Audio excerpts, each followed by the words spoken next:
I was on my third pair of straw sandals that winter when the woman who wanted me dead came down to visit me again. Jinn get very good at weaving when the alternative is walking barefoot on stone that has never once seen the sun. The 18 levels of hell is the imperial prison of the great Shah dynasty, and the name is not marketing. Level 1 is where they put you for stealing a chicken. I was a lot further down than level 1. In my first month, the rats ate through my boots, and in my second month, they started sizing up my feet. So I sat in the dark and I braided straw, and I gave most of the sandals away to the men in the cells around me because a man with warm feet complains less, and I was the one who had to listen to the complaining. Then the torches came down the corridor, and the whole level went quiet, which was always how I knew it was her. Lin Ruoju, Deputy Commander of the Second Hall of the Tianquan Division, which is the office in this empire that investigates officials, arrests officials, executes officials, and fills in the paperwork afterward if anybody remembers. Black uniform, a sword she did not have to draw to make her point, and a face that would have started at least one small war if it ever did anything except this. She put 3 inches of steel through the bars and rested it under my chin. "Why," she said, "did you slaughter my entire family?" That was visit number 90-something. I had lost count somewhere in year 2. Same question, same angle, same 3 inches. Here is the thing about the charges. There were 3 of them, and a clerk had read them out loud over my head on the worst morning of my life. 1. The massacre of 30 members of the Shah family in their own house on the night of the winter solstice. 2. Releasing a West Chu criminal from a state prison. 3. And this is the one the whole capital actually remembered, peeping at a princess in her bath. Death by beheading, commuted to 3 years underground, because my grandfather had held the northern border for 40 years and the court still felt weird about killing his grandson in public. And the man who had done all of that, if any man had, was not me. I had gone to sleep in a night market on a completely different world, holding a black book I bought off a street stall for the change in my pocket, and I had woken up in this body with a clerk reading a list of my crimes and a family name I had never worn before. Jinn do not get to argue with that. Jinn get to inherit it, the way you inherit a debt. Try explaining that to a woman whose 30 relatives are in the ground. So I gave her the answer I always gave her. "Give me 1 kiss," I said, "and I'll tell you everything." The steel came up half an inch. It always did. "Ruoju, be reasonable. 3 years is a long time. A man gets sentimental. Jinn are the most shameless thing I have ever put in a cage." "Thank you. Jinn should see me with my hair washed." And then she did something she had never done in 90-something visits. She took a key off her belt and opened the door. "Imperial decree," she said. 3 years, served, get out." I did not move for a solid 4 seconds. When a woman who has been asking to kill you for 3 years suddenly holds a door open, you check the frame for a trap. There was no trap. There was just her, and a very cold expression, and my sandals. I stood up. My knees told me exactly what they thought of that. I walked out past her, and she let me get 2 steps before the sword came around and stopped against the side of my neck, resting there like a hand on a shoulder. "This isn't over," she said. "Obviously not. Jinn still owe me a kiss." I turned my head just enough to look at her over the steel. "Marry me instead. I'll send a red sedan chair. We'll have 100 children. Or 80. I'm flexible." The sword moved. I heard it more than felt it, and a lock of my hair went past my eye and down into the straw. "Get lost," she said. So I got lost. Up 18 levels of stairs, through a gate the size of a temple, and out into a city I had not seen in 3 years, in straw sandals, in the snow. Tianqi City, capital of the Great Shah. 10 miles of gray walls, streets full of steam and shouting, and snow coming down so fine it looked like the sky was shedding. I stood in the middle of it and did some math. The math went like this. I had no money.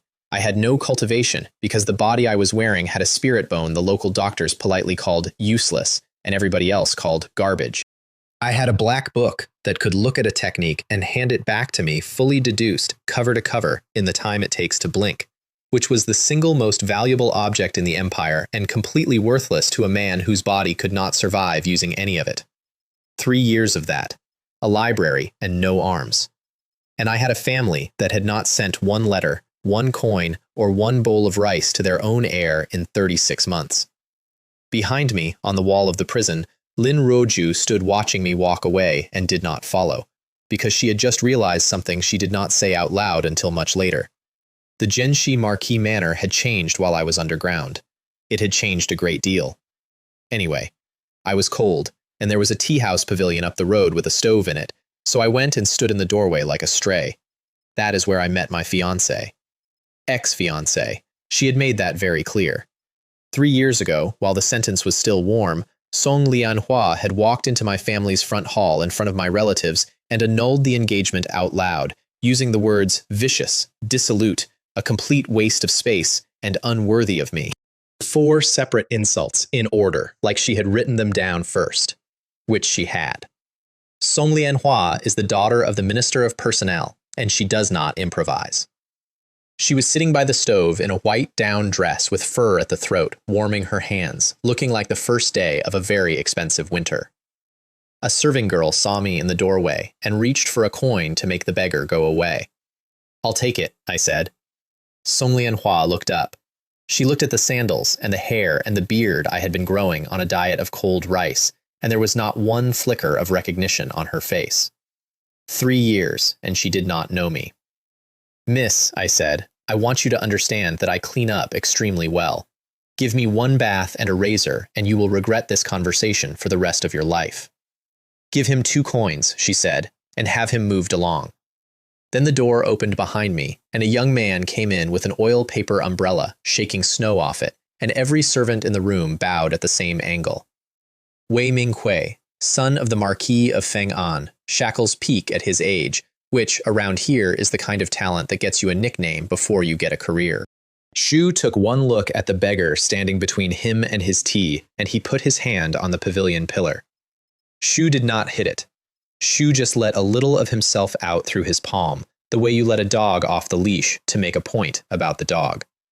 The pillar cracked from the base to the roof beam with a noise like a tree splitting, and dust came down on my head. "Get out," he said. I looked at the pillar, I looked at him, and I thought, very clearly and very calmly, that I could kill him with 1 hand. Not the book, not a technique, just the hand. And then I walked out into the snow, because there is a time to do that, and it was not in a tea house, in front of a woman who could not pick me out of a crowd. That is one of the few useful things I brought with me from the other world. Everything gets a receipt. Not everything gets it today. The Genshi Marquis Manor sits on the best street on the east side of Tianqi, behind a gate with 2 stone beasts on it that my grandfather brought back from the northern border on a cart. I had been born in that house. Well, the previous owner of this face had been born in that house. There were 2 guards on the gate, and neither of them was one of my grandfather's men. "Beggars go around the back," one of them said. "Actually, beggars go away. I live here." That got a laugh, and the laugh got a slap, and the slap put me on the ground, and then a boot got involved, and I went through the gate the fast way, rolling, into the front courtyard of my own house, in front of about 30 people. Let us take a quick inventory of the family that was standing there watching.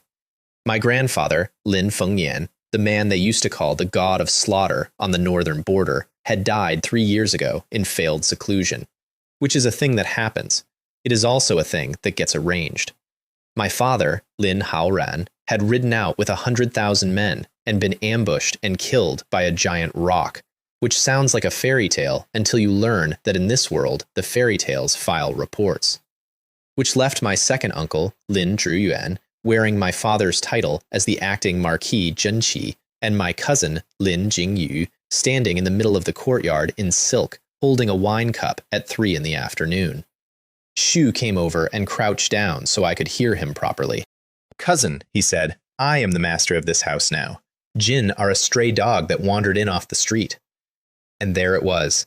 3 years of cold stone, 30 relatives I never killed, a princess's bath I never saw, a fiancé who did not recognize my face, and now this specific individual breathing wine on me in my grandfather's courtyard.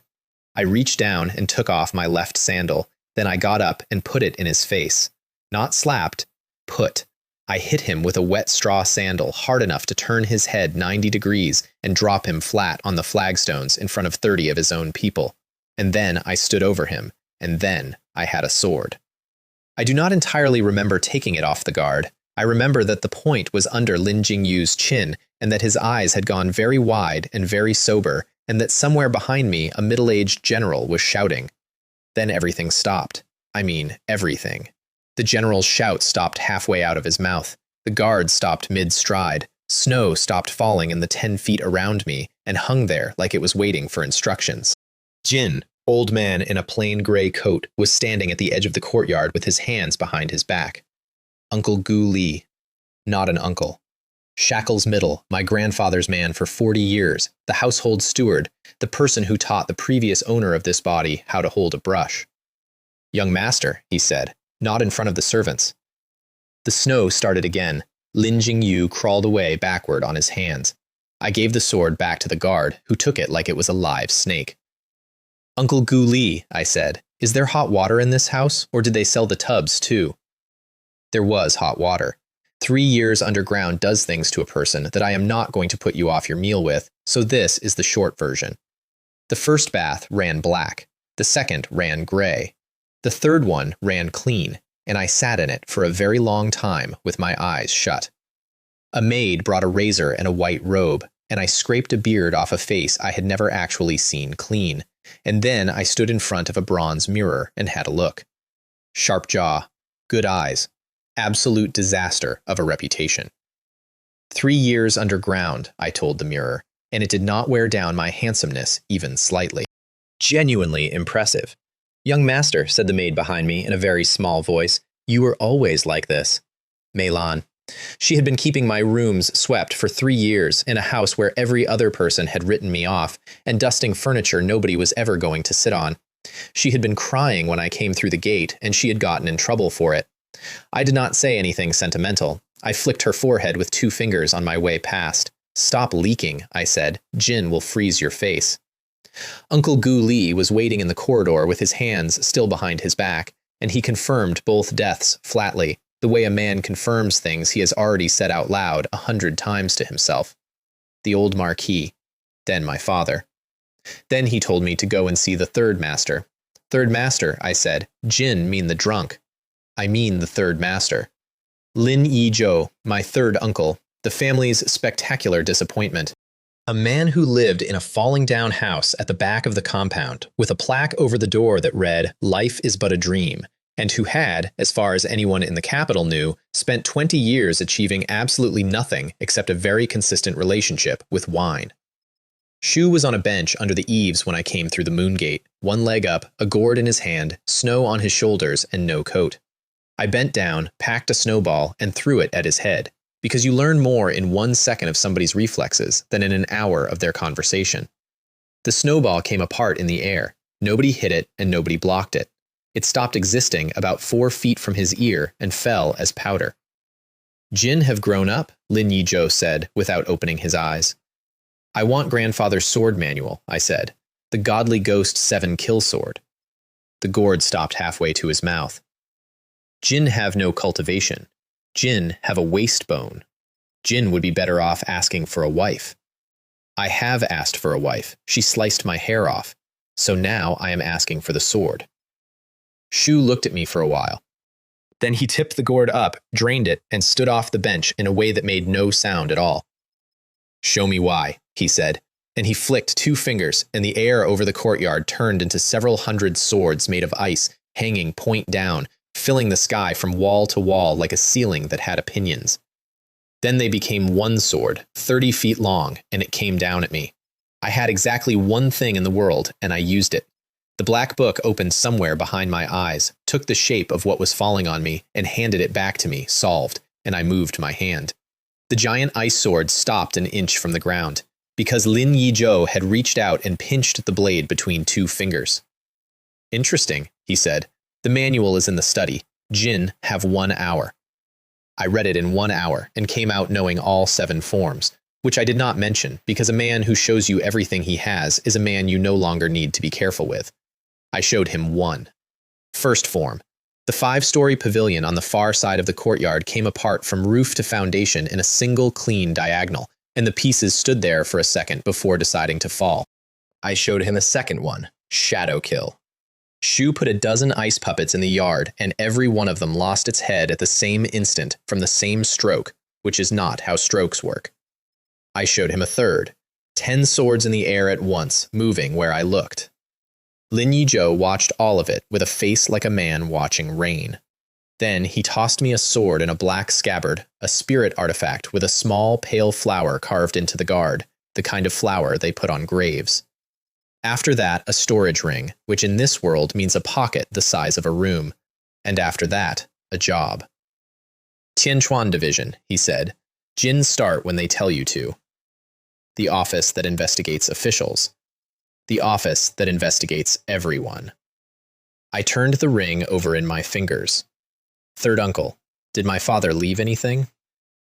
Shu was already walking back to his bench. Shu left one line, Lin Yizhou said. Live well. Then he sat down and picked up the gourd and was a drunk again.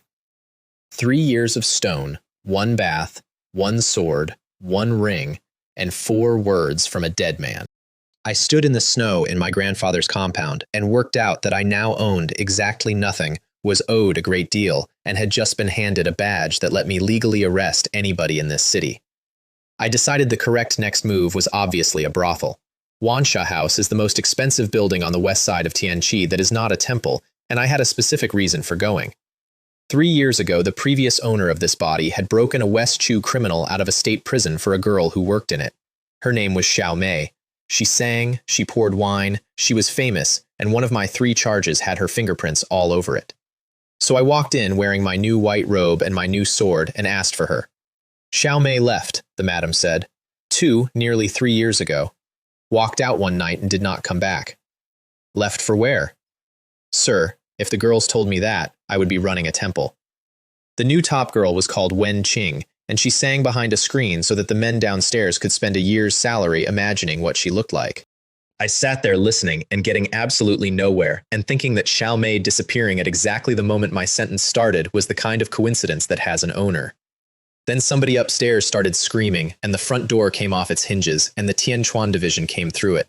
12 men in black, and Lin Ruoju at the front of them, and her eyes went across the room and landed on me sitting there with a wine cup like a man who had been out of prison for approximately 6 hours and had already found the worst possible place to be found. Jin, she said. Me. Upstairs. Upstairs was a girl called Su Ting, and she was dead. Now, I need you to understand that in my other life, I spent 4 years digging things out of the ground and learning to read what happened to a body from the way it was lying. I did not go to detective school. I went to archaeology school, which is detective school for people who are never going to catch anybody. So while everybody else was looking at the dead girl, I was looking at the room. Thread mark around her throat, thin and even, a hairpin in her chest, driven in hard, hair pulled loose and spread out, and the ribbon on her robe tied in a knot that was wrong. Not undone, wrong. Tied by somebody in a hurry who was not the person who tied it every other day of her life. 4 separate things, all screaming, and every one of them screaming something different. That is when I stopped being bored. The scholar confessed inside a day. His name was Zhang Chen. He was pale and thin, and he wept a great deal, and he said he had done it out of love, and honestly, if I had not been standing there, that would have been the end of it. Lin Ruoju did not believe him either, and the way she took him apart was educational. She did not touch him. She had 5 chairs brought into the interrogation room, and 5 sets of chopsticks laid on the table, and a bag of 1,000 taels of silver put down in front of him. Redeeming Su Ting's contract costs 500, she said. Jin brought 1,000. Who were the other 4 seats for? Shu broke like a plate. 3 names came out. Wu Kai, son of the Vice Minister of Justice. Ren Xuan, son of the Deputy Commander of the Imperial Guard. Shu Bao of the Shu family. 3 young masters, the kind of men whose fathers own the courts that would have to try them. They also brought in a girl called Yu another one of the house's singers, who had been the last person to see Su Ting alive, and who cried in exactly the right places. And the case was solved. 3 noble sons, 1 dead girl, 1 lovesick scholar, everybody goes home. The second hall was writing it up. I put my hand on the report. The hole in the door paper, I said. Lin Ruoju looked at me. Somebody poked a hole in the paper of that door to watch the room? Everybody assumes from the corridor, looking in. Go and look at the fibers. They are pushed outward.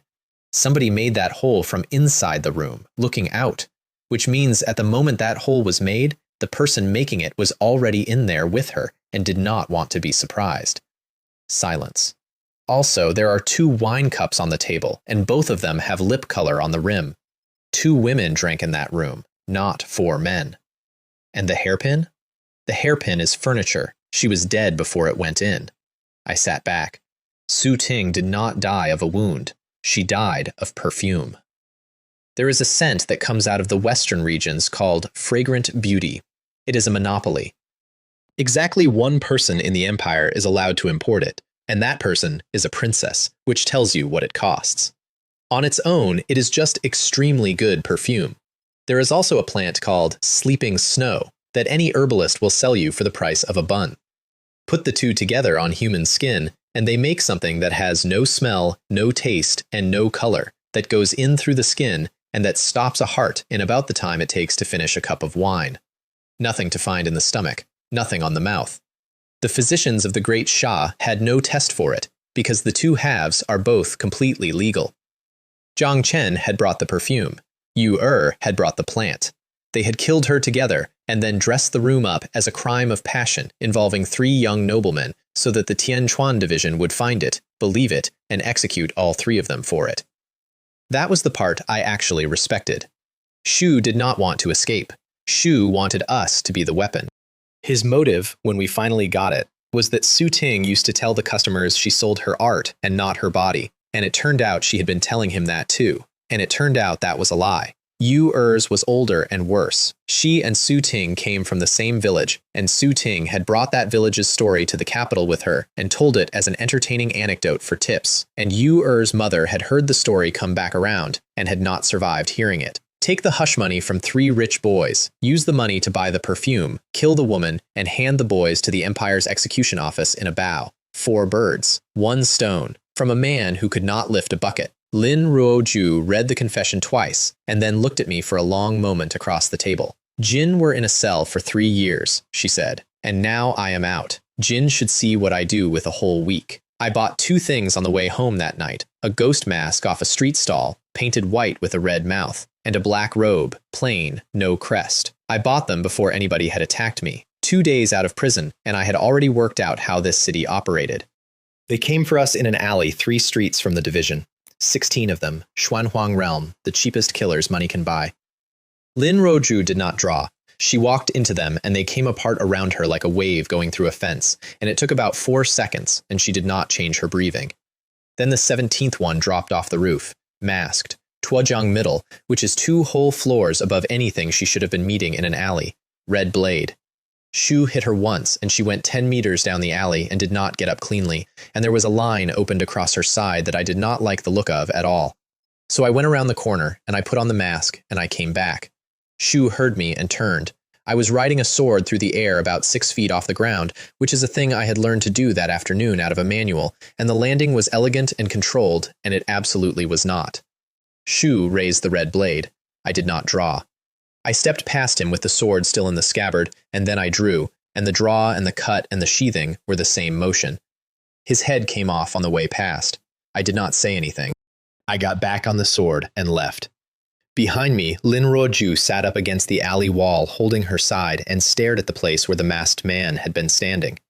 In her words, much later, the shape of him had been extremely familiar, and she could not work out from where. I got home about an hour before dawn, and there was a party in my courtyard.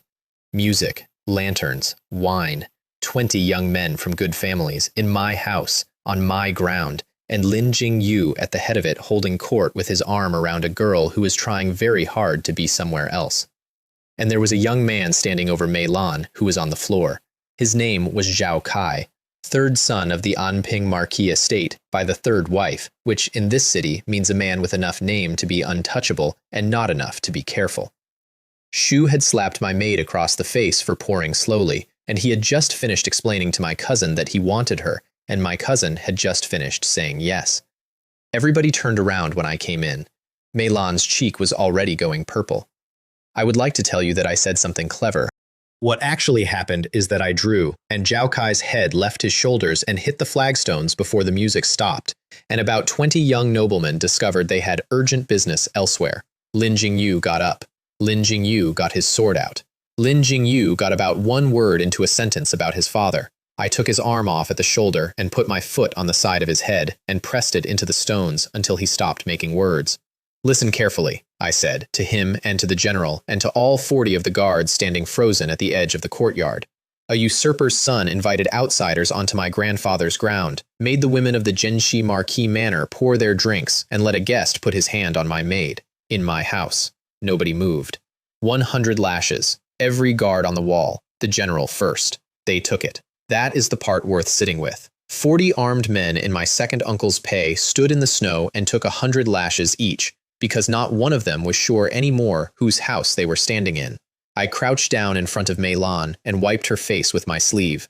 Sorry, she said. Young master, I am sorry. I made trouble. Jin made no trouble, I said. Jin just cost the Anping Marquis estate a son. That is called value. Then I went and sat on the roof of my own house, with a jar of wine I stole from my cousin's ruined party, and I put the whole board together for the first time. The old emperor of the great Shah had been sick in bed for 3 years, and had never named a crown prince. That is not an oversight, that is a starting pistol. 3 princes were running. The first prince, Wei Jixuan, the second prince, Wei Yongle, the third prince, Wei Haifeng, each of them with a court faction, a private house of killers, and a very tight smile. The Shah family had been one of the 4 great merchant houses of Tianqi, 30 people in one night, in their own home, and the money moved afterward. That is not a massacre, that is a hostile acquisition, and princes were the only buyers in the room. The guard who had escorted the previous owner of this body around that night, a man called Fan Lei, had disappeared and stayed disappeared. And the peeping charge. I woke up in this body already holding that one, so I got to examine it like a stranger, and as evidence, it is beautiful. A young nobleman does not accidentally end up in a princess's bathing pavilion. Shu gets carried there. There was fragrant beauty in that story too, the same perfume that killed Su Ting, and the more I looked at it, the more it smelled like somebody had built a trap for a completely different person, and I had wandered into it wearing the wrong face. Somebody had spent 3 years of my life to make a point I was not even part of. I sat on the roof with the wine and did the last piece of math, which was about me. A dantian, in this world, is the reservoir you hold power in. A normal cultivator at the peak of a realm runs about 100 units of volume. Mine was at 400. I looked at that number for a long time in the dark, and then I drank the rest of the wine, and I decided that whoever had built the trap 3 years ago had made exactly one mistake, and the mistake was that the man they threw into the hole did not come back out of it. Here is a thing I did not expect. I beheaded a marquis's son in front of 20 witnesses, and nothing happened. No summons, no censor's memorial, no mob of Anping Marquis estate retainers at the gate. The case went up to the palace, and then it went sideways. And then it went into a drawer, and the person who put it in the drawer was the emperor of the great Shah personally, and nobody, including me, had the faintest idea why. I filed that away under things to be extremely nervous about later, and went to work. The Tianquan division occupies a black stone compound with no windows on the street side, which tells you everything about the institution. The ranks go, from the top, the Master of Fate, then the pacification envoys, then the great commanders, then the deputy commanders, then Ti Xiao, then Bu Xiao, and then, at the very bottom, in a chair by the door, the supervisors. I was a supervisor, 10 taels a month, and I had been assigned by name, in writing, to the second hall, under Deputy Commander Lin Ruozhu. She was sitting behind her desk when they walked me in, and I watched her read the assignment order twice. Jin, she said. Jin keeps saying that. Jin will be my subordinate from now on. Sir, I said, and I gave her the crispest salute of my life. And then I went and sat down in the good chair by the stove and put my feet up. They tried to issue me a uniform. It was black, and it was ugly. They tried to issue me a standard sword. It was heavy, and it was also ugly. I took the token, which is a black iron plaque that means you can arrest anybody in the empire, and I declined the rest, and I went to sleep in the chair. Lin Roju put a case scroll on the desk in front of me. It was thick. Read it. Too many words, I said, with my eyes shut. I am too lazy to read. She read it out loud at me instead, which was, of course, the point, and I lay there in the chair looking asleep and put the whole thing together while she was still on the second page, and then said one sentence about where the money had gone, and then went back to sleep. There is a very specific silence that a competent person makes when a lazy person is correct, and I got to enjoy about 4 seconds of it. 2 pieces of news came in that morning. The first was that 3 of the empire's major forces had met with the second prince. Quietly, which in the capital is like hearing that 3 banks have gone to visit a man with a shovel. The second was an invitation. Jin Changye, one of the first prince's people, was holding a plum blossom poetry party, and the prize on the table was a sword called Tianya. I knew that name before Lin Roju's face changed, and her face changed. Tianya was the Xia family's spirit sword. It had been in that house for 4 generations. It had been in that house on the night 30 people died in it. And now it was sitting on a silk cushion at a garden party as a door prize, and the invitation said, in writing, that it had been acquired on the black market. Nobody puts that in writing by accident. Somebody was fishing. So we went. The plum garden gate had a woman standing in it, Qin Hong of the Qin family, who had taken the Xia family's seat among the 4 great merchant houses of Tianqi about 11 days after the Xia family stopped existing. She looked at Lin Roju's black uniform and smiled with her whole face. "A stray dog like you," she said, "has no invitation." I walked past her. Guards on both sides of the gate bowed. I turned around, put out my hand, and walked Lin Roju in through the middle of them like I owned the gate, the garden, and possibly the plum trees. Then I came back and slapped Qin Hong across the face. "If you do not know how to speak," I said, "shut your mouth." The garden was a who's who. Jin Changye at the head, pouring, Song Lianhua with Wei Minghui at her shoulder, and neither of them recognized the man in the white robe with the clean jaw, which was the single most enjoyable 30 seconds of my week. Wei Anlan, second son of the Minister of War, loud, and behind a hanging veil at the end of the garden, Wen Qing of Wan Sha House, brought in to judge the poems, because in this city, a courtesan's verdict on your verse is worth more than a scholar's. And on a stand in the middle of it all, Tianya. They recited. Then Wen Qing gave her verdict from behind the veil, and her verdict, every single time, was the word acceptable, delivered in a voice like a door being closed politely. Song Lianhua went up and did one about a mirror and an ink plum blossom, and it was genuinely good, and the garden made the noise gardens make. "It is the poem of a resentful woman," I said, in a completely normal speaking voice, lamenting her lost youth. Everybody turned around. Wei Anlan got up. Jin Changye raised a hand and, being a smarter man, said, "Please, the gentleman should share something of his own." So I wrote one out. My handwriting in this body was, and I am being generous, worse than a 3-year-old's, and the servant who carried the page up held it at arm's length like it might be catching. And then I stood up and recited 5 plum blossom poems in a row. I was honest with them about it later, and it did not help. I did not write those poems. Those poems were written on a completely different world by 5 men who have been dead for 1,000 years, and who are, in that world, the reason the language has a shape at all. I had 4 years of a literature requirement and a very good memory, and absolutely no shame. I recited the first one, and the garden went quiet. I recited the third one, and Wen Qing came out from behind the veil. I recited the 5th one, and Song Lianhua was standing up with one hand over her mouth. Wei Anlan, to his eternal credit, was the only one who fought back. Shu said, "Prove it. Write something else, right now, in front of us." And I said, "A wild boar cannot appreciate fine fodder." Shu went a very interesting color. "Jin want to accuse me of plagiarism," I said. "Fine. Go and find the source.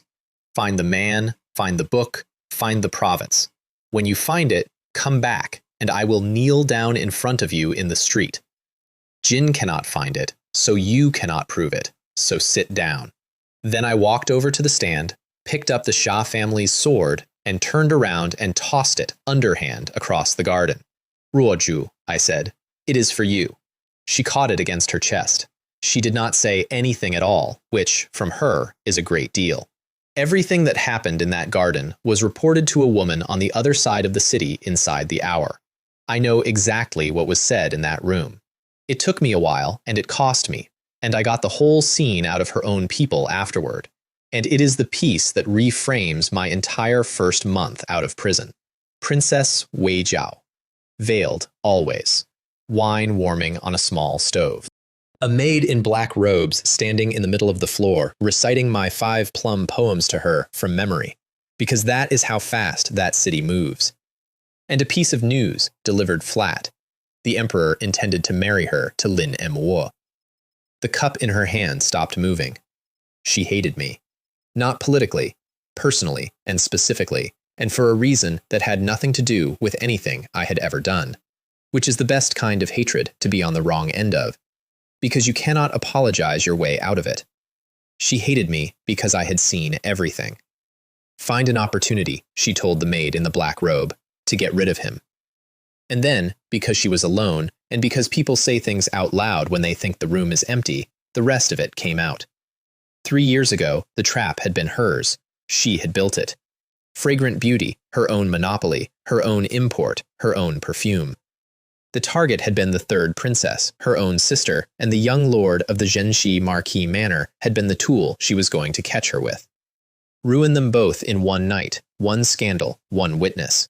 And it had gone wrong, the way these things do, and the perfume she had brought to do it with had caught her instead, and the man who came through the wrong door had found the wrong princess in the wrong pool.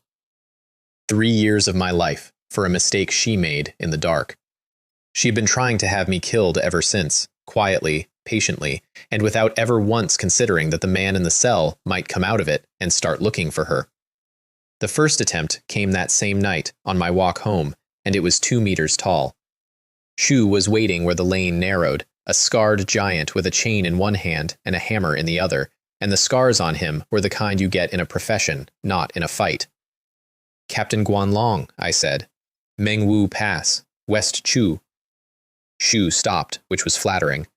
Here is why I knew him. My grandfather had taken Mengwu Pass 20 years ago, and had personally taken this man off the wall of it, and he had been sent to the capital in a cart, and somewhere between the pass and the prison gate, he had simply stopped existing on paper.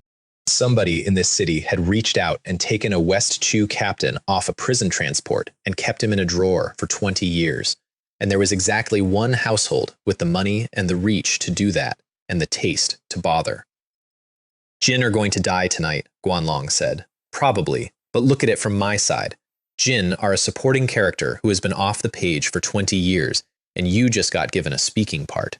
When that happens to a man, he is not far from the end of his chapter." Shu threw the chain. I froze it in the air. Not the man, the chain, and the difference matters, because a chain that has gone from flexible to brittle in one instant does not stop moving, and mine came apart into 14 pieces on the follow-through. Shu came in behind it with the hammer. I hit him in the chest with the sheathed sword, which stopped him, and then I drew, and that was the end of Captain Guanlong of Mengwu Pass, 20 years after the last time anybody had said his name out loud. I stood in the snow and worked out who owned the drawer he had been living in, and did not like the answer, and went to the black market instead. The black market of Tianqi runs out of a gate in the side of Twin Dragon Mountain, and everything about it is designed to tell you that the law ends here. Guards frozen at attention who are not guards, red lanterns all the way down the tunnel, and every single person inside wearing a mask, because the whole economy of the place is built on the fact that the man buying a soul artifact next to you might be your own father. Lin Ruoju went in wearing white jade. I went in behind her, separately, wearing a fox. She was walking into a trap, and I knew it, because the trap had been paid for 4 days earlier. The Black Dragon Pavilion is an assassination house, and somebody had put money on the table for the deputy commander of the second hall, and the Black Dragon Pavilion had taken it. They came at her 4 at once, Shackles Peak, in an open square under the red lanterns, and I will tell you what she did, because it is the thing that made me stop thinking of her as a colleague. She fought 4 men above her level, and about 11 seconds into it she broke through. Mid-fight. Standing there in the middle of four swords, she stepped from the top of one realm into the bottom of the next one, which is a thing people prepare for with medicine and seclusion and a week of quiet, and she did it as a tactical decision. Then she took all four of them apart. The pavilion master came out for her personally after that, and that was where I stopped watching. I put my hand around the throat of a Tuojiang early swordsman on the way in and did not stop walking. I hit the pavilion master once at the shoulder, and his arm went somewhere else, and I hit him again, and he stopped. The last one tried to get out over the wall, and I put a hand made of ice through him from 30 feet. Then I walked over to the pavilion master, took the ledger out of his coat, and left without saying a single word to anybody, including her. I read the ledger on a roof. Tianya, the Shah family's sword, had been sold into the black market by a man carrying a golden serpent sword. Golden serpent swords are issued. There is precisely one house in the capital that issues them, and it is the First Prince's. And the man had not stolen it from the Shah family. Shu had stolen it from Wu Ya Pavilion, which belongs to the second prince. So on the night 30 people died, the second prince's house had the sword, and afterward, the first prince's man took it off them and sold it into a market where anyone could buy it back. That is not a robbery. That is two brothers passing a piece of evidence back and forth like a hot coal, and one of them deciding it would be more useful in public. I took that to my third uncle because I was starting to have a theory about my third uncle. Shu was on his bench. Of course he was. 7 nights' snow, he said, and drank. It is yours. What is 7 nights' snow? Assassination, intelligence, every province of the empire, and 3 that are not ours. Shu nodded at my hand. The ring is the token. It always was.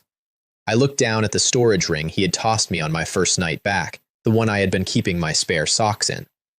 Third uncle, I said, suppose I were to kill your brother.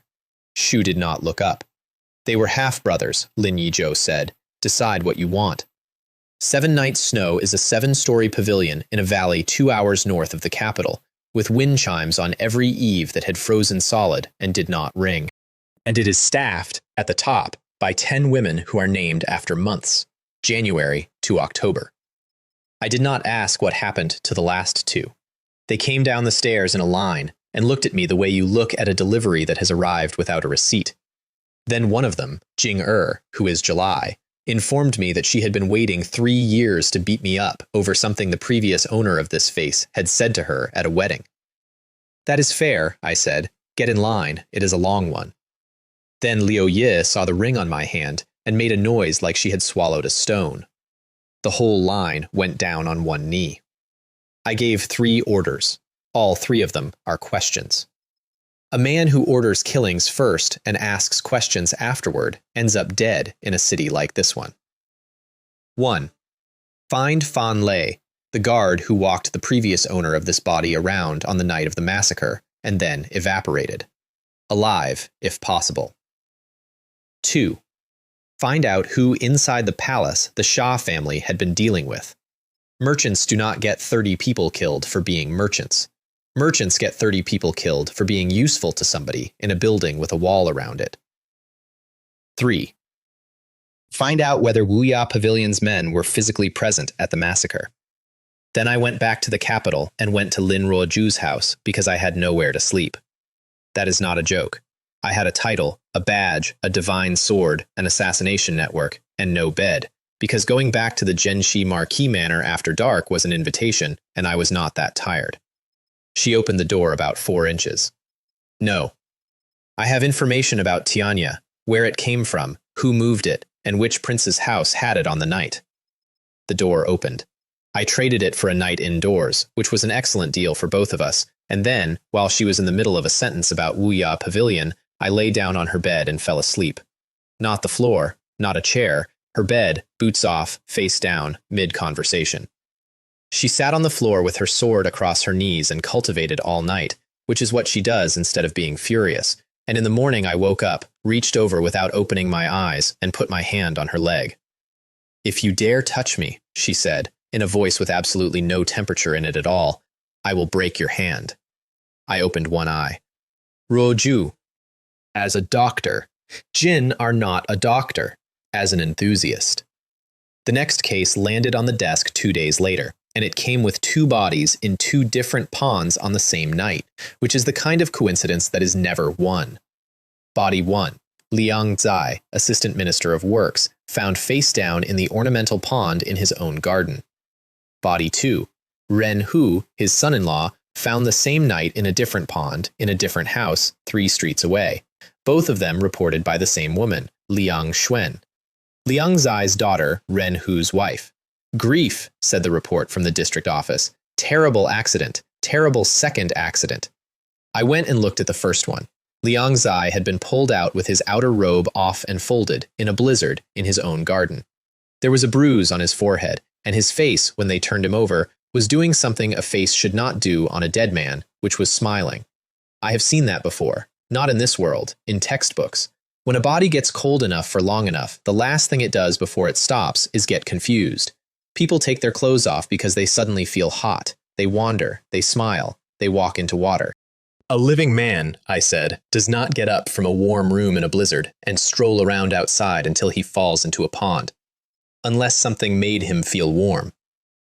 Then I found the second thing, which was that a hidden compartment in the study had been opened and emptied, and that the dust on the floor in front of it had 3 very clear footprints in it.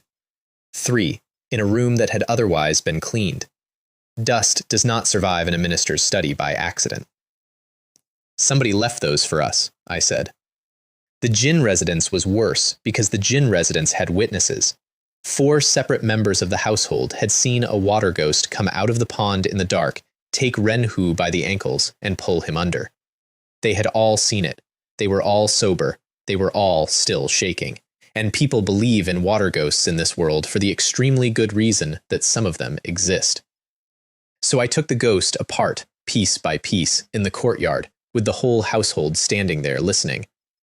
First, there was no fluid in him. A drowning man breathes water in on his way down, every time, without exception. This one had gone into the pond already unconscious. Something happened to him on land. Second, there was exactly 1 rock at the edge of that pond with no snow on it, in a garden where everything else had 2 inches. Somebody had stood on that rock for a while, in the storm, waiting. Third, the paper window of Ren Hu's room was broken outward, same as the door paper at Wanshaw House. This city keeps making the same mistake. People think a hole in paper only tells you that there is a hole.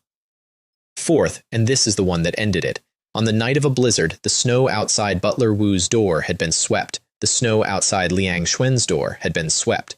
The snow outside Ren Hu's own door, the master of the house, had not been touched.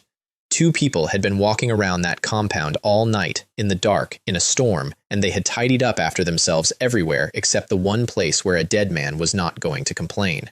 And when Liang Xuan came out to weep at me, she was wearing a gray, coarse cloth scarf wound high around her throat, and the cloth of it did not match one single thing in her wardrobe. It matched Butler Wu's robe. I had the scarf taken off. There were marks under it. They found a vase in her room with a stain dried into the base of it, and the wound on the back of Ren Hu's head was flat, not a rough edge, not a rock. Butler Wu confessed in about 90 seconds. The affair had been going nearly 2 years. Ren Hu had found out that night and had put his hands around his wife's throat over it, and Butler Wu had come through the door with the nearest heavy object, and then the 2 of them had carried a man out into a blizzard and put him in a pond and invented a ghost. Case closed. 2 lovers, 1 husband, 1 vase. Except that I was still holding a rock with no snow on it, and a paper window broken outward, and 3 footprints in a dust that somebody had left on purpose in a completely different house. Jin did not invent the ghost, I said. Somebody sold it to you. Butler Wu's face told me I was right before his mouth did. They brought him in the next morning, a guard from the Jin household, 1 leg gone below the knee, wearing a cloth mask. Shu had taken 100 taels to put on wet gray rags and come out of a pond and grab a man's ankles in the dark. Shu said it was a prank. Shu said the young master had wanted to frighten his wife. I let him say all of that, and then I did 3 things. I said, Jin were told to do it at the hour of Hai. Jin did it at the hour of Zi. Why were you an hour late? And he answered the question, which meant there was an order, which meant there was somebody giving it. I said, there are fresh scratches on the eaves above the study window, on the outside. And his hand moved, and the fingernails on it were broken back. And I said, There are 3 footprints in the dust of Liang Zai's study, and I have the measurements of all of them, and one of them is a man walking with a stick. Shu took the mask off himself.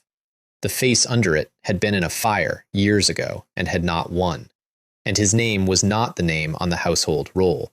It was Fan Ming, and 8 years earlier he had been engaged to Liang Xuan, and Liang Zai had decided that his daughter could do better than a poor man, and had arranged for the poor man to be drugged and left in a building that burned down around him. Shu had come back for all of them. Shu killed Liang Zai himself. Shu took the ledger out of the hidden compartment. And then he did the beautiful, terrible thing, which is that he did not touch Ren Hu at all. Shu simply stood on a rock in the snow outside a window for 3 nights until he was sure the husband was going to find out about the affair, and then he made sure the husband found out, and then he sold a pair of lovers a ghost story so they would have the confidence to move a body. 2 murderers he never had to kill. 1 murder he did. And the murder weapon he used on Liang Zai was not a knife. It was tea. Tianqi golden tea. Banned for 10 years. It puts a fever in a man that feels like a summer afternoon, and the fever makes him take his coat off in a blizzard, and it walks him around his own garden feeling wonderful until the cold does the actual work and his heart gives out. No wound, no poison in the stomach. A minister of the great Xia had smiled his way into his own pond. The first thing I did was send to 7 Nights Snow. The report came back inside 2 days, and it was worth every coin. 1. Fan Lei was alive. My missing guard, the one who walked the previous owner of this body through the night of the massacre, was 20 miles north of the city, living as a lamp-keeping Taoist at Qingyuan Temple, and had been for 3 years. 2. The Xia family had been dealing with the second prince. 3. Wuya Pavilion's men had been at the massacre. 4. Tianqi Golden Tea, the banned tea, was being sold out of the Zilan Tea House. The Zilan Tea House belongs to the third prince. So overnight, I had all 3 brothers holding a piece of the same dead family, and a banned drug that leads straight to the youngest of them, and precisely no way to say any of it out loud without being found in a pond myself. So I did not say it out loud. I had 7 Nights Snow put 4 people into palace servant uniforms and deliver a cake of Tianqi Golden Tea to the second hall of the Tianchuan division, into Lin Ruoju's own hands, in daylight, in front of witnesses. Palace servants. Not the first princes, not the seconds, not the thirds. Just palace. Every faction in the capital spent the next week trying to work out which of the other 2 had done it. Nobody once looked at a supervisor on 10 taels a month. And then the ledger Fan Ming had taken out of the wall turned out to matter more than all of it. 1 folded page in the 49th year of Tianqi. The Baihe dike collapsed that spring, and the court sent 300,000 taels of relief silver north, and the second prince, Wei Yongle, carried it. It vanished on the road. Shu recovered it 3 days later, personally, heroically, and Liang Zai was promoted for helping him do it. Same year, same winter solstice, 30 members of the Xia family died in their own house. And the Xia family's own books, which Lin Ruoju had been reading for 3 years and had never been able to make sense of, show 300,000 taels spent that season with no goods, no contract, and no reason attached. Written in handwriting that is not any Xia family members. I sat with those 2 numbers in front of me for a long time. 300,000 out of a flood relief convoy. 300,000 into a merchant house's books. And then everybody in that house is dead by the solstice. I went down to the cells to ask Fan Ming one more question, which was who had told him the tea existed. Shu had bitten his tongue through in the night and was past answering anything. The tea cake reached the second hall on a Tuesday. By Thursday, the Zilan tea house had been taken apart down to the floorboards, and 4 crates of banned Tianqi golden tea were sitting on a table in the imperial court with the third prince standing next to them. I was not in that hall. I have the scene from 3 separate people who were, and they all agree on the details, including the silence. Emperor Xia is a man who has spent 3 years dying in bed. Shu came out for this one. Shu looked at the crates, and he looked at his own son, and he said, half a month facing the wall. And the winter hunt, which the third prince had been preparing for since autumn, was handed to his eldest brother on the spot. Wei Haifeng went back to his residence and broke everything in 1 room, and then said, out loud, to a man who repeated it to a man who told me, "Send Wei Zixuan a big gift at the hunt." The second prince, Wei Yongle, was feeding fish in his own garden when the news reached him. Shu did not stop feeding the fish. Shu said, "Big brother made a good plan," and dropped the rest of the food in the water. And the first prince, Wei Zixuan, poured himself a cup and toasted his own reflection, right up until the door opened and Princess Wei Jiao walked in and told him 3 things in about 11 words. The tea report came from inside the palace, not from the Tianquan Division's investigation. Jin planned to kill 2 birds. Somebody else planned to kill 3. Every prince in the empire spent that week looking at his brothers. I spent it hiring a horse. Qingyuan Temple sits 20 miles north of the city on a hill with nothing else on it, and the lamp-keeping Taoist came out with a taper when I knocked, and he had been Fan Lei, and he had aged about 20 years in 3. Shu went for the tooth in the back of his mouth immediately, which is what a professional does, and I took it out of his head with 2 fingers before it got there. Shackles Peak. 3 years hiding in a temple had cost him everything he used to be. I was fast. I was fast and cold, and I did not enjoy any part of it. When he started talking, he talked for a long time. The second prince, Wei Yongle. Shu had been the one giving Fan Lei orders, and the orders had been 2. Steer the young lord of the Zhenxi Marquis Manor to the Shah house that season and get Shah family assets registered in that young lord's name, which explains something that had been bothering me since my first week out. Half the property in this city that the Zhang family had been quietly fighting over was not Zhang property at all. It was Shah property, wearing my name like a coat. 6th prince, I said. I said it casually, as a throwaway, at the end, when he thought it was over. His eyes flinched. His mouth did not.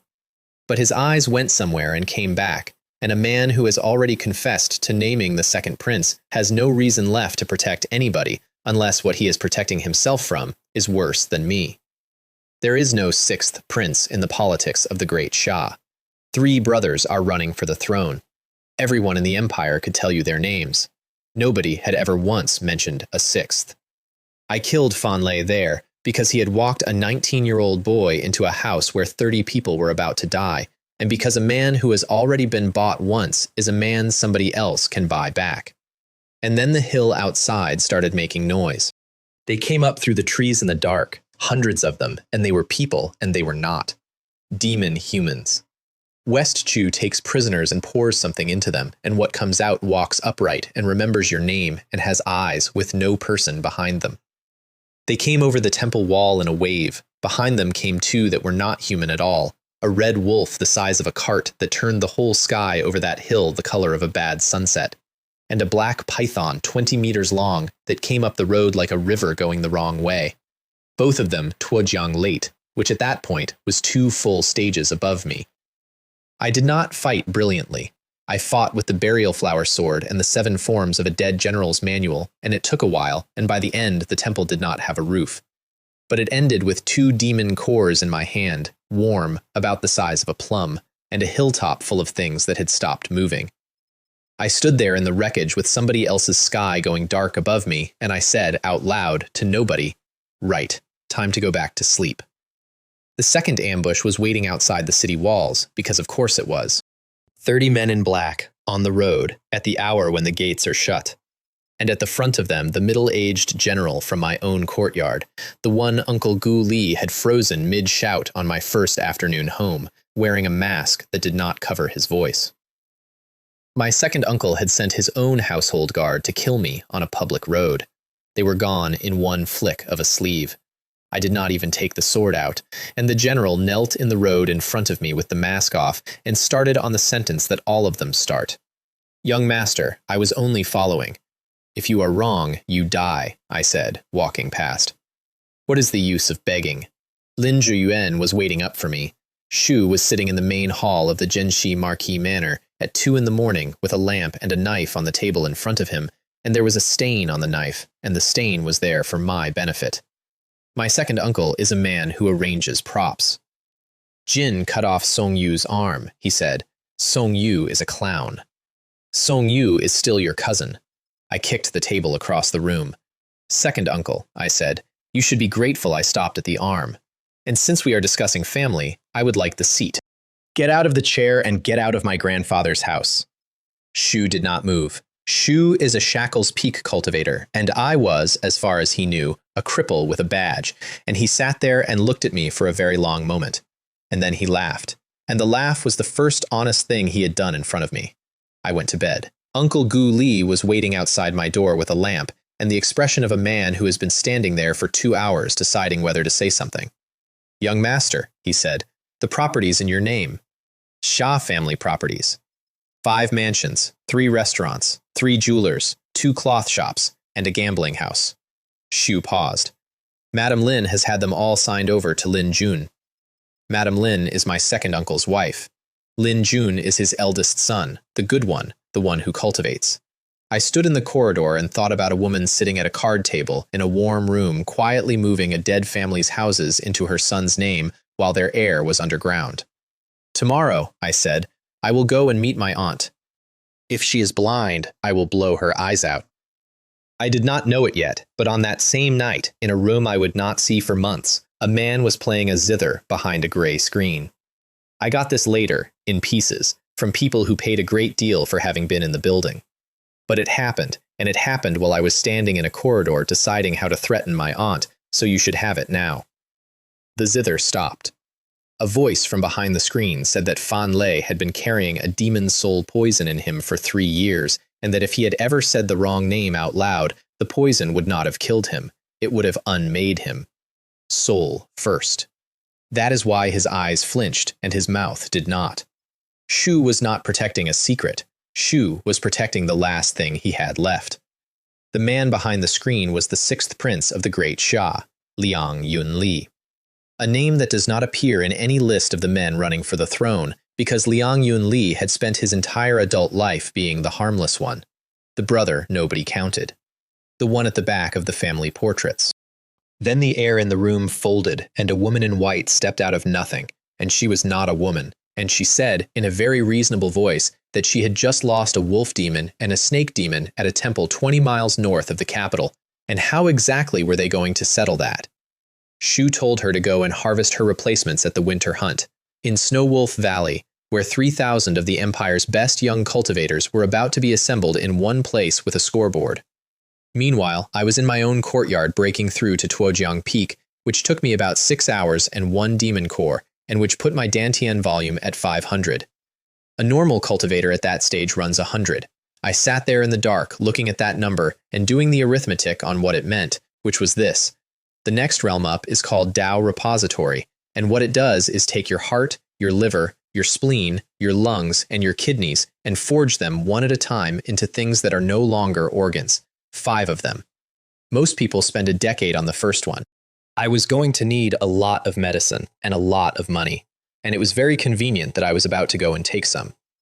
Xingya Garden is a private estate on the north side of the city with a pond, a plum orchard, and a card room, and my aunt was in the card room. Mei Lan had read me the list on the way over, off a folded page in a small, flat voice, because she had been keeping the list herself for 3 years in a house where nobody asked her for it. 5 mansions, 3 restaurants, 3 jewelers, 2 cloth shops, and 1 gambling house, the Golden Terrace, which was the only thing on the entire list that the previous owner of this body had actually opened himself. Everything else had the Shah family's fingerprints on it. All of it, every deed, signed over to Lin Jun while I was underground. 2 guards at the gate put their hands out. I put both of them flat on the path without breaking step, walked through the moon door, crossed the garden, and arrived in a warm room full of noblewomen in silk playing cards. Madame Lin did not even stand up. "The convict," she said. "How nice. Somebody find him a bowl." I split the card table down the middle with the edge of my hand. Tiles went everywhere. 6 of the finest ladies in Tianqi got out of their chairs at the same time and pressed themselves against the far wall like a flock. Then I picked my aunt up by the throat, one-handed, and held her there with her feet off the floor. "The deeds," I said, "to pay or not to pay." She kicked. She is not a cultivator. She has never once in her life had to be. "Aunt, I am asking a business question. Pay or not pay?" She made a sound. A maid ran. The maid came back with a lacquered box, and the box had every single deed in it, and I let my aunt down onto the floor and took it. Then I stopped in the doorway on the way out, because there is no point doing this if you do not finish it properly. Please, keep playing, I told the room. Do enjoy the garden. Just be aware that you are enjoying it today only, because Qingya Garden was mine, and I am taking it back tomorrow morning. I went through the box on the way home, in the sedan chair, by lamp, and that is when I found the thing that stopped me. Every deed in that box, except the gambling house, was written in the name of Lin Ruoju. Not the Xia family, not a dead father, her. The property of 30 murdered people had been transferred 3 years ago into the name of the one member of that family who had survived, and then buried inside my household so that my relatives would spend 3 years fighting each other over a pile of paper that was never theirs and never mine. Somebody had planned that. Somebody had planned it in a year when I did not exist yet. I put the box on her desk the next morning without a word. She opened it. She went through it. And then she pushed the whole thing back across the desk at me, and her jaw had that set to it. I cannot take this. It has your name on it. It has my family's death on it. She was not looking at me. Jin retrieved it. It is yours. I will sign whatever. No. That got her eyes up. Ruoju, if I keep one page of that box, then for the rest of my life, every man in this city gets to say that the heir of the Jinshi Marquis Manor ended up owning the Xia family's property, and he was in the house on the night they died. And doesn't that tell you everything? I pushed the box the rest of the way. Your family's blood is on my shoulders as it is. I am not putting their money there, too. She was quiet for a moment. Then she said, the second prince visited the Xia residence 11 days before the solstice. A pause. Wuya Pavilion mobilized that night, and the 300,000 taels in our books match the flood relief silver exactly. I know. How do you know? I have a very good tailor. I did tell her one true thing on my way out, because she was going to be in a valley full of strangers in 3 days, and it seemed rude not to. There is a sixth prince, I said. Nobody says his name. Shu plays the zither, and he keeps a demon in his pocket. When you meet him, he will be the politest man in the room. Shu is a wolf in a very good coat. Then the city had a bad night. I am not going to pretend I was surprised by any of it. The first prince's fireworks manufactory, 20 miles out of the capital, which is a polite way of saying the place where his household makes things that explode, went up in one go and lit the underside of the clouds orange from the city wall. Qingyuan Temple was found burned out and full of dead men, and the report said demons, and the report was even true. And Wuya Pavilion, the second prince's assassination house, got taken apart from the inside by persons unknown. 3 princes, 3 losses, 1 night, and every one of them convinced it was one of the other 2. The Winter Hunt Assembly opened in 3 days at Snow Wolf Valley on the northern border. Lin Ruoju, who is not a stupid woman, handed the entire security detail for it to the first hall of the Tianquan division, on purpose, in writing. If it goes wrong, she said, it goes wrong on somebody else's paper. Great Commander Mo Zhan brought the invitation to my desk personally, which is a bit like the head of a national bank turning up to hand you a receipt. Mo Zhan is the first prince's man. The invitation was for drinks. Wei Zixuan, first prince of the Great Xia, met me at the door of his own residence and called me Brother Jiang. Everything that happens later rests on one fact about that man. Shu was good at this. Shu was warm. Shu poured his own wine. Shu remembered the name of my grandfather's horse. Shu had a way of leaning in when you spoke that made you feel like the only interesting man in the province. And inside 20 minutes, he had given me 2 pieces of information for free, which is how you know a man is buying. 1. The emperor intended to marry Princess Wei Jiao to me. Formally, it was being discussed. 2. My second uncle, Lin Zhiyuan, was close to the third prince, and my grandfather's failed seclusion 3 years ago, the accident that started all of this, might not have been an accident, and if I wanted to know whose hand had been on it, I might look no further than my own front hall. Then he made the offer. Join me, he said, and when this is settled, I will make you Marquis Zhenxi, the real one, with the seal. And I reached into my sleeve and pulled out a cloth bag. I had brought the bag from home specifically for this. It was a good bag. Your Highness is too generous, I said, and I started filling it. Gold off the table, the jade paperweight, 3 banknotes out of the tray by the door, a pair of wine cups. I filled it until the drawstring would not close, and then I held it against my chest with both arms like a farmer with a piglet. Wei Zhixuan watched all of this with an expression I will treasure until I die. Brother Jiang, he said carefully, is there anything else you would like? No, this is plenty. Your Highness is a truly great man. I bowed with the bag. I will remember this. Shu sent a dancing girl to follow me home. Naturally, he did, so I did not go home. I walked 4 streets, went into a gambling house called the Golden Terrace, and lost every single coin of it in a little under half an hour. Gold, jade, banknotes, cups, the bag. I came out into the street at midnight with nothing, hit a wall with my forehead, and shouted at the sky about my luck. The girl reported all of it faithfully. A complete spendthrift, Wei Zhixuan said when he heard, a gambler, I regret inviting him. Which was the entire point and cost me nothing at all, and I mean that literally. Lin Ruoju worked it out about 6 days later in the middle of a completely unrelated conversation and stopped mid-sentence. The Golden Terrace, she said. Every coin you lost went into your own house. Ruoju, I said, I would never gamble. It is a terrible habit. I did most of my actual work lying on a bench in the second hall with my eyes shut, and the piece I put together that week was about the marriage. Think about it properly. If the emperor of the great Shah wants a princess married to a marquis's heir, he writes it down and hands it to a eunuch, and it is done before lunch. That is what an emperor is. There was no decree. There was a rumor.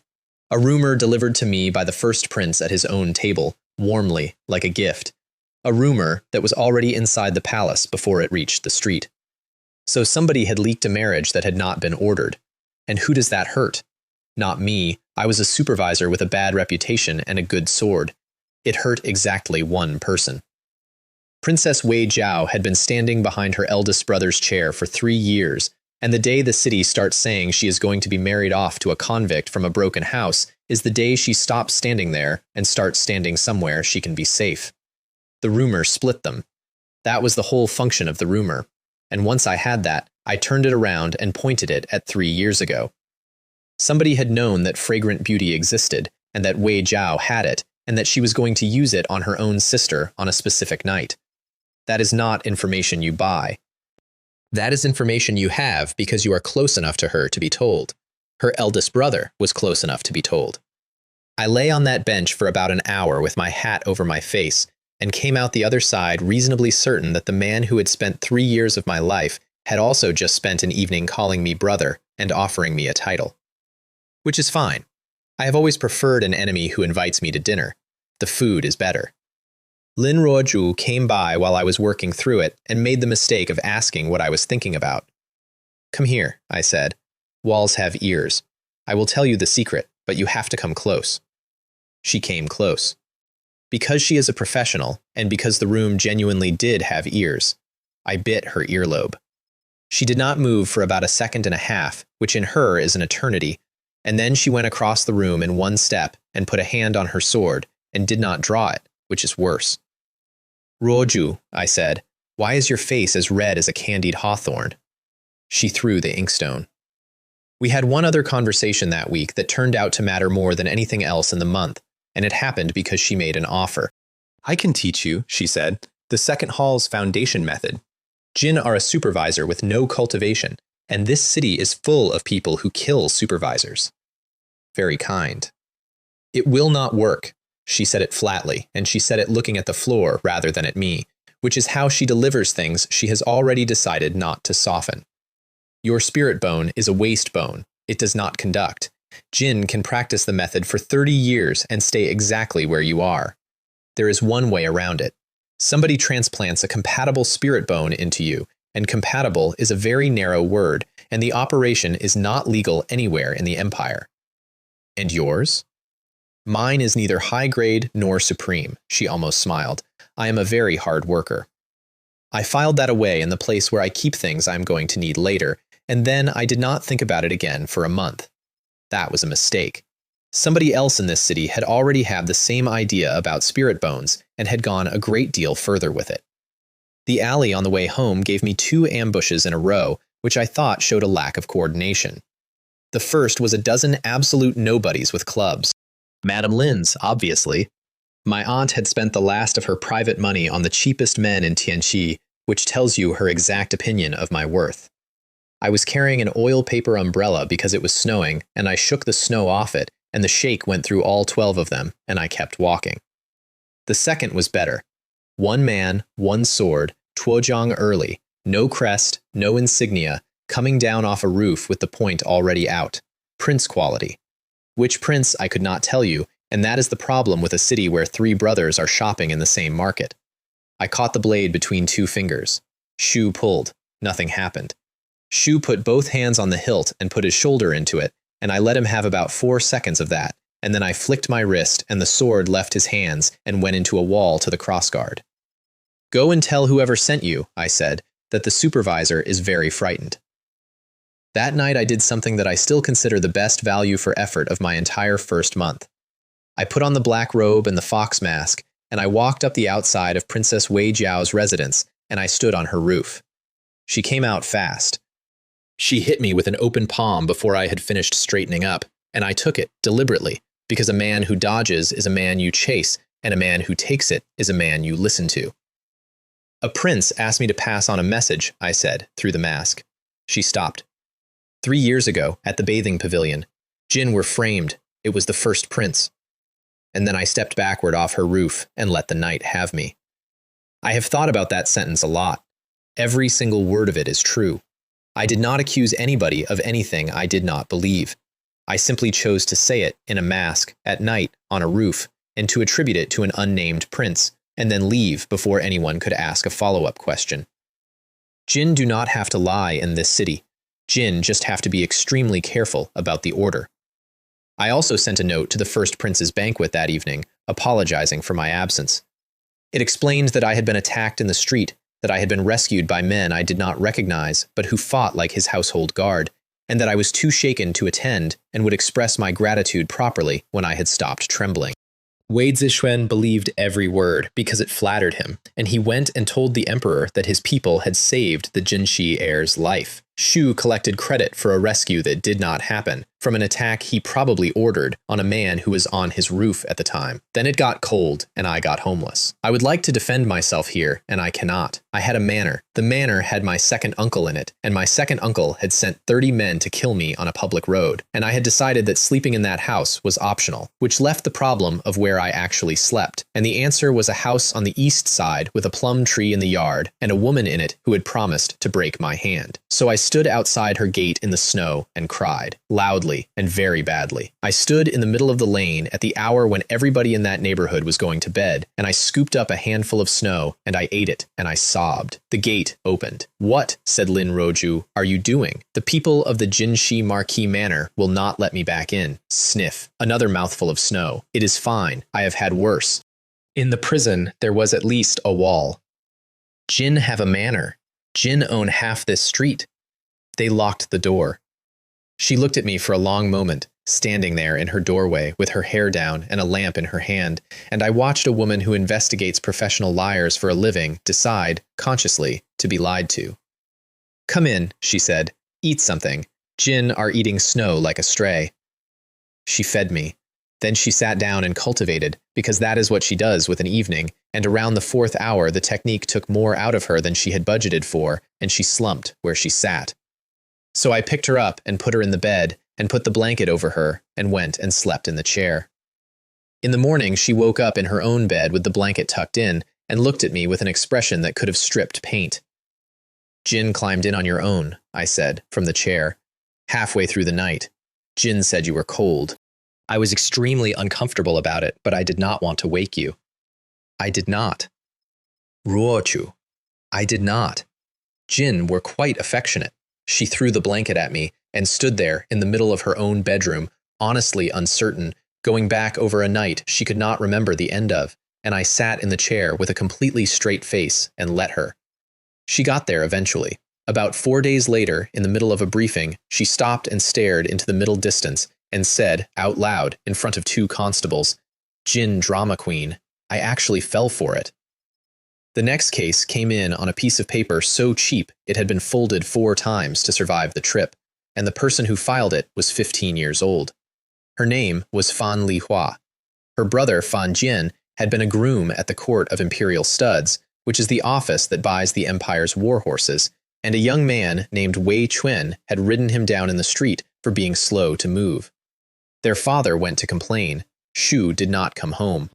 Wei Chuen is the son of the vice minister of the court of imperial studs, and behind the vice minister stands the third prince, and that is why this case had already been to 3 separate courts. Nobody had rejected it. They had passed it along. Each office read it, agreed it was terrible, and forwarded it to the next office, and it had been going around that circle for 11 weeks like a coin in a gutter, and a 15-year-old girl had walked to every single one of them. Then it reached the second hall. Lin Ruoju looked at me over the top of it. "This one will cost you," she said. "It will cost him more." We convened court that afternoon, formally, in the Tianquan Division's own hall, and I sent a summons to the Zhao residence with the seal on it. Wei Chuen did not come. 2 of his guards came instead. They strolled in, looked around the hall, looked at the girl standing at the rail in a coat with somebody else's shoulders in it, and one of them laughed and said that the young master was resting and had sent them to settle the matter. Then he put a purse on the floor of a court of the Tianquan Division and pushed it forward with his boot. The room went completely silent. Everybody in it except those 2 men knew exactly what had just happened. "Do you know," I said, "what the sentence is for offering a bribe to a judge?" Shu opened his mouth. "It is worse than the crime you came here to settle. It is death. It has been death for 200 years. It is death because a man who kills somebody destroys one family, and a man who buys a court destroys all of them." Both heads came off in the hall, on the tiles, in front of everybody, and the clerks kept writing. Then I came down off the platform and crouched in front of Fan Lihua, who had not made a sound the entire time. "Go home," I said. "Wait there. I am going to go and arrest him now." The Zhao residence had 40 men on the wall by the time we got there, which tells you the news traveled faster than we did. Their captain came out front with his sword drawn and started on a speech about jurisdiction. "Everyone in that courtyard," I said to my people, "who obstructs the Tianquan division is killed without further discussion. Begin." Wei Jun went through the gate first. Wei Jun is one of 2 constables who had been assigned to me by the roster, a big, slow-talking man from the western provinces, and I had spent 2 weeks assuming he was furniture. Shu put 4 men down before the gate finished swinging. We took Wei Tren out of his own bed. Shu was still arguing about his father's rank while they were putting the chain on him. Shu got about as far as the words, "Do you know who I—" There was a maid standing frozen at the corner of the corridor with a basin in her hands. "Tell your master," I said, "to bring 1,000 taels when he comes to collect the body." They took his head in the public square 2 mornings later, at the hour when the market is fullest, in front of a crowd that had been reading about this case on the walls for 11 weeks. Wei Peng, vice minister of the court of imperial studs, arrived half an hour late. I have thought about that half hour a lot. Shu had a banknote for 1,000 taels in his fist. Shu had ridden hard, you could see it on the horse. And he had left half an hour too late, because right up until the last possible moment he had been certain, absolutely certain, in the way that only a man in that city can be certain, that somebody would stop it. Nobody stopped it. Shu stood in the square holding 1,000 taels for a son who was already gone, and I walked over and took the note out of his hand. "Payment received," I said. And then, in a completely conversational voice that carried about 30 feet, "For what it is worth, my lord, this was not my decision. The order came down from the Great Commander's office, and the Great Commander's office answers to the First Prince. I only sign what I am handed." Now about that sentence. It was not true. It also was not exactly a lie, and it went straight into that man's chest and stayed there. Then I walked across the square to the girl in the too big coat and put the 1,000 taels into her hands. She did not understand what it was at first. She turned it over twice. "That is a lot of money," I said. "Do not put it all in one place. Do not tell anyone, and do not spend it on a stone for the grave. Live well. The road ahead is long." Fan Lihua stood in the middle of the square and cried the way people cry when the thing has finally stopped. which is much worse to watch than the other kind. Then she reached into her coat and gave me a book. Her father had kept it. Shu had been at the court of imperial studs for 19 years, and what he had been quietly writing down for the last 6 of them was this. War horses were going in and never coming out.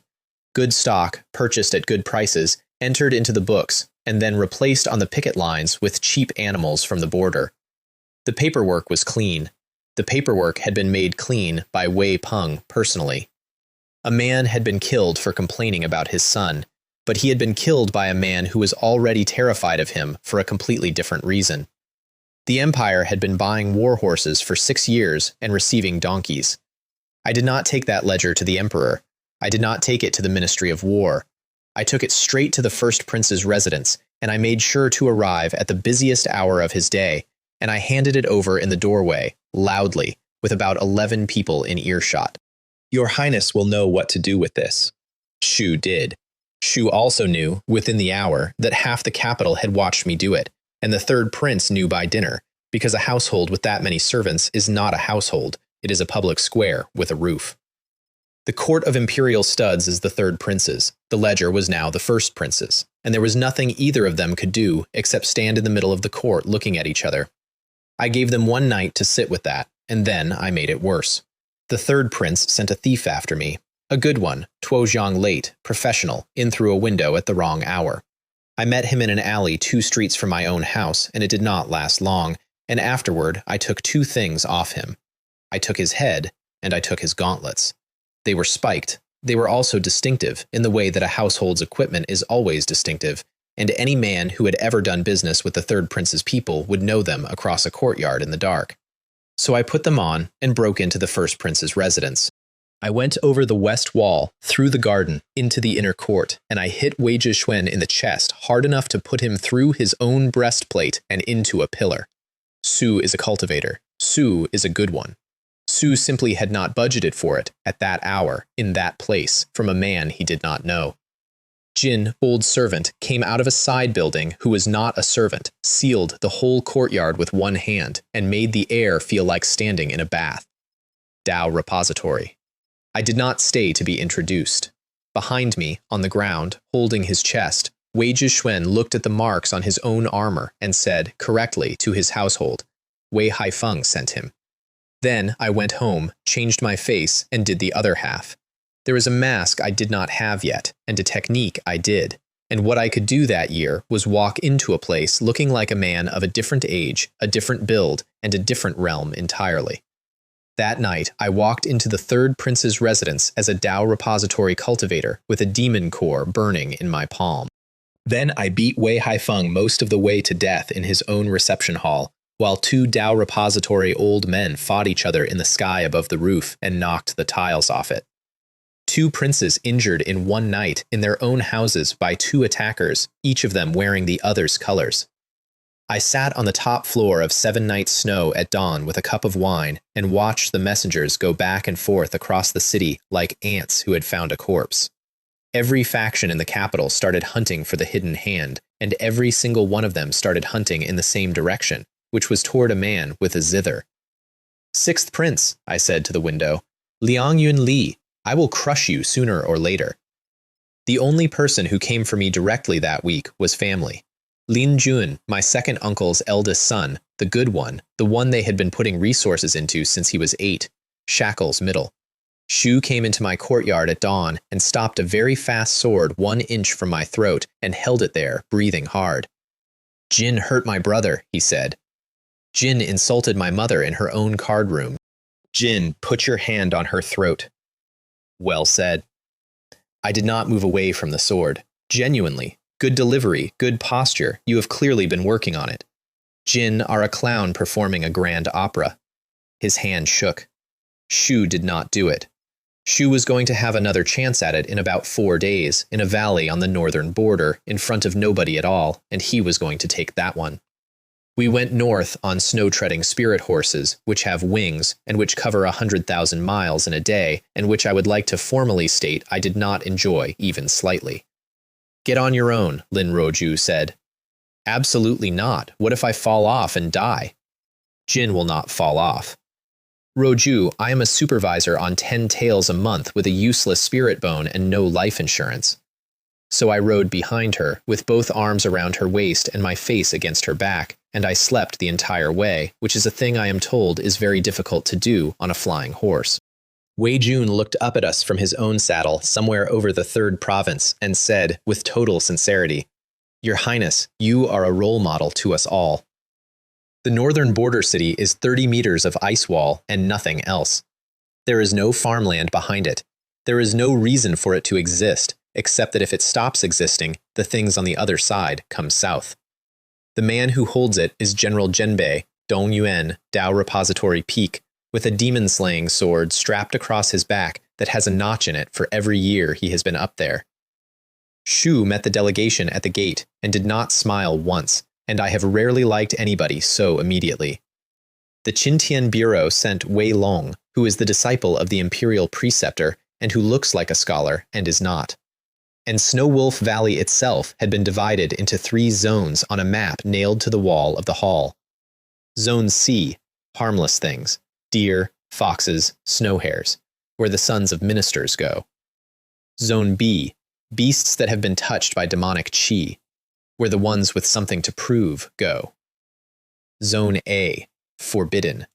No explanation given, no discussion invited. The welcoming banquet was the single most tense meal of my life, and absolutely nothing happened at it. Princess Wei Jiao arrived veiled and took a seat directly across the hall from mine. Then, 300 of the Empire's finest young people spent an entire evening pretending to eat, waiting for the convict who saw her in her bath and the princess who put him underground for it to detonate in public. We were both extremely well behaved. She did not look at me. I did not look at her. It was the most exhausting piece of theater I have ever performed, and my jaw ached afterward. The person who was actually interesting was the one nobody was watching, 3rd Princess Wei Shui. She had her chin on her hand for the entire banquet, and she was drawing circles on the tablecloth with one finger out of sheer boredom, and she had a small, sharp tooth that showed when she got tired of somebody, and she got tired of everybody. She was the sister, the one Wei Jiao had built the whole trap for 3 years ago, the one who had never been told. She sent a maid after me when it ended. "Her Highness would like to speak with you." "Not interested," I said. "This young master is sleepy." The maid stood there. "Tell her I said it exactly like that," I added, word for word. "It is important to me." The rules were read out the next morning by Wei Long of the Qintian Bureau, and there were 3 of them. Each participant carries a token that counts kills. The top 5 at the end take the prizes, and the headline prize was a pill that permanently expands the dantian, which for most people in that hall was worth about 4 years of their life. Second, and Wei Long said this while looking at absolutely nothing in particular, this token does not track your whereabouts. Jin could feel 300 people quietly recalculate. And third, Dongyuan's own contribution, delivered from the steps in about 9 words. "I guarantee no Dao repository cultivator gets into that valley. Below that is not my problem." Which is a general's way of saying, there are going to be bodies, and they will be your own fault. Lin Jun came for me on the 2nd day. I made it easy for him. There was a snow deer down in a gully in Zone B, and I went after it, alone and out of sight, and I let him have the whole thing. The terrain, the timing, the surprise. Because there was a version of that afternoon where he thought better of it on the way down the slope, and I genuinely wanted to see whether he would. Shu did not. The sword came at my back from about 8 feet. No warning, no words, full commitment. I caught it between 2 fingers. Shu pulled. Then he pulled with both hands. Then he stopped pulling because he had felt it, the way they all feel it eventually, the exact moment when the story they have been telling themselves stops being true. "Jin can cultivate," he said. "A bit." "Father said you were." "I am no match for a piece of trash like you," I said. "Everybody knows that." Then I snapped the sword and flicked the broken half through his chest, and he went down in the snow with his mouth still open, and then a palm finished it. There was a watcher on the ridge. There is always a watcher. Shackles Peak, wrapped in white, lying flat, and he had been there long enough that the snow had settled on him. I took him off the ridge and held him up. "Who sent you?" "T. If you cannot even speak clearly," I said, "you may as well die." "Third." Shu was going to say third. My cousin came at me on the second day of the winter hunt with a third prince's man watching from the tree line, which meant my second uncle's house and the third prince's house were now one household with 2 doors. The next thing that came for me was wearing my own colors. A dozen men in Tianchuan Division Black walked out of the trees in a loose half circle, and their officer greeted me by name and rank and asked me to come and assist at an incident in Zone B. Of course, I said. Which hall? First hall, sir. Wonderful. I know every supervisor in the first hall. I drink with them. I started walking toward him. Hao Feng, is Hao Feng with you? Shu said yes. There is no Hao Feng. There has never been a Hao Feng. I made him up walking across the snow, and he agreed to him in about a second and a half, because a man in a stolen uniform will always agree to a name. That took care of 11 of them. The 12th was not in a stolen uniform. Gu Xia came out of the trees behind them, and her uniform was real, because she was the deputy commander of the first hall, and she was Tuojiang Middle, and she had brought 11 dead men to a meeting purely so that she could see what I did with them. She got to find out. She snapped her fingers, and the sword I had taken off the officer came apart into filings in my hand, which was a genuinely elegant piece of work, and I told her so. Then she put a palm through the air at me from 20 feet. I hit her once. I did not want to. She was Tianchan Division. She was, technically, on my side, and she had been walking around the capital wearing a badge exactly like mine while taking money from somebody who wanted me dead. But once a woman has murdered 11 men to build herself an alibi, the conversation is over. Then, on the 4th day, I met the 6th prince. Shu was in the trees at the top of a rise with a bow, and I was at the bottom with a bow, and neither of us had said anything yet. Shu shot first. It was a good arrow. I put mine through the middle of it, and it came apart, and my arrow kept going and opened a line across his cheekbone. The young Yuan Li touched his own face and looked at his fingers. And then he stopped pretending. The court records had him at shackles late, which is a nothing realm, a decorative realm, the realm of a prince who does calligraphy. What came off him in that clearing was Tuojiang Peak, and it came off him all at once, like a coat dropping. Jin, he said, are a great deal more than a supervisor. And you are a great deal more than the 6th son. Then we fought properly, and I would like to state for the record that I won. I put him 20 meters back with one punch. I broke his arm at the shoulder. I caved his chest in, and he went down on one knee in the snow, with his own breath making a wet noise, and I was already deciding where to put him. And then he said a name. Dragon Elder. The air changed. Something came out of him, or out of something inside him, and the demonic chi in that clearing went up by 100 times in about 2 heartbeats. His chest closed. Not healed, closed, the way a door closes. His arm came back around, and he went from Tuojiang Peak straight through into Dao Repository, standing in the snow with his eyes shut. I have made a lot of decisions in this world, and most of them took me a while. That one took me no time at all. I turned around and I ran, and I did not stop for 2 miles. And what I said out loud while I was running was, "Is the old man possessed by a ghost?" It turns out that is very nearly exactly what he was. I ran 2 miles and found a cave, and there was already somebody in it, masked, black, bow up, arrow on the string, aimed at my chest before I had finished coming through the entrance. "Roju," I said, "put that down." The bow did not move. "Jin are wearing a mask," she said, in a voice about 4 tones lower than her own. "I can tell at a glance how long Roju's legs are. It is a professional skill. I have been developing it for weeks." The arrow came at my head. I dodged it. She shot a second one. I dodged that too, and both of those arrows were loosed in what she later described as a helpful spirit. We sat down on opposite sides of a small fire and traded, which is what the 2 of us did instead of trusting each other. She had found a Wuya pavilion man dying in the snow in Zone B, and she had got the last of it out of him, and it was not what either of us expected. The second prince had not sent his people to destroy the Xia family. Shu had sent them to protect it. They had arrived on the night of the solstice to reinforce a merchant house that was about to be hit. They had arrived too late. 30 people were already gone, and the second prince had spent 3 years letting the whole capital believe he did it, because the alternative was admitting he had failed to stop it. And the second thing, the 300,000 tales in the Xia family's own books, the entry with no goods and no contract and no reason, the entry in handwriting that belonged to nobody in that family, Lin Ruozhu had matched the handwriting. It was her second uncle's. She said it flatly, looking into the fire, and then she did not say anything else for a while, and I let her have it. Because there is nothing you can say to somebody who has just found out that the reason their family is dead was sitting at their table. Then she asked about Fan Lei, and I lied to her, cleanly, smoothly, without a flicker. I told her that I had traced him to Qingyuan Temple and that the demons had got there first, and that I had watched him die in front of me and had been unable to reach him. I have thought about that lie more than any other thing I did that year. I am not going to pretend it was necessary. Then a black bear demon came into the cave, Tuojiang late, 4 meters standing, and it came in through the entrance like the entrance was a suggestion. I was already moving when Lin Ruozhu went past me. She broke through in the middle of it, again, second time in a month. Tuojiang middle, arriving in the gap between one exchange and the next, and she used the surge of it to take the thing's arm off at the shoulder and pin what was left of it to the cave wall with a spear of light through the throat. Then she held it there and made it talk. It had a mouth. It used it. The sixth prince, it said, Liang Yunli, and then she killed it anyway.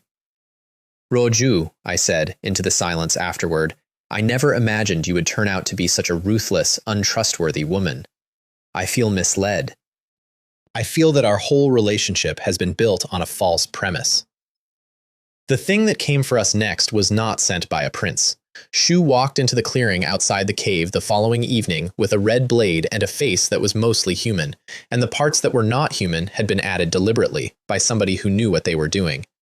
Bloodwolf, West Shu, Tuojiang Peak, and he was mine, in the sense that he was the exact shape of the hole in my own case file.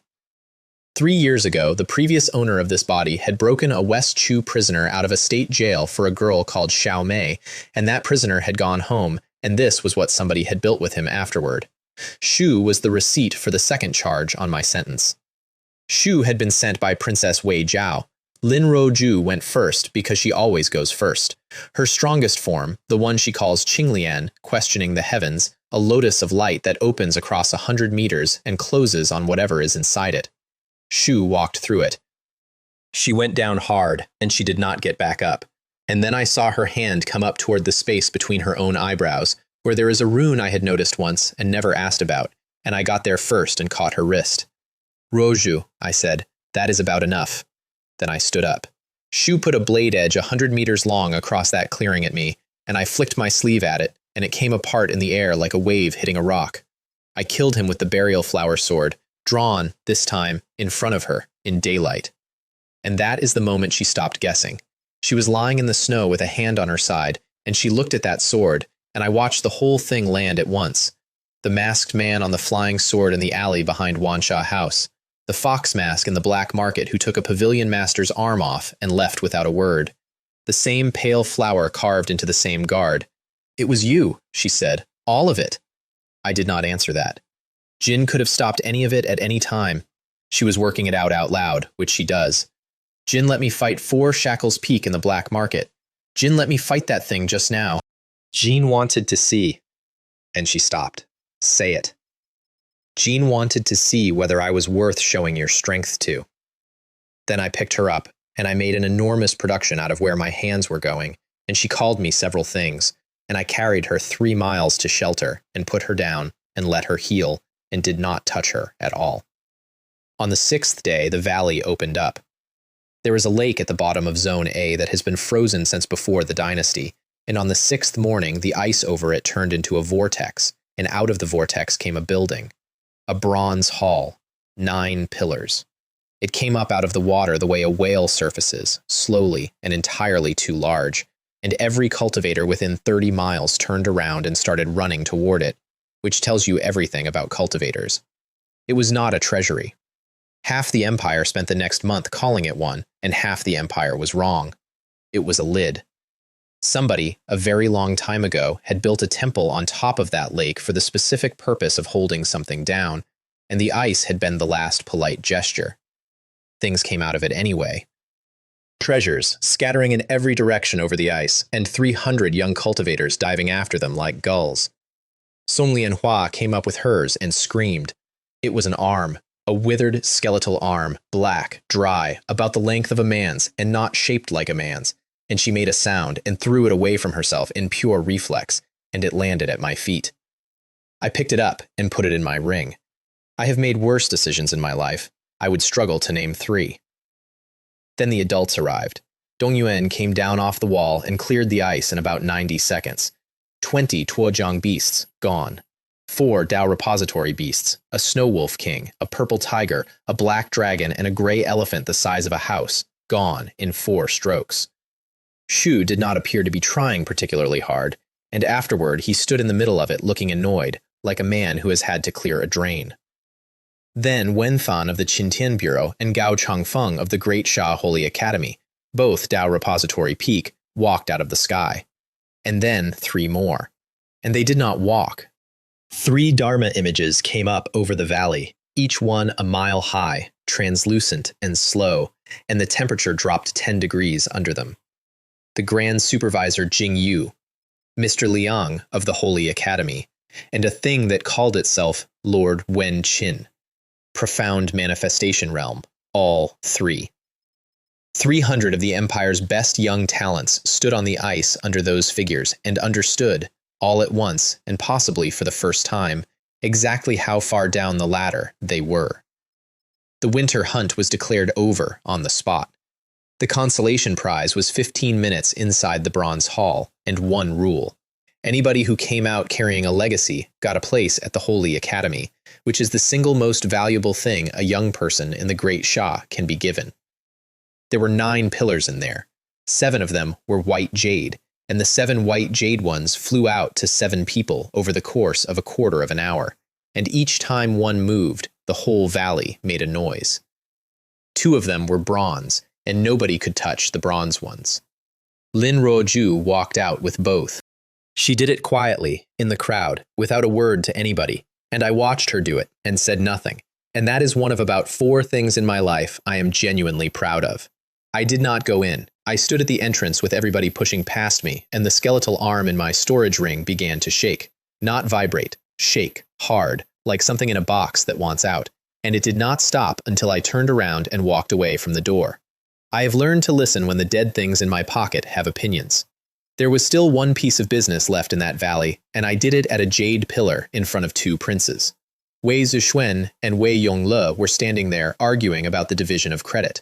I walked up wearing the 3rd prince's spiked gauntlets, in daylight, in front of both of them, and I said, conversationally, "Your 6th brother is Tuojiang Peak, and there is a Kong soul living inside him."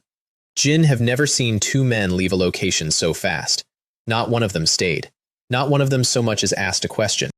The 1st prince took his people east, and the 2nd prince took his west, and I was left standing at that pillar with the 6th prince of the Great Sha walking up the slope toward me.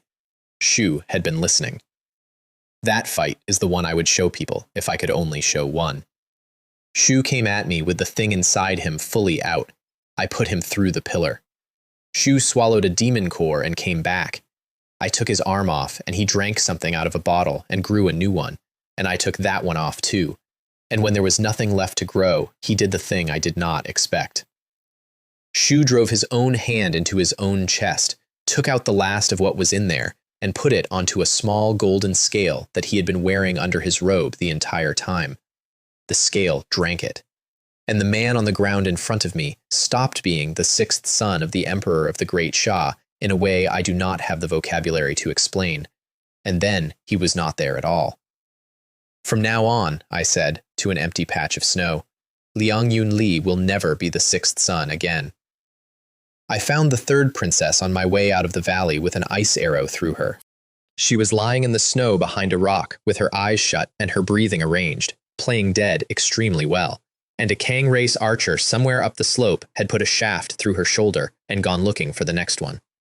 She crushed a jade talisman as I came around the rock, which is the last thing you do.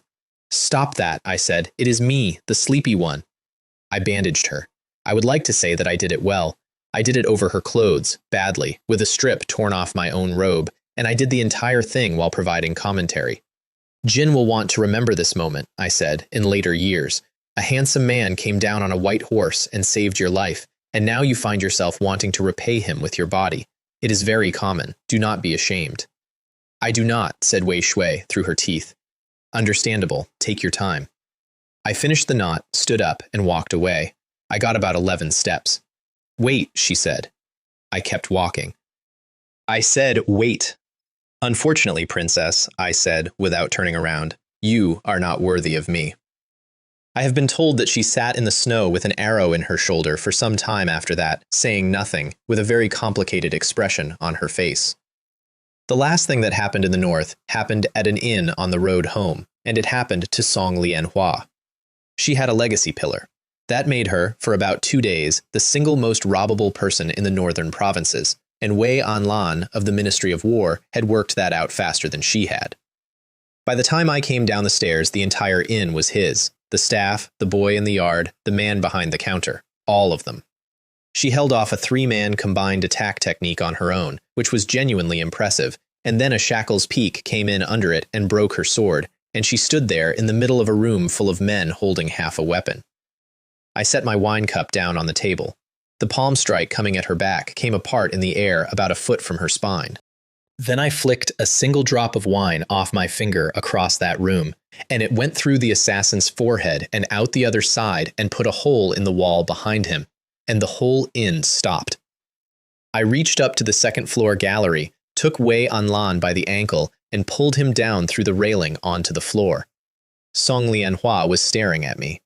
3 years, a clean jaw, a white robe, and a drop of wine, and she had finally recognized me. I put the broken sword back in her hand and pointed at the man on the floor. Kill him. What? Shu came here to take your inheritance and leave you in a ditch on the North Road. Shu is the second son of the Minister of War. If I kill him, it is a Tianchuan division matter, and it goes through 6 offices. If you kill him, it is a private quarrel between 2 noble houses. I stepped back. Also, once you have done it, you will never be able to testify against me about anything for the rest of your life. I want you to understand that part clearly before you decide. She stood there for a long moment. Then she did it. She sat down afterward on the inn floor, shaking, and looked up at me, and I picked my wine cup back up off the table. If you have killed someone, I said, deal with the consequences yourself. In the morning, she came down the stairs and started a sentence with the words, about last night. What, I said, does last night have to do with me? The results were posted at the northern border city on the last day. Wei Minghui, 80. Jin Lei, 78. Song Lianhua, 70. Liang Hongying, 60. Su Zhihu, 55. Song Lianhua, Wei Minghui, and Liang Hongying took Holy Academy tokens, and 39 people did not come out of that valley at all. And Dong Yuan stood on the steps in front of the entire assembly and made the first prince of the great Shah write out all 39 names himself, by hand, in front of everyone, while the families watched. I liked that man enormously. The first thing I did back in the capital was find out what I had put in my pocket. I took the skeletal arm out in a sealed room at 3 in the morning, and it came out of the ring already moving. Then it went for my dantian. I have had a number of bad nights in this world. That one is in the top 3. The thing came apart into black smoke and went in through my chest, and the black book opened behind my eyes and sat down on top of it like a stone on a snake, and the 2 of them argued about my internal organs for 4 hours. The book won, mostly. What I had at dawn was a left arm that could, if I asked it to, stop being my left arm. Black scale from the shoulder down, claws instead of fingers, and in the middle of the palm, an eye, red and open and interested. I flexed it once, and the air in the room went out through the window. Right, I said, to my own hand. Let us both pretend that is normal. I put my sleeve down over it and went to work, and about 8 minutes into the corridor, my second uncle stepped out in front of me with the face of a man who had been waiting since dawn. June is dead. I heard. In Snow Wolf Valley, alone, nobody saw it. I know. I have been extremely curious about it myself. I stepped around him. Jin should look into it, really put some resources behind it, ask around. Then the second hall got the case that changed the size of everything. 8 students of the Ruo Gao Martial House. The oldest was 16. They had been taken from the school grounds one at a time over 5 weeks, and they had all been found afterward, and every single one of them had been carrying a high-grade spirit bone. The report from the district office said the killer had a taste for destruction and that the bodies had been ruined past examination. I read that sentence 4 times. Shu did not ruin them, I said. Shu cleaned up after himself and hoped we would call it madness. Go back and weigh what was left in the chest cavity. They went back. They weighed it. It was ordinary bone. Somebody had put ordinary bone in, from an animal, from a butcher, from anywhere, because the one thing you cannot do with a spirit bone is fake its absence to a physician who is actually looking. 8 children with the best bones in their generation, and every one of those bones was now inside somebody. The suspect took about a day to find because he had been extremely stupid about it. Zhao Lin, 15, second young master of the Anping Marquis estate, which is the same house whose 3rd son I had beheaded in my own courtyard 6 weeks earlier. Appreciate the symmetry for a moment. I had already taken one boy off that family, and now I was going back for another one, and the Anping Marquis was going to have opinions. Lin Ruoju broke the case with a single sentence, and she did it in their own front hall. Zhao Lin came out to be indignant at us. Shu was well-dressed and well-rehearsed, and he had the exact tone of a young man who has been told his whole life that the law is a thing that happens to other households. She let him finish. Then she said, very mildly, "Xuanhuang late already? A transplanted spirit bone must be a very painful thing." The room stopped. Shu had been Xuanhuang early 4 months ago. It was on his own school's records, and nobody in that hall, including his father, had thought about it for 1 second, because when a boy from a good family suddenly gets better, everyone congratulates the tutor. She produced the bone observation mirror. The Qinqian Bureau issues exactly 4 of them, and it does one thing. It looks at a bone and tells you whether it grew where it is sitting. Zhao Lin refused the test. Then Zhao Lin ran. Marquis Zhao Chuan stepped into the doorway with 40 men behind him and told the Tianquan division that his son was not going anywhere. And a voice from the courtyard said, "Hand him over, or I might have to wipe out the Anping Marquis estate." Pacification Envoy Bai Li Chongqing, Dao Repository, Peak. Shu had not been in that courtyard 4 seconds earlier, and now he was, standing in the middle of it with his hands behind his back, looking mildly at a wall. 40 men put their weapons on the ground at the same time. We did not put Zhao Lin in a cell. We tied him to a tree 8 miles north of the city and left him there in the open with a lamp, and then we went and stood in the tree line and waited, because the one thing a 15-year-old with somebody else's bones cannot do is arrange his own harvest. Su Rui came first, Tuojiang late, the Anping Marquis estate's tame expert, with a dozen archers. Lin Ruoju went through the archers and then chased Su Rui over the ridge and out of sight, loudly, and stayed away for a long time. On purpose. She wanted the boy to think he was alone with a chance. Shu bragged for 9 minutes. It was all there. Shu had forged the instructor's summons himself, in the instructor's own hand, to get the 8 of them out of the school gate one at a time. And when it was done, he had made sure the bodies went home instead of into a river, specifically so that the families would have to look. "They were better than me," he said, to a tree in the dark. "Now they are not." Then somebody said, "That will do, Zhao Lin." And out of the tree line came Wen instructor, their teacher, the man who had taught all 9 of them, the man who had filed the original report with the district office, the man whose grieving statement about his students had been read out in front of the Ministry of Rights. Shu was Tuojiang Peak. Shu had been hiding it for 11 years. Shu had not sent Zhao Lin after those children out of pity or greed or any of the small reasons. Shu was fishing.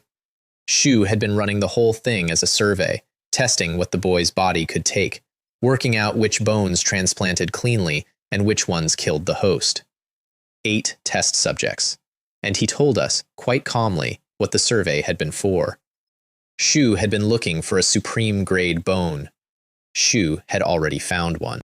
Shu had been watching her for 2 years, and the reason he had filed the report with the district office in the first place was that the report would eventually reach the second hall, and the second hall would send its deputy commander. Shu had used 8 murdered students as bait for Lin Ruoju's skeleton. I took his arm off first, then I took the rest of it, the cultivation, all 11 years of it, out through the hole and left him on the ground as a middle-aged man with no profession. Then Lin Ruoju knelt down and put 2 fingers on his forehead and used something I had never seen her use, a soul search. It gets you everything the man knows, and afterward there is no man, not a coma, and not a death. Scattered, permanently, in a way this world has no cure for. It is a technique the Tian Chuan Division is authorized to use about twice a decade, and she used it on a schoolteacher in a field at 2 in the morning without asking anybody. What came out of him was a name I had never heard before, Tianyin Hall, in Chiyin City, 400 miles south, 7 elders, a hallmaster at Dao Repository, and they had been buying children's bones from freelance suppliers for at least 6 years.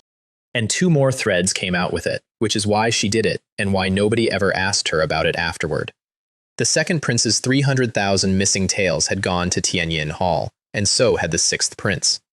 Baili Chongqing gave the Chiyin City mission to the 2nd hall the same week and promoted me on the spot, supervisor of the 2nd hall, which is 1 step up from supervisor and which came with a raise of exactly nothing.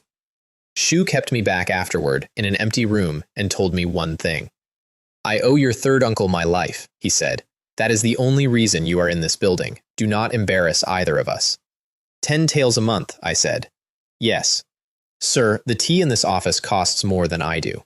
2 things happened elsewhere that week that I did not learn about until much later, and both of them were about the same man. Liang Yunli came out of wherever he had gone after the winter hunt and went to see the Anping Marquis, and he gave Zhao Chuan 5 pills, 1 red, 4 blue. The blue ones were for low-level cultivators, and the low-level cultivators in question were the ones sitting in the Anping Marquis estate's own cells, which is a detail I think about sometimes. The red one takes a man straight to Dao Repository in 1 swallow and then presents him with the bill later, and it was for the Marquis himself, and the payment was 1 job. In 7 days, on the morning of the execution, the Anping Marquis estate was going to take Zhao Lin back off the Tian Chuan Division in the public square, and the 2nd prince received an anonymous letter. It was a very short letter. It said that the flood relief silver he lost on the North Road had ended up at a place called Tianyin Hall, and that the man who had been spending it was his 6th brother. I wrote that letter. I did not sign it. I did not need to. Wei Yongle read it, thought about it for 1 evening, and then started a rumor in the capital that the slaughter at the winter hunt had been a Kong race operation, and that his 6th brother had been seen keeping company with them. That rumor was completely true, which is what made it lethal. Lin Yizhou was on the bench when I came home that night. Shu did not say hello. Shu held out a small jade bottle with 1 pill in it, and the pill was black and gold, and the air around it was doing something strange. 6 Dao Divine Treasure Pill, he said. 1. There is no second one. And the courtyard? I have already sealed it. Nobody will hear anything. Then he went back to his wine, and I went inside and shut the door and took the pill. Dao Repository Realm is where you stop being a person with power and start being a thing made of it. Jin take the 5 organs and you forge them, 1 at a time, over years, into divine treasures. Most cultivators spend a decade on the first one and consider it the achievement of their life. I did the heart in 1 night. And when it finished, it came out gold. Not the color it is supposed to be. Gold all the way through, and the light of it came out through my ribs and lit up the room, and the black book, which has never once in 3 years volunteered an opinion, went completely still in a way that felt a great deal like somebody holding their breath. I sat in a sealed courtyard at dawn with a golden heart and no idea what that meant. Lin Yizhou was outside the door when I opened it. Shu looked at me for a long moment, and something went across his face that I had never seen on it before. "I cannot see through you at all anymore," he said. Then we rode south to Chiyin City, and Lin Ruoju, who learns, had a 2nd spirit horse saddled and waiting in the yard for me. I looked at it. I looked at her. Then I climbed up behind her and put both arms around her waist and my face against her back. "There is a horse," she said. "It is a lovely horse." "Jin, have your own horse." "Ruoju, I have a golden heart now. It is a delicate condition. I could go at any moment." Wei Jun, from the ground, with feeling. "Your Highness, you continue to be a role model to us all." We stopped for the night at a garrison town 400 miles south, because there is a rule in the Great Shah that a Tianchuan division officer on assignment may requisition hospitality from any imperial unit on the road, and the unit stationed there was the Red Wind Army. Their commander's son came out to meet us personally, which was the first thing wrong. His name was Feng Yu. Shu was about 25. He was extremely pleased to see us, and he had a banquet laid on inside 20 minutes, which is not something you arrange for two travelers unless you were already expecting somebody. Shu poured. Shu toasted the emperor. Shu toasted the Tianquan division. Shu toasted Deputy Commander Sha's reputation, which had apparently reached the southern provinces, and he did all of it while holding his own cup at an angle that meant nothing went into his mouth. The next 4 seconds were funny, and they deserve precision. Lin Ruoju set her cup down without drinking. I set my cup down without drinking. Feng Yu looked at both cups. Feng Yu looked at us, and every single one of us understood at the same instant that everybody at that table had known about the spirit dispersing powder in the wine the entire time and had been being polite about it. There was a beat. "Well," I said, "this is awkward." She put a green light through his throat before he got out of the chair. The soldiers came in through both doors, 40 of them, and I did not have a weapon in my hand because I had a wine cup in it, so I used the wine cup. I squeezed, and the porcelain came apart into about 200 pieces, and I opened my hand, and the room emptied. Feng Yu was still alive on the floor. I picked up the base of the cup, which was the only piece left, and finished it. Then his father arrived, Feng Long, commander of the Red Wind Army, Tuojiang Late. Shu came into that hall at a dead run with 3,000 men forming up outside, and he had not come to negotiate. Shu had come to activate a 3,000 spirit gathering array. I had read about them and never seen one. It is exactly what it sounds like. 3,000 soldiers standing in a specific arrangement, all giving up a piece of themselves to one man in the middle. The air over that garrison town turned red, and Feng Long went from Tuojiang Late to Tuojiang Peak in about 4 heartbeats, and he came at me, looking like a small building. I threw his son's body at his feet. Shu stopped. That is the whole trick, and it is not a nice one, and it works nearly every time. A man who is 1 second away from killing you cannot look at his own son on the ground and keep his shape. I took him by the throat while he was looking down. Then I put him on the ground and stepped on the side of his head, exactly the way I had done to my cousin in my own courtyard, and I held him there. The array came apart. 3,000 men who were feeding their strength into a dead man discovered what happens to the far end of that arrangement, and it was not survivable. And I would like to state clearly that I did not design that array, and that I have thought about it since. Lin Ruoju stood in the wreckage of the hall afterward and looked around at it. "Your methods," she said, "are genuinely frightening." "My methods? Jin killed most of them." "I killed one man." "Jin killed the one that mattered. The rest was arithmetic." Qian City is a walled town with a lord, 4 gates, and a very specific atmosphere, which is the atmosphere of a place where people have learned not to look at each other in the street. We got the local situation inside 2 hours from a woman in an inn, because that is where you always get it. Her name was Wei Min. Her daughter had gone up to Tianyin Hall a year ago on a scholarship, which is what they call it, and had written home twice, and then not at all. She had gone up the mountain herself 4 times. She had been turned back 4 times, and in between, she had acquired a second problem, which was Wu Li, the son of the lord of Qian City, who had decided he wanted her and had been informed that he could not have her, and who had been extremely bad about that news for about 8 months. Shu walked into the inn while she was still telling us this. Shu had 6 guards. Shu did not look at me or at Lin Ruoju at all because we were sitting down and therefore furniture. "Bring her," he said. I put my boot in his chest and kicked him off the 3rd-floor gallery. Shu hit the street, and his guards drew, and Wei Jun and Chen Hao came down the stairs behind me, and then there were no guards. Then I went down and finished the part with Wu Li. The innkeeper stood behind his counter with his hands flat on it, looking at what had just happened to the local lord's only son in his dining room. I put a stack of banknotes on the counter. "For the damage," I said, "and the tables, and the trouble you are about to have." "Sir," he said, "the lord of Qian City takes 300 soldiers up to Tianyin Hall on the 7th of every month. For tea." I looked at the calendar on his wall. "What day is it?" "The 7th, sir." The message from Bailey Chongqing arrived that afternoon, and it was 4 lines long. Shu had been intercepted on the road by a Kang race cultivator of considerable rank and could not reach us. Tianyin Hall's strength was confirmed. 6 elders at Tuojiang Peak and a hallmaster at Dao Repository. Late. His instruction was to observe, record, and wait. Lin Ruoju read it twice, then she folded it and looked at me across the table, and her expression was not hesitation. She was asking me a question she had never asked anybody. Then let us go up and take a look, I said. They had 200 soldiers on the approach, and every single one of them was made rather than recruited. Jin could see it in how they stood. Somebody had put bones into 200 men who had not been born with them and had produced 200 perfectly obedient cultivators with about 9 years of life expectancy each. Lin Ruoju took their commander's head in a single draw before the ranks had finished forming, which set the tone. The lord of Qiyin City came out of the hall to see what the noise was. Tuojiang late, in a very good robe, holding a teacup.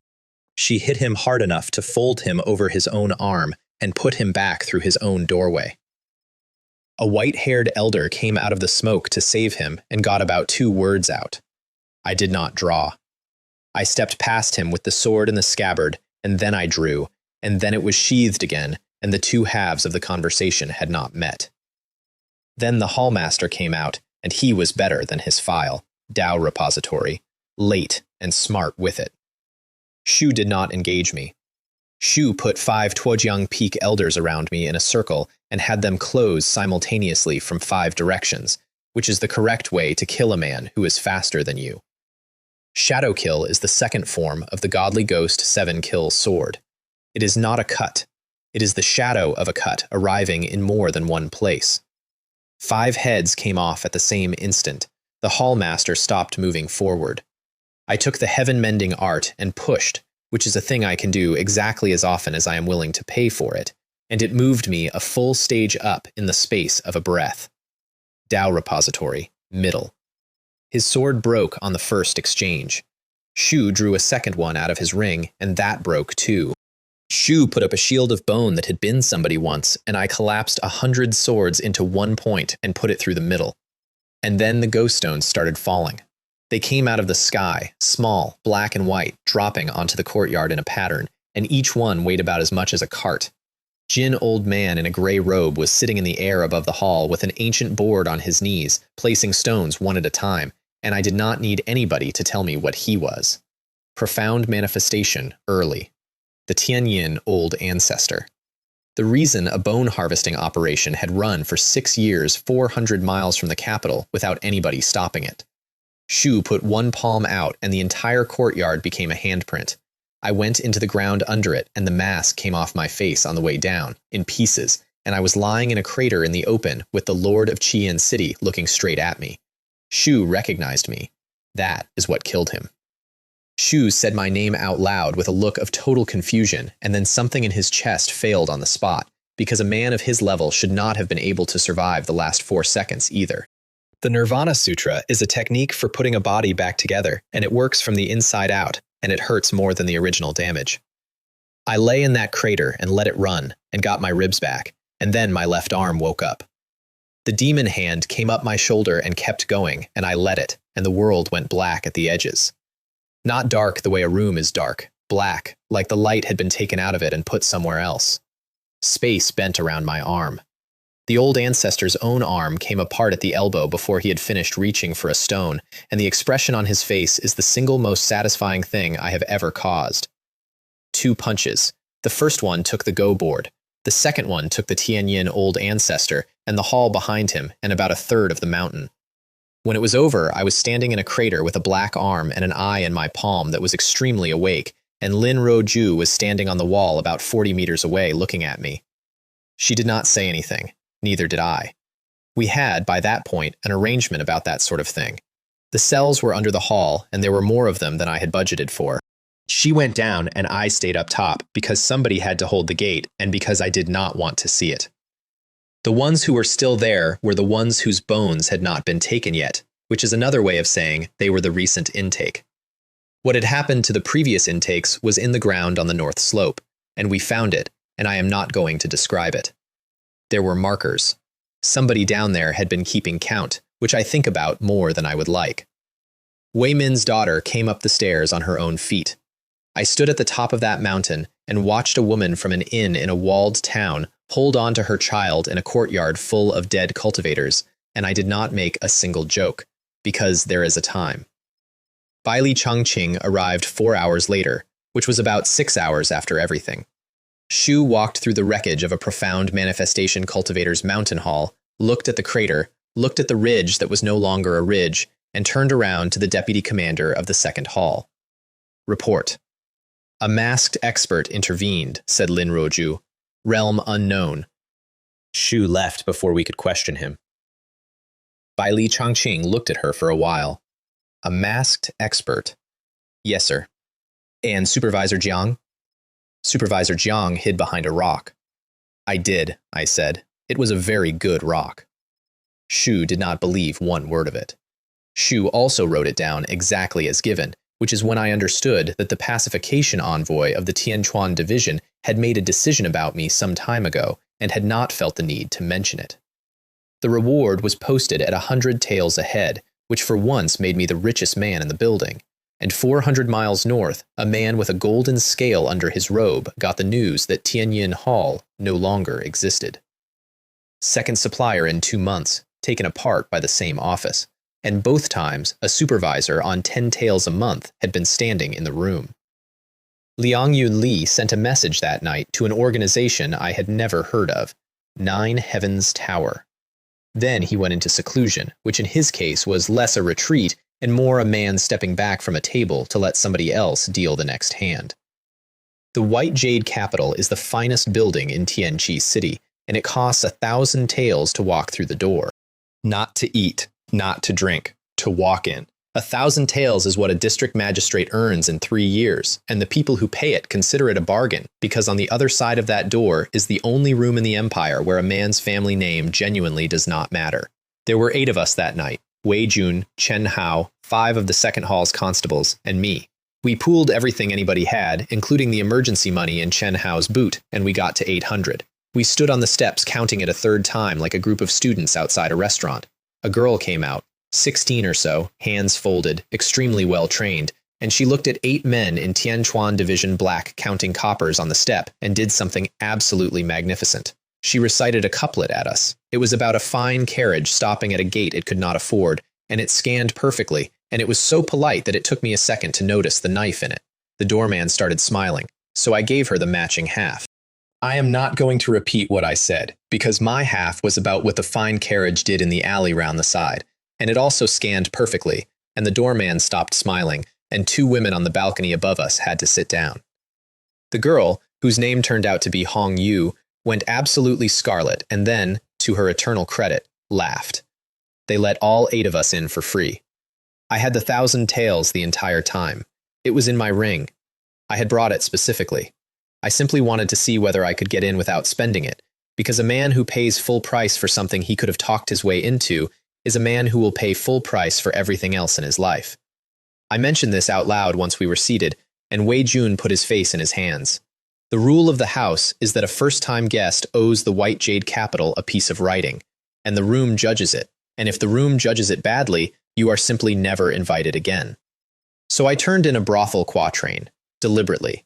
4 lines, extremely coarse, in handwriting that a servant carried up at arm's length again, and the room did exactly what I wanted, which was howl.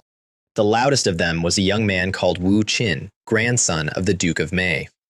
Shu stood up on the second-floor gallery with a cup in his hand and shouted down that if the gentleman from the Tianquan division had 1 line of real talent in him, he would put his own face down here and let him slap it.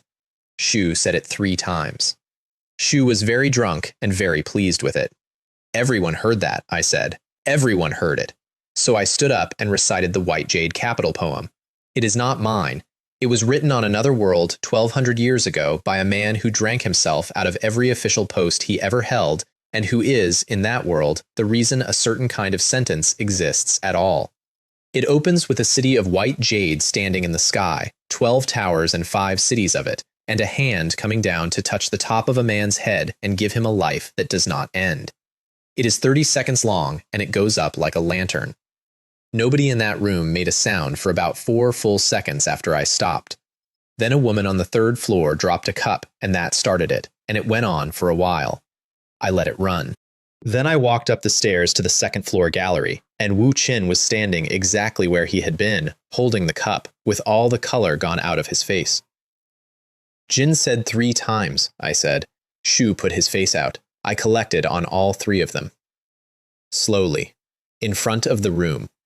There is a room at the top of the White Jade Capital that most of the guests do not know exists, and I got taken up to it about an hour later by a woman who did not introduce herself. Princess Wei Jiao was sitting at a chessboard with wine warming on a stove, and she was not veiled. That was the first surprise.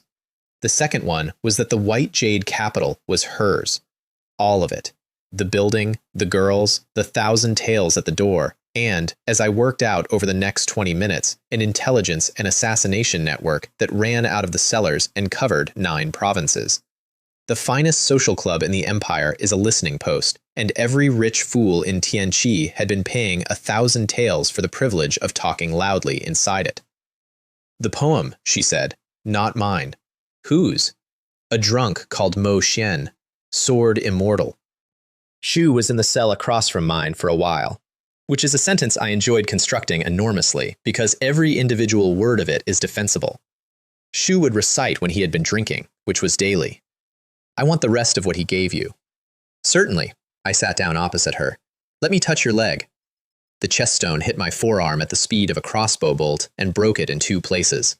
I got up, cradling it, and walked to the door and stopped in the doorway, because you never leave without leaving something. For the record, I said, your legs are thicker than an elephant's and shorter than a tree stump, and I feel that a princess in your position should be told the truth at least once. Then I went downstairs and informed the entire main hall, at volume, that I had just met the owner of the White Jade Capital, that she was hideous, and that she had forced herself on me and I had barely escaped. There were about 90 people in that room. I did learn one true thing up there, and I learned it off the maid standing behind her chair, because I had seen that face before at a brothel 3 years ago in a different life. Xiao Mei. The courtesan, the previous owner of this body, had broken a West Chu prisoner out of a state jail for. She had not vanished. She had gone home. She had been Wei Jiao's West Chu partner the entire time, and the whole thing, 3 years ago, the girl, the prisoner, the favor, had been a lever being fitted to a boy who did not know he was a door. And that night, after I left, Wei Jiao made a decision I did not learn about until it had already gone very wrong, which was that she was going to go after the 6th prince herself, immediately, before he could finish consolidating Dao Repository. My arm was still broken when I got to my 3rd uncle's house. Shu looked at it. Then he took it in both hands and squeezed once, and the bones went back where they belonged, with a noise I will hear for the rest of my life. Thank you, I said, from the floor. Sit up. I am leaving. Then he gave me 3 things. The first was a banner, black, old, and rolled around a shaft that was not wood. It is called the 10,000 Souls banner. It binds to one owner and no other, and what it does is eat souls. Not people, souls. Which meant nothing to me at all, until I found out, about 4 days later, what was walking around this city inside a prince. The second was a mask, blue-faced, fanged, ugly, and when I put it on, my face changed. Not disguised, changed. Bone structure, height, the length of my arms. The third was a small gray metal box with a seal on it that I could not open, could not damage, and could not read. What is in it? Break the restriction and find out. Third uncle, I cannot break a restriction. I do not know what a restriction is. Then you have something to do. And then, on his way out of his own house with a wine gourd and no luggage, he told me the thing that reorganized my entire understanding of the great Shah. The emperor is not dying. Shu has never been dying. Shu is at Dragon Transformation Peak, which is 1 full realm above anybody I had met, and he has spent 3 years lying in a bed pretending to fail so that the empire would relax around him while he pushed for the Divine Court realm. 3 princes have spent 3 years tearing the capital apart over a throne belonging to a man who is not going anywhere and who has been reading their mail the entire time. How long have you known? Longer than you have been alive, said Lin Yizhou, and walked off down the lane. Shu was right about the mail, too, because on that same evening, in a room in the palace, the emperor of the great Shah put down a report and said 1 sentence to his eunuch. 6th brother is showing his fangs. Teach him a lesson. Use his own strength against him. As long as he does not die, that is fine. Which is how, on a cold night on the north side of the capital, 16 people tried to murder a prince at the same time with imperial permission. I was not invited. I found out because the sky over the North District lit up. By the time I got there, it had been going for a while. 3 masked Dao repository early cultivators, 1 from each prince's household, a dozen tuojang from noble families who had lost sons in Snow Wolf Valley and had been given a name to blame, and Princess Wei Jiao, masked, with her own Dao repository middle old man at her shoulder, and Liang Yunli, alone in the middle of it, was winning. Shu had brought 3 Dao repository early of his own and a dozen tuojang, and every single one of them was human, which was the point. Nobody could accuse a prince of anything by looking at his retainers. Wei Jiao got through. She is much better than anybody in that city thinks she is. She put a sword through his heart, and then, when that did nothing, she put one through his throat. Shu healed both. Standing up, while talking. That is when I came over the wall with an oil paper umbrella and a face nobody had ever seen. What I did to Liang Yunli deserves care. It was the first time in this world that I stopped holding anything back in front of an audience. I put one hand out, and a handprint the size of a courtyard came down and drove him into the ground. Shu came up out of that, so I put one finger out. The light of fireflies, I said, dares to contend with the moon. Shu went into the ground a second time, further, and this time the street went with him. The 3 Dao repository early came at my back together. I spun the umbrella. That was all. It went out of my hand, opened, and came back, and I caught it, and there were 3 fewer people in the courtyard. The last one was a big man, Dao repository middle, who had the sense to be frightened and came anyway. 3 punches, I told him. Shu got 2 of them off. I let him. Then the 3rd one arrived. And then the thing inside Liang Yunli stopped being a passenger. His hair went red from the roots out, and his eyes stopped being his. And what stood up out of that crater was not Tuojiang or Dao repository or anything on the ladder I had been climbing. It went straight through to dragon transformation, which is the realm the Emperor of the Great Shah has spent his life reaching. And it did it in the street, in front of the whole North District, in about 4 seconds. So I unrolled the banner. "Fellow Taoist," I said, "come and have a chat with me under my banner." I felt it understand what the banner was. That is the part I remember. There was a second where the thing wearing that prince recognized the object in my hand, and then it left the body at speed, straight up, going anywhere else. The banner took it out of the air like a hand closing on a bird. And then, while it was still screaming, 2 more people arrived in the sky over that street.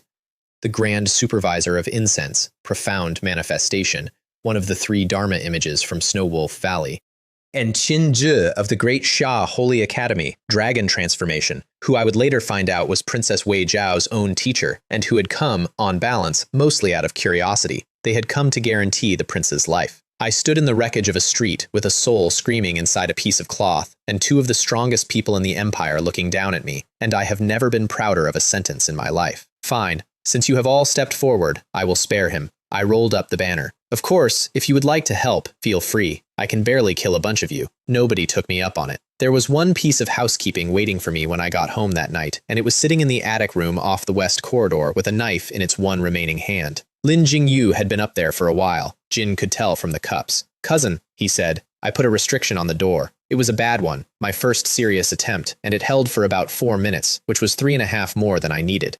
Jin cut off my arm. I did. Jin killed my brother. I did that too. Shu came at me with the knife, one-armed, drunk, from a family that had spent 3 years teaching him he was the master of a house he never earned. Shu got about 1.5 meters. "Those who wish to die," I said, "shall be granted." Then I went out into the snow, and there were 2 women in the lane with umbrellas. Son Lianhua was standing about 10 feet from the gate holding hers out, half raised, in the middle of a decision she had clearly been making for some time. 3 years ago, she had annulled an engagement in my family's front hall using 4 separate adjectives. Since then, she had failed to recognize me in a tea house, been told her poem was the complaint of a bitter woman, been rescued in an inn, and been handed a sword and made into a murderer, and I could see all of it happening behind her face at once. She opened her mouth. And Lin Ruoju walked past her, put her own umbrella over my head, and said, "Let us go." We got about 30 steps. Jin are enjoying this, I said. I am escorting a subordinate. Jin are enjoying it enormously. Walk faster. I spent the next 4 days trying to open my third uncle's box, and I failed on every single attempt, and it was the most useful failure of my life. Because after the 4th day, I sat down and finally read the seal properly instead of hitting it, and the shape of what I was looking at came clear. A restriction is not a lock. A lock is a physical object, and physical objects have physical answers. A restriction is an argument with reality about whether a thing can be opened, and to win that argument, you have to be able to speak the language it is written in.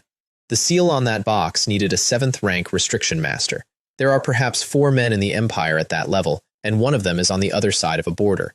So I made a list of things I was going to learn, and the list was restriction, seal carving, runes, and formation. 4 disciplines, each of which takes a normal person a lifetime, and every single one of them was about to matter more to my survival than the sword. The 3rd princess found me the next afternoon. Or rather, her carriage did, which pulled up beside me in the street with the curtain already open. Get in, said Wei Shui. No. There is a banquet at the palace tonight for the Eastern Ding delegation. Jin were not invited.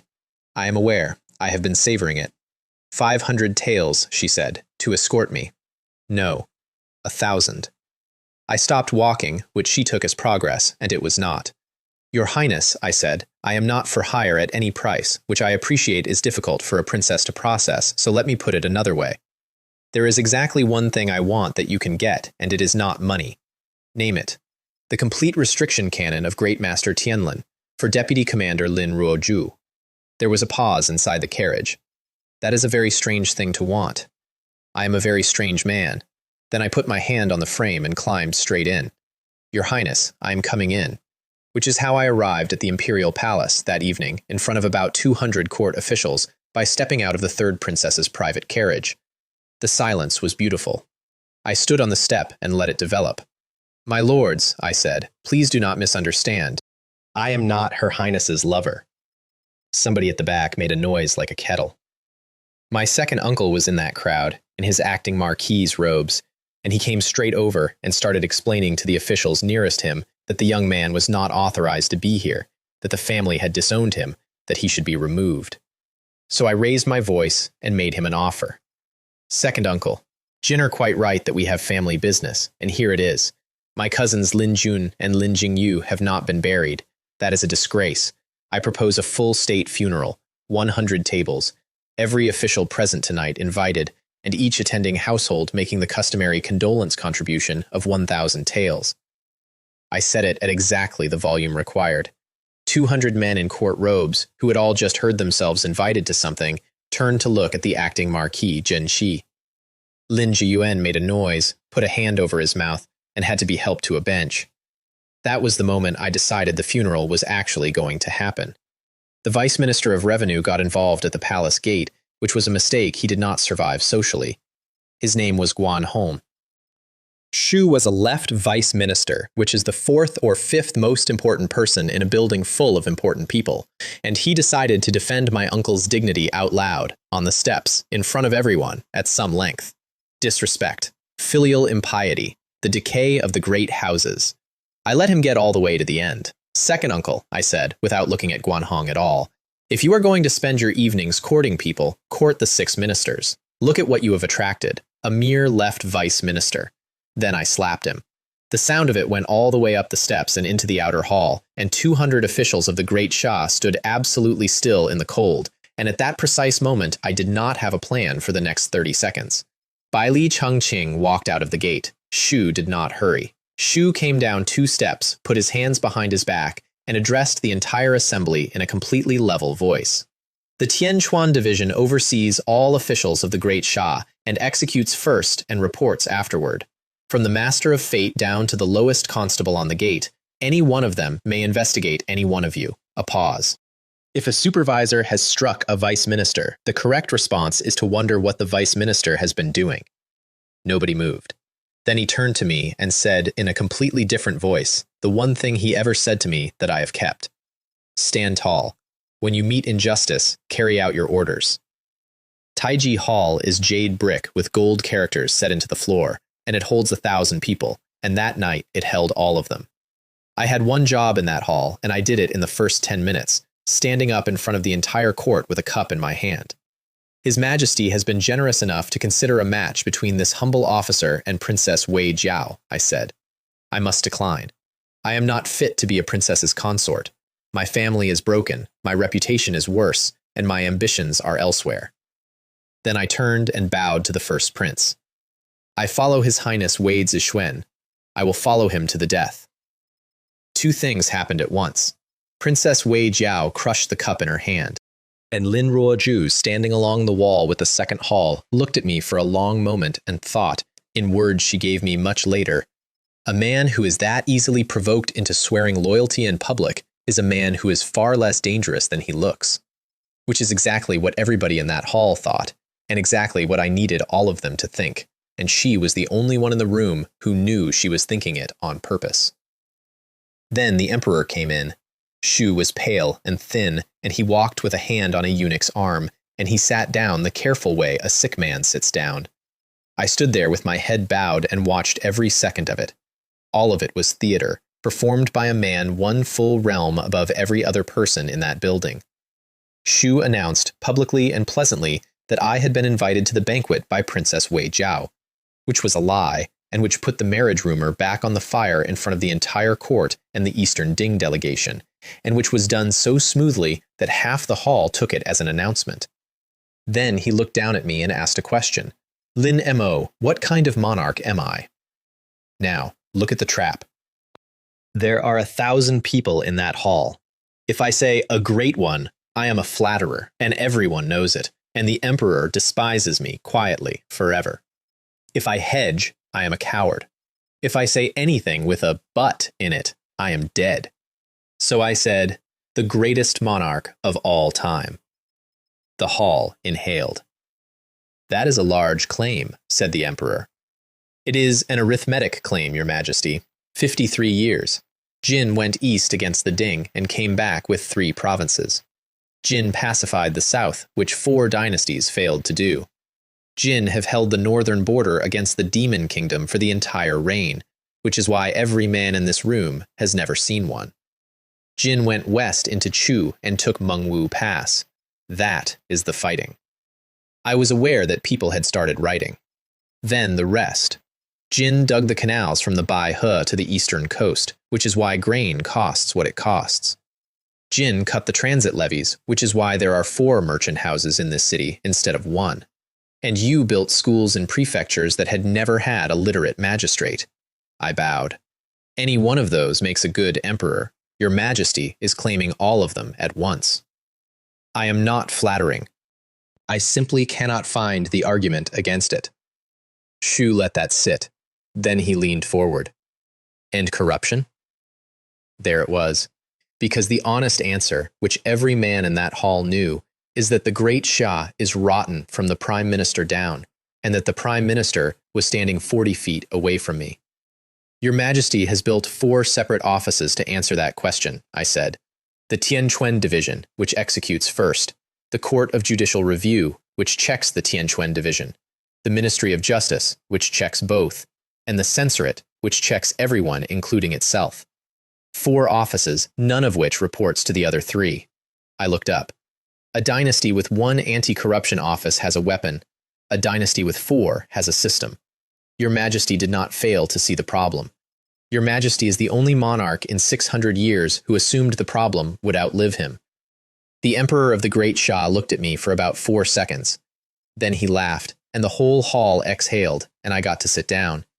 Then the Eastern Ding delegation was announced, and the reason for the banquet walked in. Her name was Song Ling, 2nd princess of the Eastern Ding, and she came down the length of Taiji Hall veiled, in white and silver, with 11 people behind her, and not one of them carrying a weapon, which, in a delegation of that size, is itself a statement. Here is what the Eastern Ding is. It is the other human kingdom on this continent, and every 5 years the 2 of us sit down at a table and agree, in writing, to keep holding the northern line against the demon kingdom together. It is called the Northern Alliance, and it has been renewed 9 times, and nobody has ever broken it, because the alternative is a border neither of us can hold alone. And every 5 years, on the night the treaty is signed, the 2 courts hold 5 contests: alchemy, restriction, poetry, chess, martial, best of 3. The winner takes the prizes, and, much more importantly, the winner spends the next 5 years being the senior partner in every single conversation about the border. Song Ling listed the prizes herself, from memory, without notes. A movement technique scroll, a sword manual, Jin Ancient Zither, the Azure Dragon Sword, and a 4-patterned divine treasure pill, which is a thing I had heard of the way you hear about a comet. Then she sat down, and the great Shah lost the first round in under a quarter of an hour. Our alchemist was Fan Xing of the Holy Academy, and he was good. Shu had a level 4 beast fire, a heavenly flame python, which is a spirit fire you inherit and cannot buy, and he set up his furnace with the confidence of a man who had already worked out which prize he was taking home. Theirs was called Wen Yuan, and he had a level 5 black gold flame. They started at the same time. About 4 minutes in, Wen Yuan said, to nobody in particular, that he was going to attempt a 2nd-grade dragon tiger pill. Fan Xing heard him. That is the whole story. Shu heard him, and something in his hands changed for about half a second, and half a second is the entire margin in that discipline. His furnace came apart across the hall floor, and the Eastern Ding had the first point.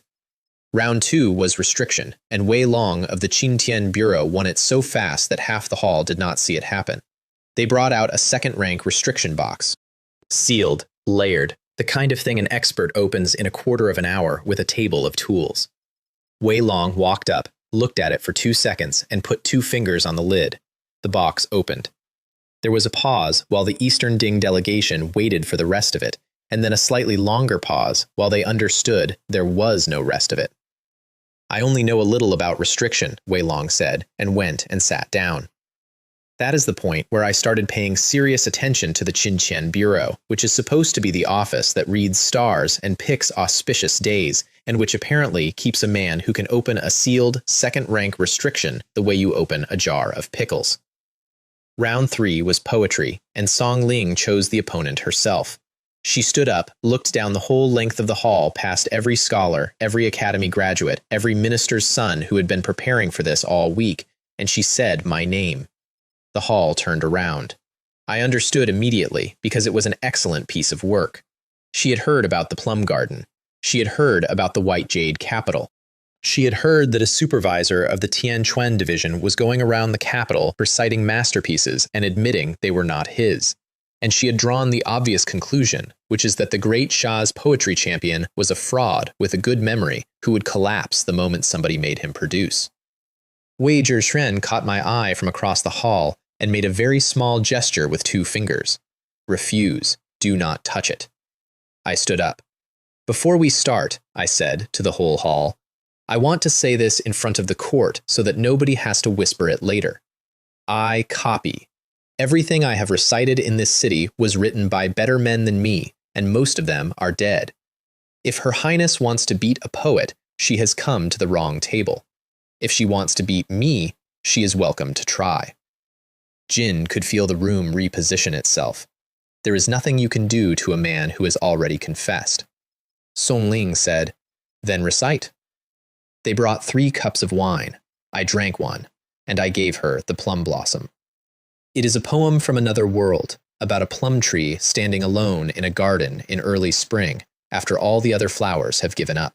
There is a line in it about the shadows lying thin and slanted across shallow, clear water, and another about a faint scent moving in the dusk when the moon is not quite up.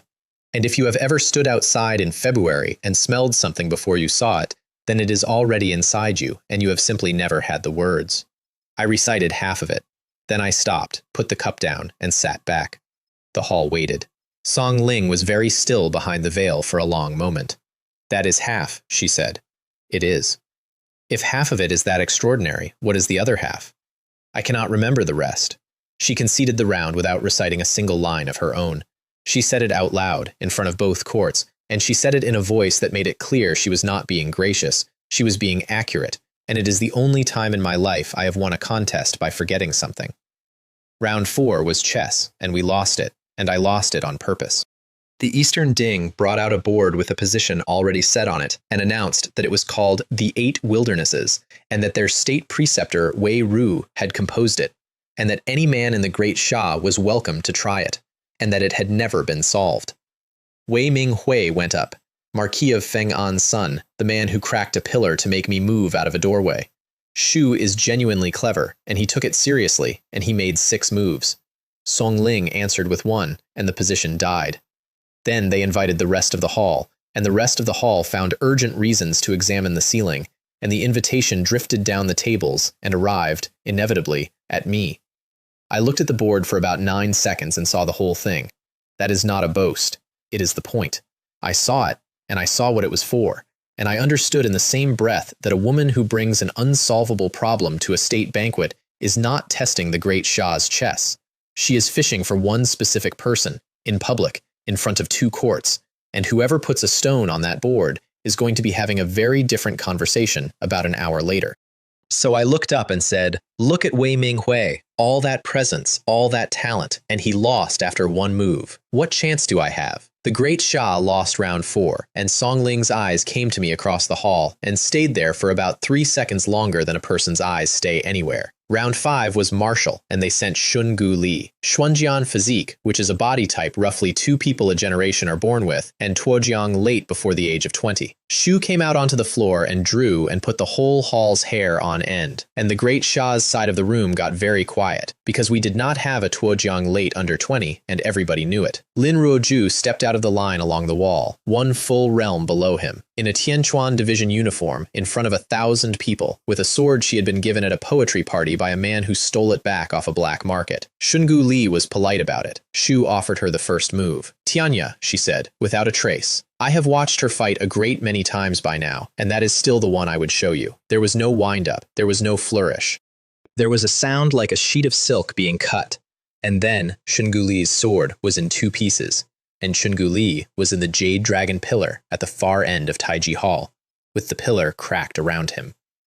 3-2. The Great Shah held the Northern Alliance for another 5 years, and it was held by a woman on a deputy commander's salary. And there is one thing I was standing close enough to see. She was not at full strength. Her breathing did not change, her stance did not shift, and the whole exchange cost her about as much as walking upstairs. Shungu Li knew it too. Shu climbed out of that pillar and looked at her and bowed properly, which took a kind of courage the rest of that evening did not require. Then the prizes. Wei Long took the Azure Dragon's sword, and there was a very interesting silence around that choice, because the Azure Dragon's sword is not an Eastern Ding treasure at all. It is the Emperor's own sword from his youth, the one he carried west, the one he used to kill a demon dragon at Mengwu Pass, and it had been sitting on that table as a great Shah contribution to the prize pool. A disciple of the Qinqian Bureau walked out of the palace carrying the Emperor's sword, and nobody said a word about it. Lin Ruozhu took the scroll, the manual, and the 4 pattern divine treasure pill, because I told her to, and because she had earned all 3. I took the zither. It is a very beautiful instrument. It is 900 years old. It has a name I did not bother to learn. "Jin, interesting choice," said the Emperor from the dais. "Your Majesty, I intend to take it to the White Jade capital and tell everyone it was made personally by the Emperor of the Great Shah." I bowed. Many women will fall for it. There was a moment where the entire court stopped breathing.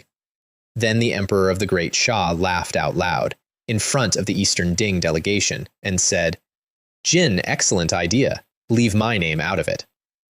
2 men found me on the way out of that hall, and one of them was the most hated person in the empire. The first was Minister Zhao, who wanted me at his father's birthday banquet, and who asked in the specific way a man asks when he has already told other people that I would be there. The second came up beside me in the colonnade with his hands in his sleeves and no attendance at all. Liu Cheng, Prime Minister of the Great Shah, 60-something, small, with a face like a kind uncle, and the single most notoriously corrupt official in 600 years of this dynasty's history. There are ballads about it. There are children's songs about it. If you go into a tea house in any province of this empire and say the words, "the Prime Minister," somebody will spit. "The younger generation," he said, "is truly formidable." And I said, "My lord is an insurmountable mountain. Jin are the greatest trader in Tianqi. Who could possibly surpass you?"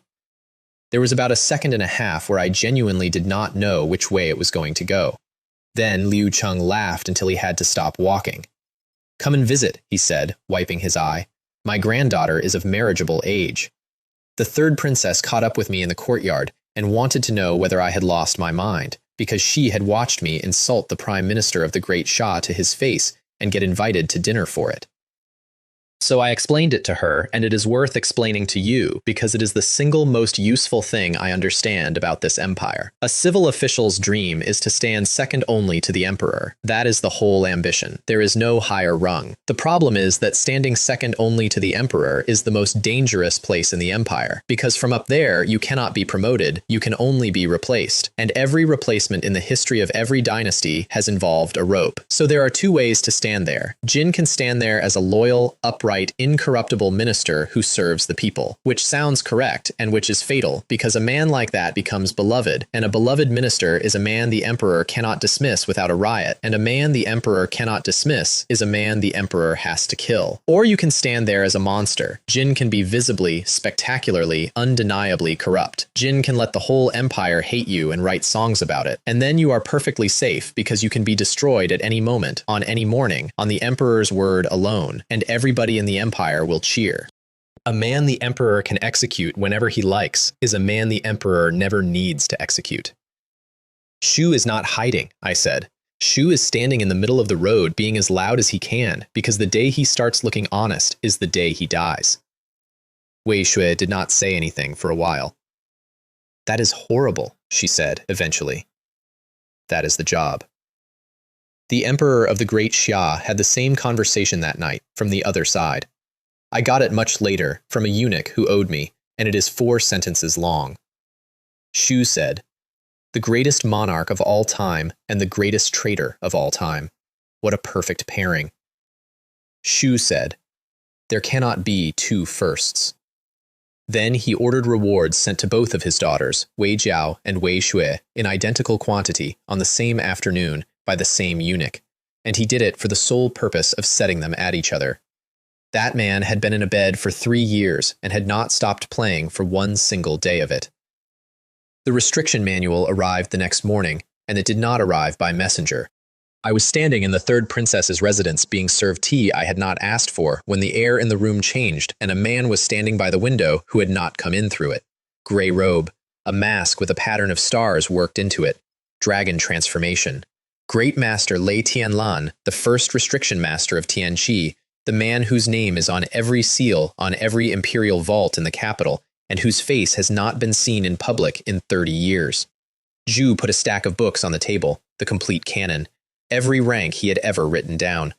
"For Deputy Commander Xia," he said. "Thank you." Zhu turned to go.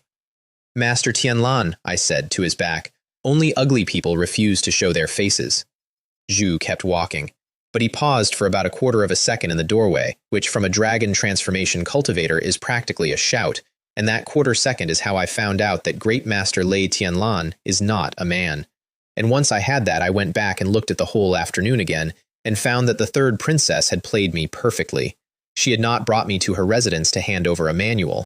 She had brought me there, in daylight, with her carriage parked in the street, so that the entire capital would spend the next week saying that the third princess was competing with her sister over the Zhenxi heir.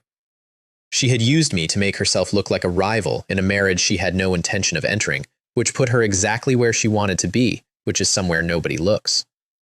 "Jinn are much worse than people think," I told her. "Thank you," said Wei Shui, delighted. Lin Ruoju came for me that evening with an umbrella and a warning. And the warning was the first genuinely frightening thing anybody had said to me in this world. Tianyin Hall had not been an independent operation. There had been something standing behind it, and now that it was gone, that something had turned around and looked at us. 9 Heavens Tower. Their people were already inside the city, minimum realm profound manifestation, which is the realm of the 3 Dharma images that ended the winter hunt, and the 2 targets were her and me. "Handle no cases," she said. "Go nowhere alone. Do not investigate anything for a month." Understood. Jinn are going to ignore all of that. Completely. There is a room above a tea shop 3 streets from the palace, where 2 old men were drinking that same evening, and one of them had a copy of my poem on the table between them. imperial preceptor Wu Jin of the Qintian Bureau, who reads the stars for the Great Shah, and Dean Fan Qi of the Great Shah Holy Academy, both of them divine court realm. Two of a number of people in this empire you can count without taking your boots off.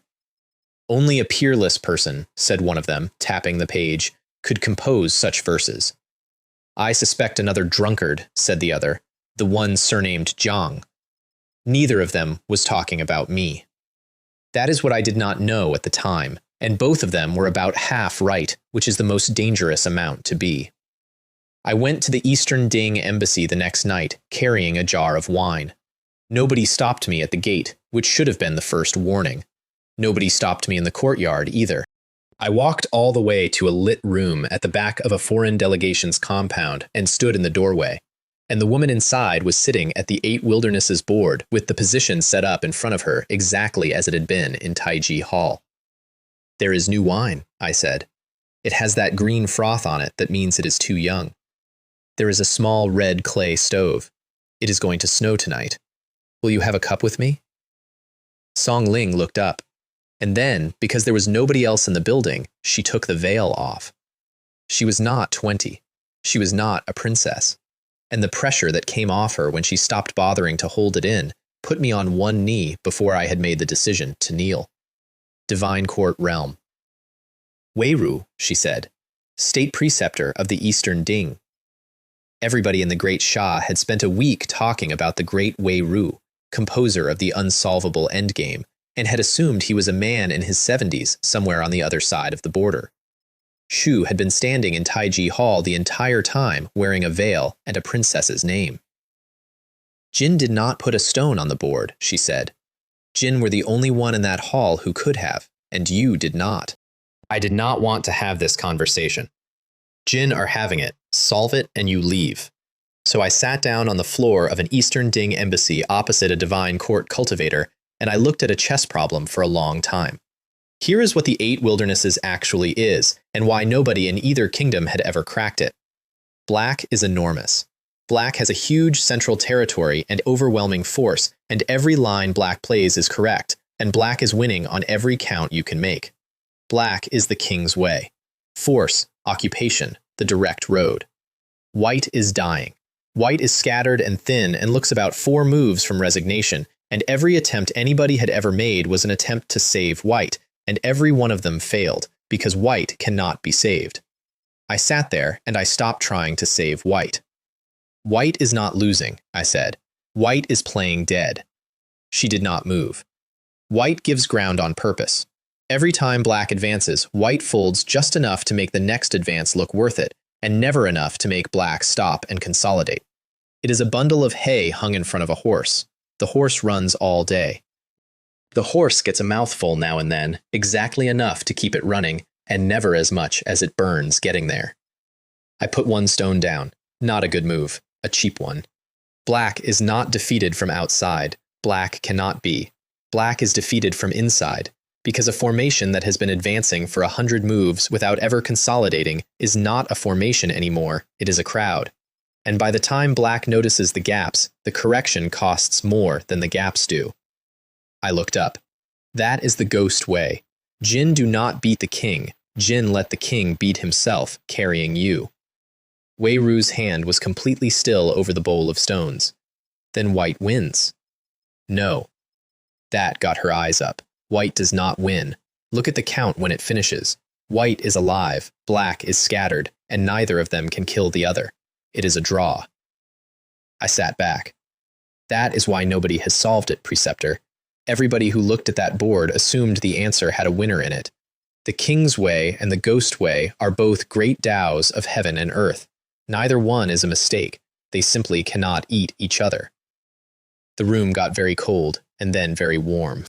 I found out afterward what I had actually been doing in that room. The 8 Wildernesses was not a puzzle, it was a heart demon. A divine court cultivator had built a position she could not resolve 30 years earlier, and had been carrying it around inside herself ever since. Every 5 years she brought it to a state banquet and put it in front of a foreign court, hoping somebody would say the thing she could not say to herself. She had been stuck for 30 years on the assumption that one of them had to win. The pressure in that room lifted straight up through the roof. I did not see what it did on the way. I have been told the sky over the eastern quarter of Tianqi was extremely interesting for about 40 seconds. When she opened her eyes, she was a stage further along than she had been when I walked in. "Name it," she said. "Tonight," I said, "somebody is going to try to kill Lin Roju. Do not let them." The birthday banquet was 2 nights later, and the Zhao family had spent a very great deal of money on it. Zhao Ting, retired Minister of Works, 81 years old, sharp as a tack, and his granddaughter Zhao Hua, who was 17 and who had already been quietly promised to the second prince by everybody at that table except herself.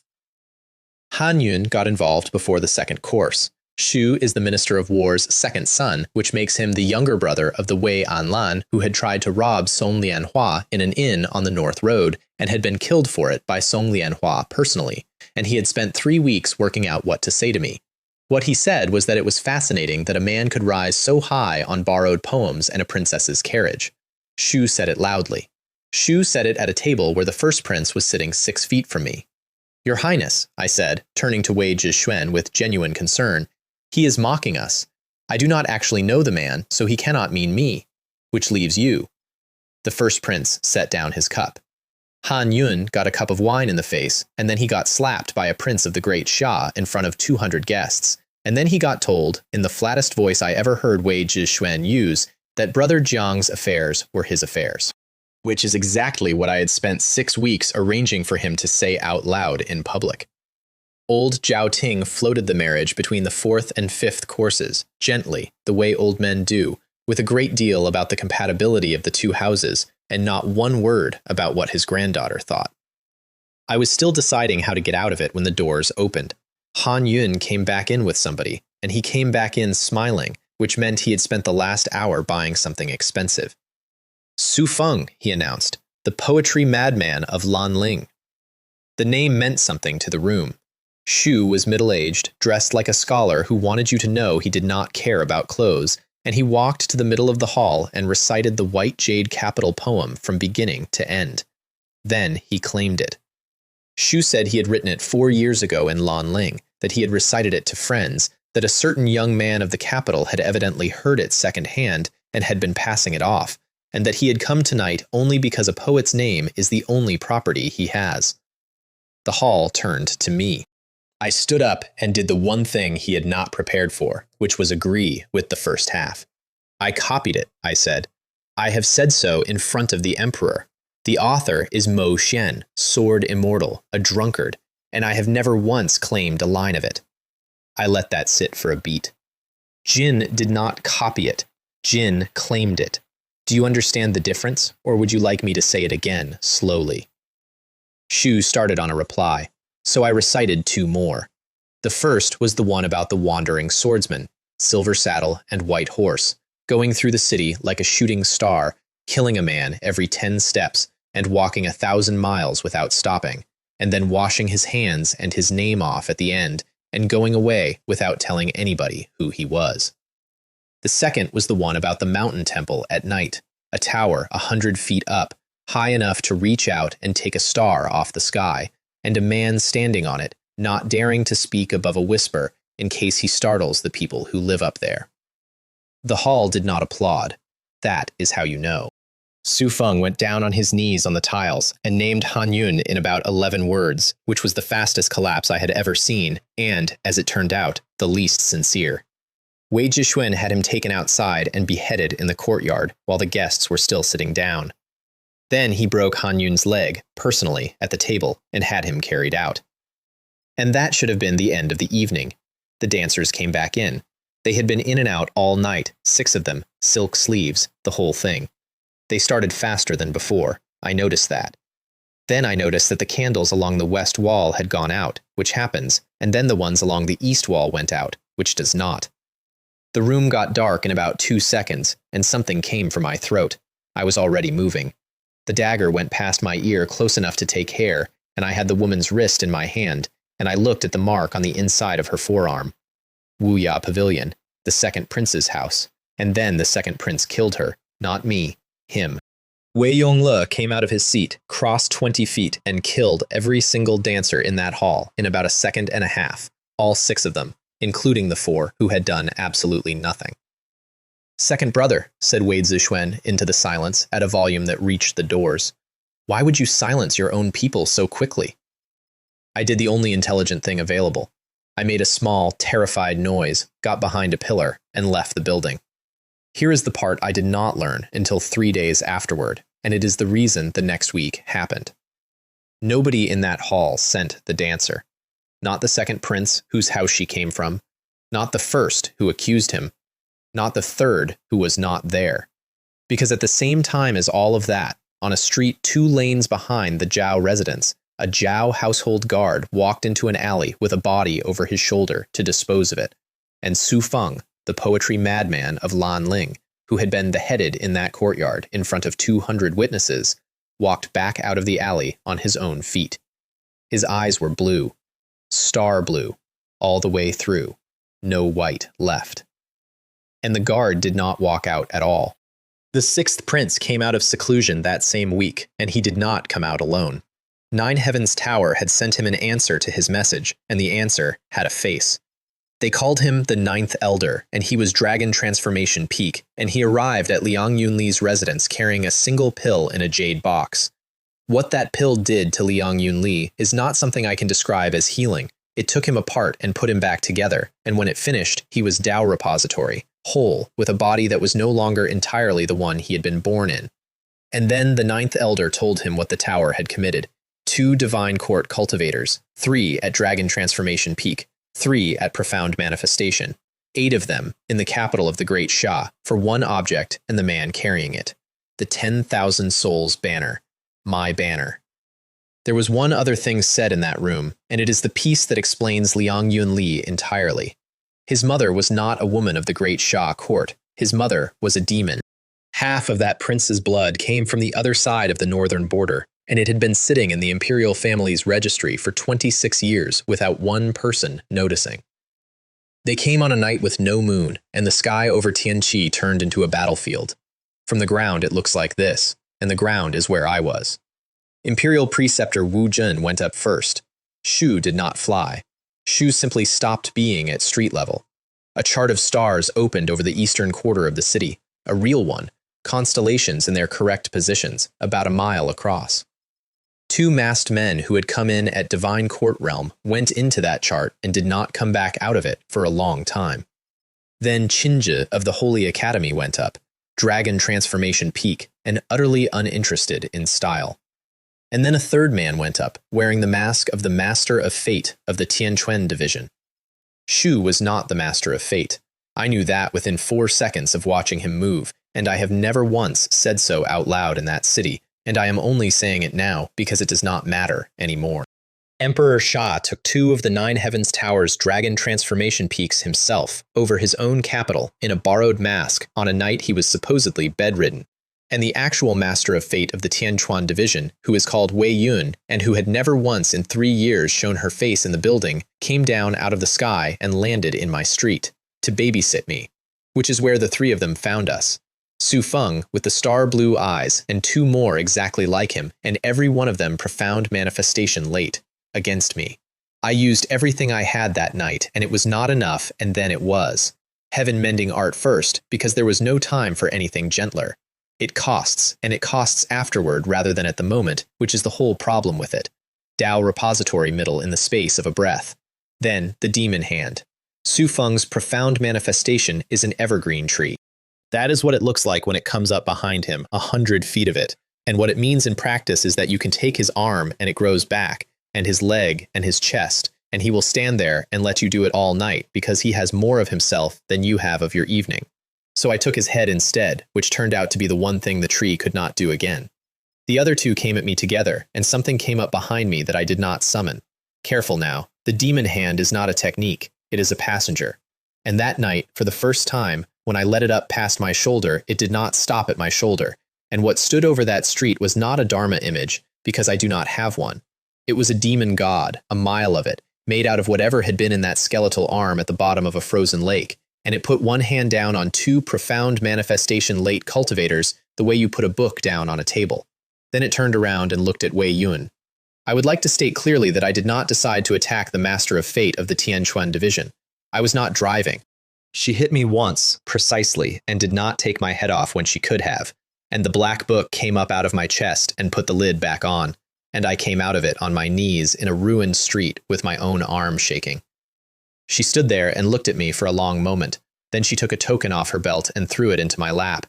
It was a 7 Nights Snow token, senior grade. I am a guest elder of 7 Nights Snow, said Wei Yun. I have been for 11 years. I owe your third uncle everything I have. I looked at the token. I looked at her.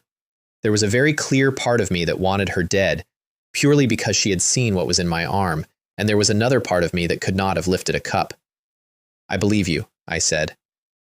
The bill for the heaven-mending art came due about 40 minutes later at the Shah residence, and it was worse than I had budgeted for. I was broken most of the way through. Bones, tendons, the dantian, all of it. The only thing in my chest still working properly was the golden heart, which sat in there humming along like it had not noticed, and my soul had a crack in it. That is the part the Nirvana Sutra cannot touch. It rebuilds a body. It will not go near a soul. A torn soul is repaired at Divine Court Realm and nowhere below it. And there were 4 people in the Empire at Divine Court Realm, and 3 of them had spent the evening trying to kill me. Which is when the 9th Elder of the 9 Heavens Tower walked in through the wall. Not for me, for her. Shu had worked out where the supreme grade spirit bone in this city was, and he had decided that if the tower was not getting the banner tonight, they would take a consolation prize. And Lin Ruoju was sitting 3 feet from me with a cup of medicine in her hands. Dragon Transformation Peak. In a small room, with a man who could not stand up. Then a woman walked in out of the empty air behind him. She took 7 steps across a courtyard that was not there, and on the 7th step she reached out and closed her hand, and the 9th Elder of the 9 Heavens Tower stopped being a problem in the way that an insect stops being a problem. I came only to protect this little girl, said Wei Ru, but I do not mind killing someone. She was not finished. There was one more thing in the sky over Tianqi that night, and it was not human. A Kong-race Divine Court cultivator came down over the city on wings that took up the whole street, hunting the same banner everybody else was hunting, and he brought a halberd 10,000 feet long down through the clouds at us. Wei Ru reached up with one hand. She did not block it.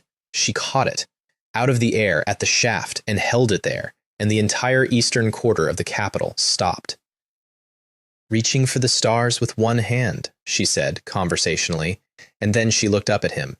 The great Peng King left. And the surviving people of the 9 Heavens Tower were given a single sentence to take home with them, which was that they could get out of the Great Shah tonight, or they could be buried in it, and that either was fine. I asked her about the lake while I was still too broken to sit up, which was tactically sound and which she saw coming from about a mile off. The Bronze Hall in Snow Wolf Valley, I said. It was a lid. What is under it? Lin Ruoju did not look up from the medicine. Jin extraterrestrial demon, she said, from the ancient era. Sealed by the men who built the hall. How strong? Stronger than everyone who was in the sky tonight, she put the cup down. Together. Ruoju, everyone in the sky tonight included the Emperor. Drink your medicine. That is all I got. I tried 3 more angles over the next hour, and she gave me nothing, which told me 2 useful things, and one of them was that she knew a great deal more about that lake than a deputy commander of the Second Hall has any business knowing. The other was that I was going to have to get well before I got answers. I asked for a second blanket, on the grounds that a man with a crack in his soul feels the cold, and got one. Then I asked whether she was planning to come and warm it up, and got a look that would have taken paint off a door. I am throwing that blanket away, she said, the moment you leave. I spent the following month learning to be dangerous with a brush instead of a sword, and I had 2 teachers, and one of them lived inside a piece of cloth. The soul I had taken out of Liang Yu Li at the siege had a name it was very proud of, Dragon Elder. And it had spent 3 weeks in the 10,000 Souls banner, working out that screaming was not going to get it anywhere, and it opened negotiations on a Tuesday. Boy, it said, I know alchemy, artifact refining, restriction, formation, seal carving, 5 disciplines, none of which you have. Let me out, and I will teach you all of them. I thought about it seriously for about 4 seconds. Then I increased the banner's refining power tenfold and went to bed. The other teacher was a stack of books, and the actual work happened somewhere else entirely. The black book that came with me from a night market on another world does one thing. Jin show it a technique, and it gives you the technique, complete, deduced, with everything the original author never wrote down because he assumed you would already know it. I gave it Lei Tianlan's restriction cannon. Then I sat on the floor of a sealed room and watched it eat. It did not simply learn the cannon. It took the cannon apart, found the shape the cannon was reaching for, and kept going past where the cannon stopped. Great Master Lei Tianlan is a 5th rank restriction master, and the entire body of his life's work has a ceiling built into it at the 5th rank. And the book went through that ceiling like a boot through a paper window and branded a 6th rank restriction master's understanding straight into my soul. There is always a limit, and mine has never once changed. Understanding a 6th rank restriction and inscribing one are two different problems. My soul could hold the knowledge. My body could sustain a 5th rank inscription and no further, and a 5th rank restriction is enough to stop a profound manifestation cultivator for about 4 seconds. 4 seconds is a long time. I have done a great deal with less. I also, in that month, took the 3rd princess for 700,000 taels. She came to find me because she had heard I was poor, which was true in the way that most things about me are true, and she made the mistake of expressing sympathy. Jin have no money, none at all. It is very difficult. Then let us go and get some. The Golden Terrace is a gambling house on the north side of the capital. 3 floors, red lanterns, the best dice game in 9 provinces. She had never been inside one in her life. She had, however, spent 18 years cultivating, and the moment she sat down at the dice table, she discovered something wonderful about herself. She could hear them. Through the cup. Through the noise. 3 dice rattling in a lacquered shell, and Wei Shui could sit there, with her chin on her hand, and tell you all 3 faces before the dealer set it down. Every single time, with total accuracy. She was thrilled. She insisted on helping me. She put my money down and then her money down, and she called it correctly, and the result was different. 4 rolls. The first one cost her 100,000. The second one cost her 200. By the 4th, she had stopped being amused and started doing arithmetic, and by the time she got up from the table, she was 700,000 taels lighter and absolutely certain that the universe had personally singled her out. She was not cheated by the dealer. The dice were honest. The dealer was honest. The house simply decides what the dice mean, and the house was me. Her guards worked out the ownership afterward and reported it to her, and the report is a masterpiece. The Golden Terrace had belonged to Lin Moe. Then it had belonged to Madame Lin of the Zhensi Marquis Manor. Then it had belonged to Lin Moe again, and then, they reported, Lin Moe had lost it in a card game at a place called 7 Nights Snow, which is also mine. The street closed on me a few days later, which is a thing that can happen in this city. I was walking home at dusk, and the road ahead of me stopped being a road. A formation came down over 4 blocks of Tianqi, the lanterns went dark, the noise went out of the air, and down the middle of an empty street came 200 cavalry in black armor. They were escorting a coffin, black wood, chained, with restriction runes cut into every surface of it, on a low cart pulled by 6 horses. And what I could read of the runes, with my brand new 6th rank understanding, was that whatever was inside that box was not dead and had not agreed to be in there. The woman at the head of the column was Marquis Gu, Qin Yan, profound manifestation, late, sister of a man called Qin Lie, and every person in the Great Sha knows that name because it is the name of the sword immortal. She stopped, and her hand went to her hilt. Not at me, past me. Prime Minister Liu Cheng was standing about 15 feet behind my left shoulder in a plain coat with his hands in his sleeves, and he had not been there 4 seconds earlier. Shu waved one sleeve, and the formation over 4 blocks of the capital came apart like smoke. The cargo went into the palace that night, and I found out what it was, and it is the reason everything at the end of this story happened the way it did. 2 things: Dragon Gao and Phoenix Blood. Both of them are what this world calls divine materials, which means they are not mined or grown, they are found once. And they are mutually exclusive, which means the Empire had exactly 1 shot and had to choose. Qin Yan's payment for the delivery was a map to a place called the Void Heaven Sword Arena. and the last thing the emperor said to her before she left was, "Do not go alone." Liu Cheng took me for noodles afterward, not a banquet, a stall on a corner with 3 stools, at the hour when the market is closing, and the prime minister of the great Shah ordered 2 bowls of plain noodles and paid for both of them out of a purse with about 9 coins in it.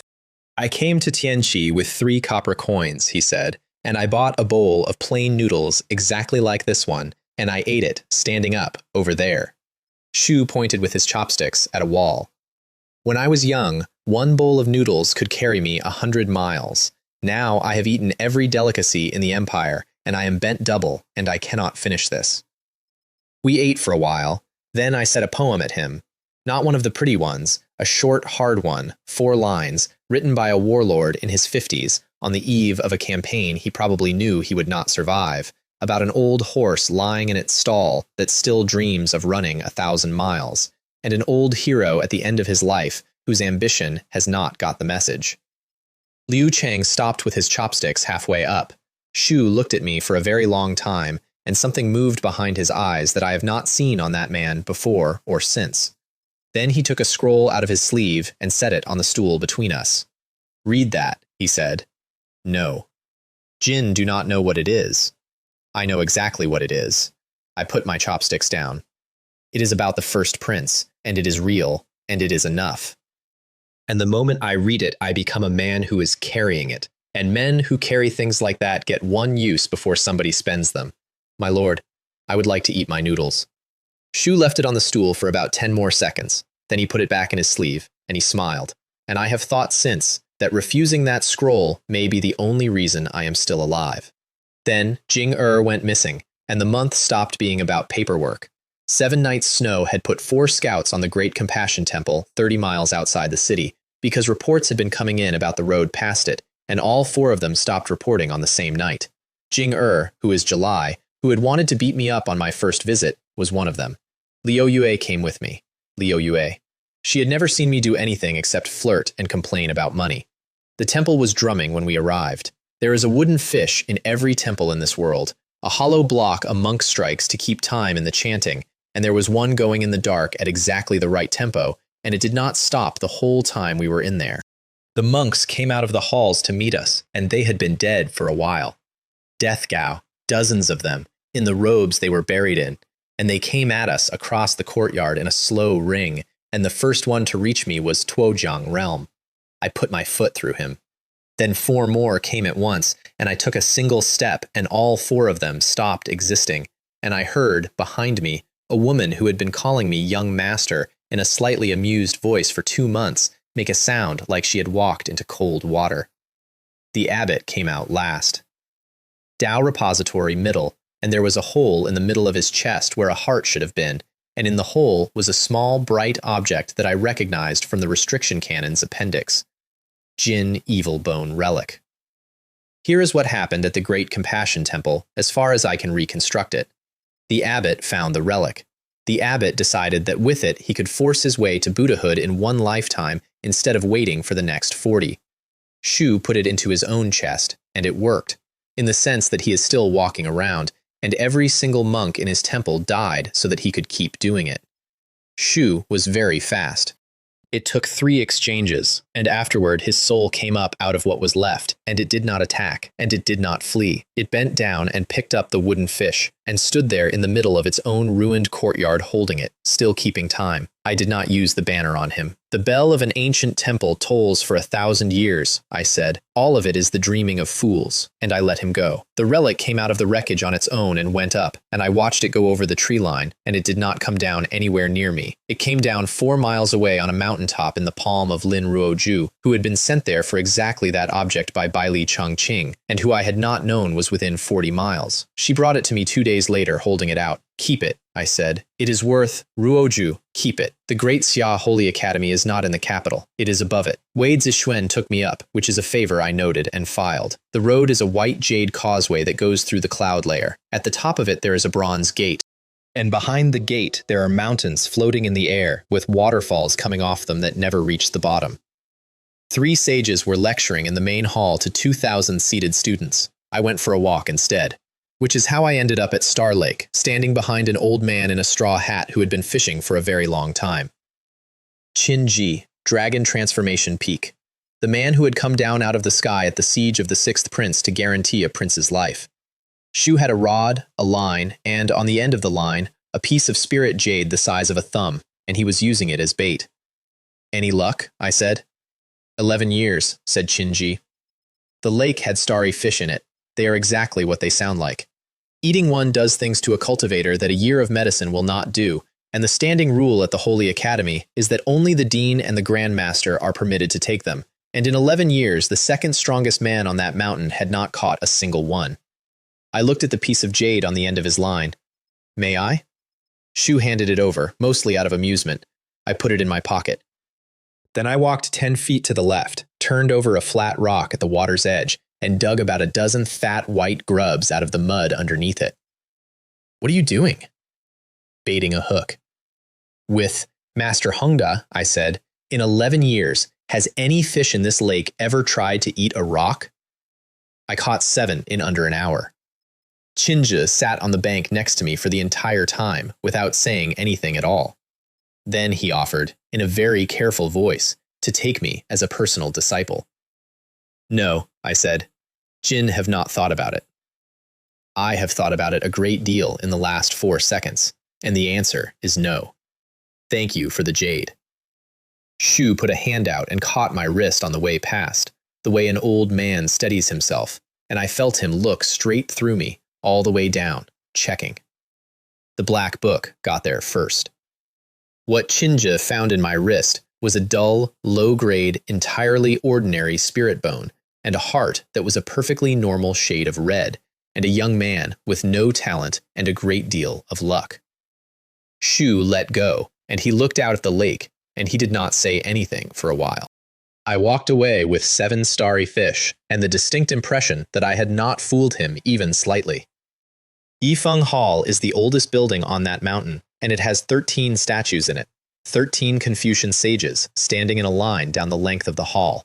And the tradition is that a student walks past all 13 on the day he arrives, and if one of them reacts to him, the entire academy stops what it is doing. I walked past all 13, not one of them so much as blinked.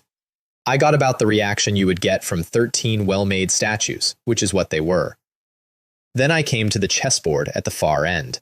There is a stone board at the back of Yifeng Hall that belonged to the founder of the academy. There is a rope around it. The rope is decorative. In 600 years, exactly 2 living men have been able to walk up to that board without the air around it pushing them back.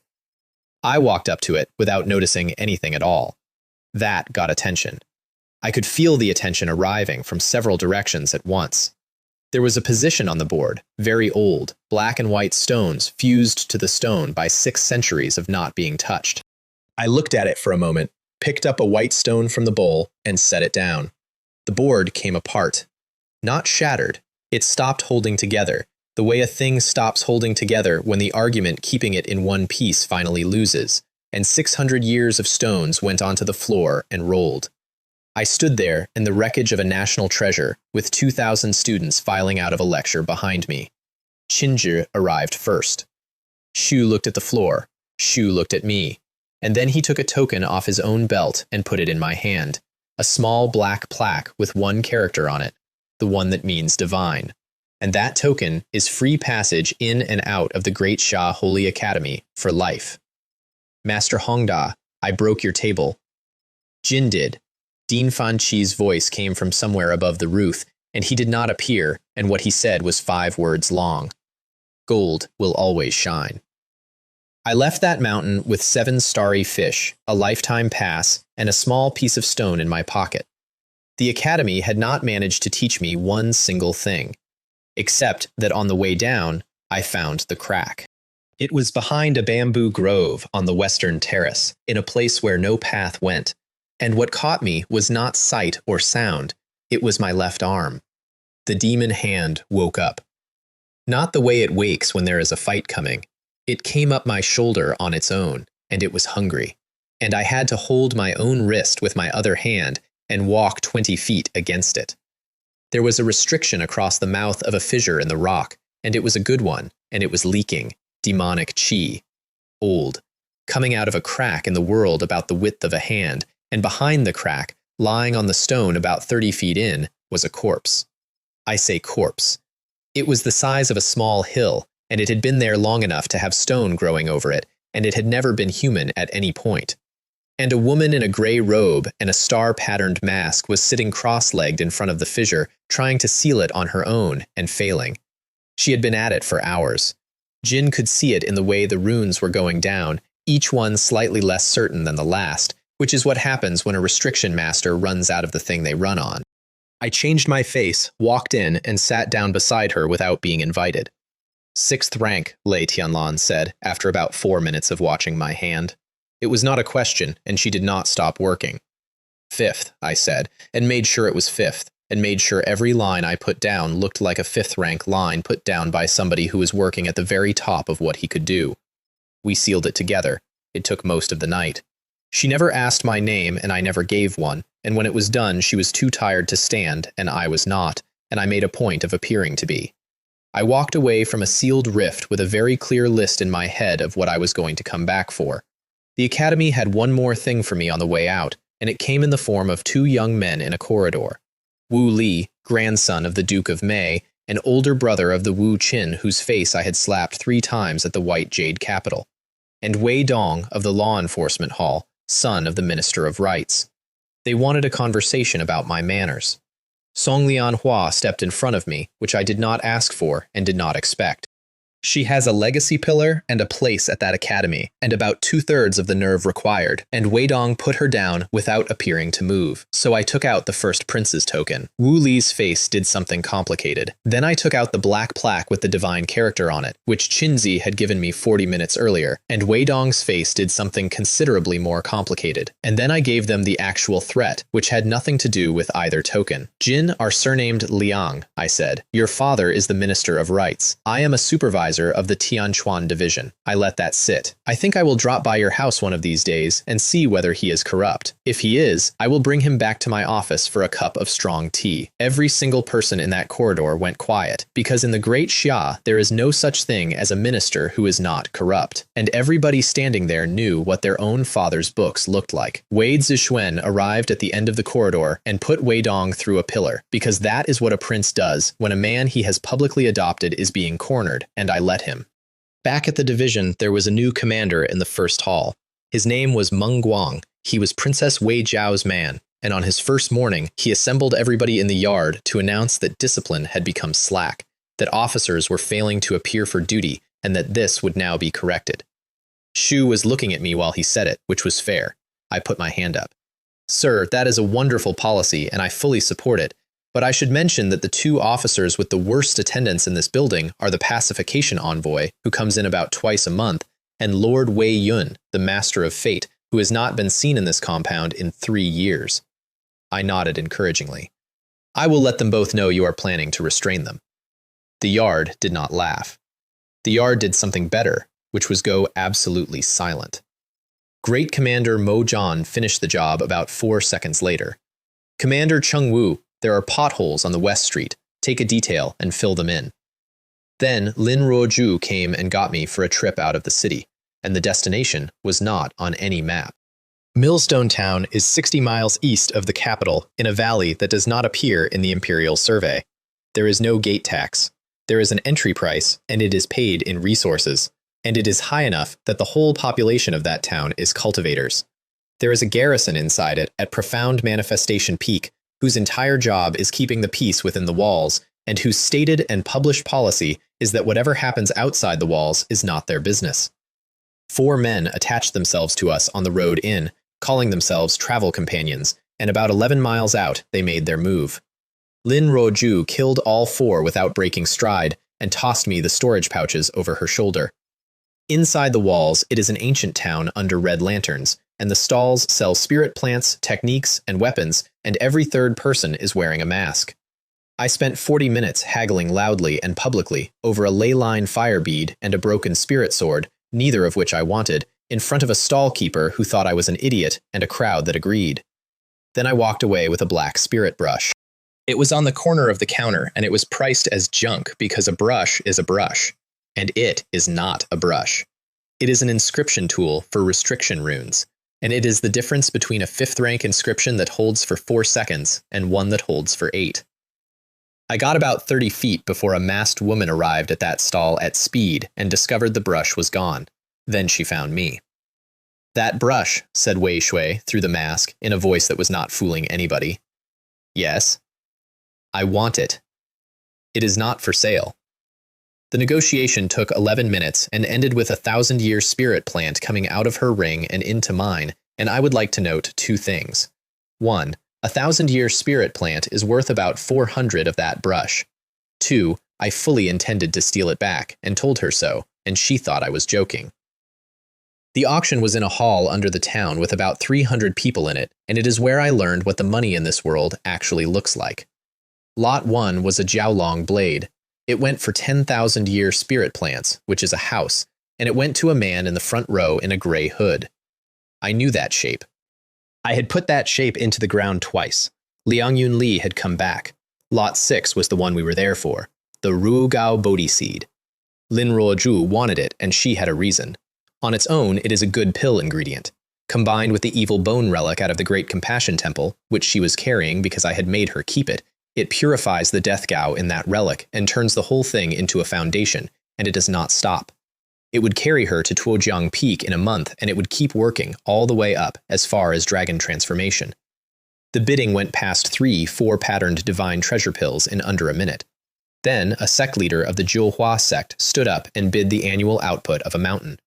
And then a very old, very thin man in the second gallery said, without standing, that he would give a profound manifestation realm technique for it. His name was Bai Jing. They called him the Bai Jing Old Monster. He was profound manifestation late, and he was from the Hehuan sect. A profound manifestation technique is not a thing that is sold. There are perhaps 40 of them in circulation in this half of the world. The hall went quiet, in the specific way a hall goes quiet when everybody has just been priced out. Lin Ruozhu stood up and put a piece of jade on the table. It was small and green, and there was a sword intent sealed inside it. Shun Hongda, the profound manifestation peak commander of the Millstone Town garrison, had been sitting at the back of that hall all evening as an observer and not a bidder. Shu came up out of his seat like a man who has smelled smoke. Shu wanted it more than the Baijing Old Monster wanted the seed, considerably more. And he was the only person in that room with the standing to end the auction, which he did, on the spot, by ruling in her favor and buying the talisman off her himself before she reached the stairs. Lot 7 was the last one, and it was a bone. Black, about 4 feet long, off something that had not been a normal animal, with runes cut all the way down it that nobody in that hall could read. The demon hand went off in my sleeve like a dog on a chain. The Baijing Old Monster took it. I did not bid. I sat there with my left arm shaking under the table and did the arithmetic. And the arithmetic said that an auction is a very inefficient way to acquire something when the entire purchasing population has to walk out of the same gate afterward. "Are you not going to bid?" said Lin Ruozhu. "Jin auction," I said, "cannot compare to a direct interception." The forest outside Millstone Town that night was the single most dangerous square mile in the Great Sha. Everybody who had bought anything was being hunted. The town's own garrison was in on it, which is a beautiful piece of business when you think about it. Charge people to come in, guarantee their safety inside the walls, let them buy, and then take it all back 400 meters outside the gate. And the man giving the orders in that forest was not Shun Hongga. Shu was in a red robe, and I never got his face, and what he said to the garrison, which I heard from about 60 feet up a tree, was this: "Kill the Baijing Old Monster and everybody of his rank. Leave the small fry alone." So I went and robbed the small fry first. Specifically, I went and robbed the third princess, who was in a hollow with 2 of her guards down and 1 arm not working, and I took the black spirit brush back out of her ring, and then, because I was already there, 10,000-year spirit plants. "Jin said you were joking," said Wei Shui. "I never joke about brushes." Then I found the other princess, and she was in worse shape. Wei Jiao had 2 Dao repository middle cultivators working her from opposite sides in a clearing, and she was holding, and she was not going to hold for much longer. I killed one of them with a flying sword from the tree line and then walked out where she could see me. She had her sword up before she had finished registering the mask. 15,000-year spirit plants, I said. What? For the one I just killed, 15 plants. Princess Wei Jiao, who owns the White Jade Capital, who runs an intelligence network across 9 provinces, who has spent her entire adult life being the smartest person in every room she enters, stood in a forest with one live enemy at her back and tried to negotiate. That is absurd. The third princess gave you 10, and there were 2 of hers. She knew the going rate. Sit with that for a second. She had worked it out from a robbery that had happened 40 minutes earlier, in the dark, 4 miles away, because that is the kind of mind she has, and because she could not switch it off, even then. 10 was a friendly rate, I said. Jin are not a friend. 20, she said. 20, and you deal with the other one as well. Done. I took the 20 out of her ring. Then I turned around and walked into the trees.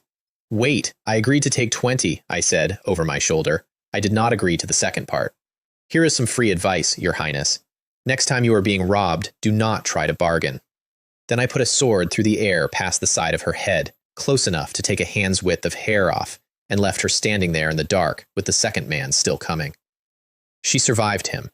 Obviously, she survived him. I would like it on the record that I checked from about 200 meters up a slope, and that I would have gone back, and that I am extremely glad I did not have to. Liang Yunli found me an hour later because he had been looking. Shu came into a clearing with the Jiaolong blade he had bought at the auction, and he did not say anything at all, which was new. The last 2 times we had met, he had talked. Now he simply came. I broke the blade in the first exchange. Shu drew something out of his ring and put it back together, which is not a thing blades do, and I broke it again in the third. Then I took his arm off at the elbow. Shu grew a new one out of demonic chi in about 4 seconds, which by then I was expecting, so I took that one off too and did not stop. And there was a moment, there really was, where I had him. And then a woman's hand came out of the air and caught my fist. She was in white, and she had been the one in the room behind the gray screen months ago, and every hair on my arm stood up at once, because Dao Repository Peak is a full stage above where I had been operating, and she did it without visible effort. She held my fist for about 1.5 seconds. Then something in her expression changed, and it was not fear, it was a warning. Her own soul had said something to her that I did not hear, and that she did not like at all. And she took Liang Yunli by the collar and left, at speed, without finishing. I stood in the clearing with a demon's handprint on my knuckles, and Liang Yunli's storage ring in my pocket, which he had dropped, and which I kept.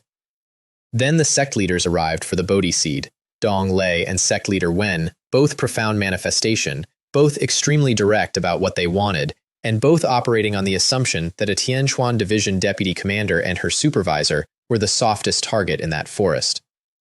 I used the heaven-mending art again, which I had promised myself I would not, and went up a stage in the space of a breath. Then, shadow kill. Sect leader Wen put a palm strike through where I was standing, and it went through an after image, and by the time the sound of it arrived, his head was already somewhere else. Dong Lei had a mysterious gold shield, which is a genuinely fine artifact, and which had been in his sect for 200 years, and I split it and him in one stroke, and afterward I picked the pieces up because gold is gold. The Beijing old monster came for the seed himself about 20 minutes later, and he came in the way an old cultivator comes in, which is without wasting a single motion. Profound manifestation, late, full stage above the 2 sect leaders. The strongest man I had personally fought since the Tianyin old ancestor. Shu also had a piece of jade set into his forehead, which I noticed on the second exchange, and which was the entire fight.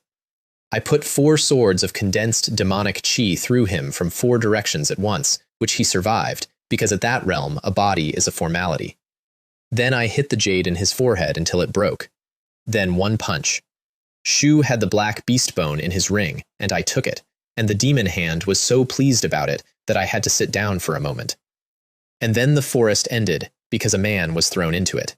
Shun Hongda, profound manifestation peak, commander of the Millstone Town garrison, the man who had ruled in Lin Ruoju's favor at the auction, came through the tree line at about the speed of a falling star and detonated when he landed. Shu had been used as a projectile. Out of the smoke walked a peacock. I do not have a better word. Shu was 7 feet of a thing that had decided to look mostly human, in green and blue, with a fan of feathers behind his head that were not decorative, and he was riding a python the size of a river barge. The python was Profound Manifestation Peak. Shu was Dragon Transformation Peak. His name was Hua Ming, of the Peacock clan, and he had been the man in the red robe running the whole operation in that forest from the start, and the reason he was there had nothing to do with spirit plants. Shu had come for the 10,000 souls banner, same as everybody. Lin Ruoju moved first, and what she did I had not known she could do. She reached up and touched the space between her eyebrows and pulled something out of it. It was a tower. 9 stories of gray stone, and it came out of her forehead at about the size of a thumb, and it was 40 meters tall by the time it finished arriving. The Eastern Wasteland Tower. She could not wield it. That was immediately obvious. Her cultivation was 4 full realms below what that object wanted from its owner, and all she could do with it was pick it up and throw it, and doing that took 80% of everything she had. She threw it anyway. It took Hua Ming's arm off at the shoulder and put him through a hillside. Then she went down on one knee and stayed there, and it was my turn. I will give you the whole sequence because it is the fight that made me. First, I unrolled the banner, and Hua Ming did the smartest thing anybody has ever done to me, which was seal his own soul inside a soul-suppressing pearl before the cloth had finished unfolding. The banner went for him and found a locked box.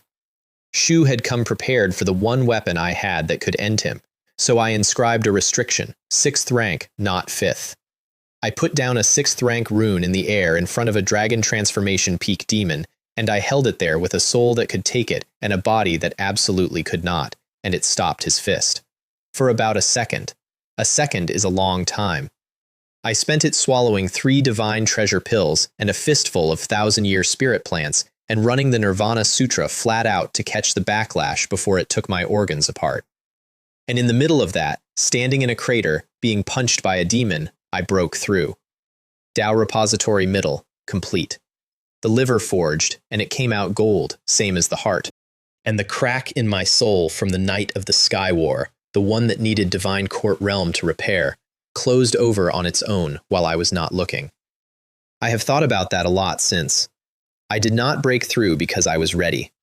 I broke through because there was nowhere else for any of it to go. Then I gave him the last 3 forms of the Godly Ghost 7-kill sword, which I had been carrying in my head since the first night I got out of prison and had never once used. Enchant, which is the 5th. Calamity Descends, which is the 6th, and which is not a sword form at all. It is an argument with the sky. 1,000 bolts came down on that valley in about 4 seconds, and the python that had been the size of a river barge stopped being anything. And Exterminate Evil, which is the 7th. 18 swords, each one carrying a rune I had cut into it that afternoon, going in from 18 directions. Hua Ming stood up out of all of it. Shu was not whole. Shu was not anything I would call intact. And he stood up, and he raised one hand, and out of it came a small gray nail, and I recognized it from a footnote in a book I had eaten a month earlier. Soul annihilating. There is no defense. It does not hit the body. It came at the space between my eyebrows, and there was no time to do anything at all. And the black book came out of my chest and got in front of it. The book I bought at a night market on another world for the change in my pocket. The thing that had deduced every technique I had ever used and hidden my cultivation from a dragon transformation cultivator's hand on my wrist and refused to let a demon drive my body. It came out, and it took the nail, and it detonated. 10,000 meters of forest went away. Not burned, went away. There is a bowl in the ground 60 miles east of Tianqi now, where a valley used to be, and if you go and look at it, the sides are glass. Hua Ming of the Peacock clan was not in it anymore. I came around some time later, lying on my back in the bottom of the bowl with the black beast bone still in my hand, which I thought was extremely funny at the time, and which I now think says something unflattering about me. Lin Ruoju was sitting about 4 feet away, upright, because she does not lie down. I gave her everything. Both sect leaders' rings, the Beijing old monsters, Donlei's shield, the plants, all of it. I kept the bone. Jin should keep some of this, she said. My back aches, I said, to the sky, and my body feels completely drained, and I would very much like to find somewhere to relax. That is not an answer. It is the only one I have got. She gave me an umbrella on the road home, not a joke. She reached into her ring, pulled out an oil paper umbrella that was not oil paper, and handed it across. The Tianlua umbrella, she said. Top-grade spiritual artifact, attack and defense in the same object. There are 18 swords inside the frame, and it will run a sword control formation on its own once you have keyed it. I turned it over in my hands. The ribs were a metal I did not recognize, and the canopy had a star chart worked into the underside in a thread that moved when you were not looking at it. Why? I realized some time ago that you would find this more convenient than I would. She was already walking. Besides, I do not need this one. This one. She said, this one, out loud, with a completely straight back. Something needs saying here. I had spent months assuming I was the wealthiest person in our working relationship because I owned a gambling house and an assassination network. Lin Ruoju is a woman with an Eastern Wasteland tower behind her eyebrows and a spare top-grade spiritual artifact in her pocket that she considers surplus. And she had been walking around the capital on a deputy commander's salary the entire time. We met the third princess on the street inside the city gate, and she looked terrible. Pale, hair coming out of its pins, one sleeve torn at the shoulder, which is what happens when you are robbed twice in a forest by the same masked man in a single evening. Jin looked like death, I said. I caught a chill. I was at a brothel, I said, before she could ask. All night. Terrible place. Very disappointing.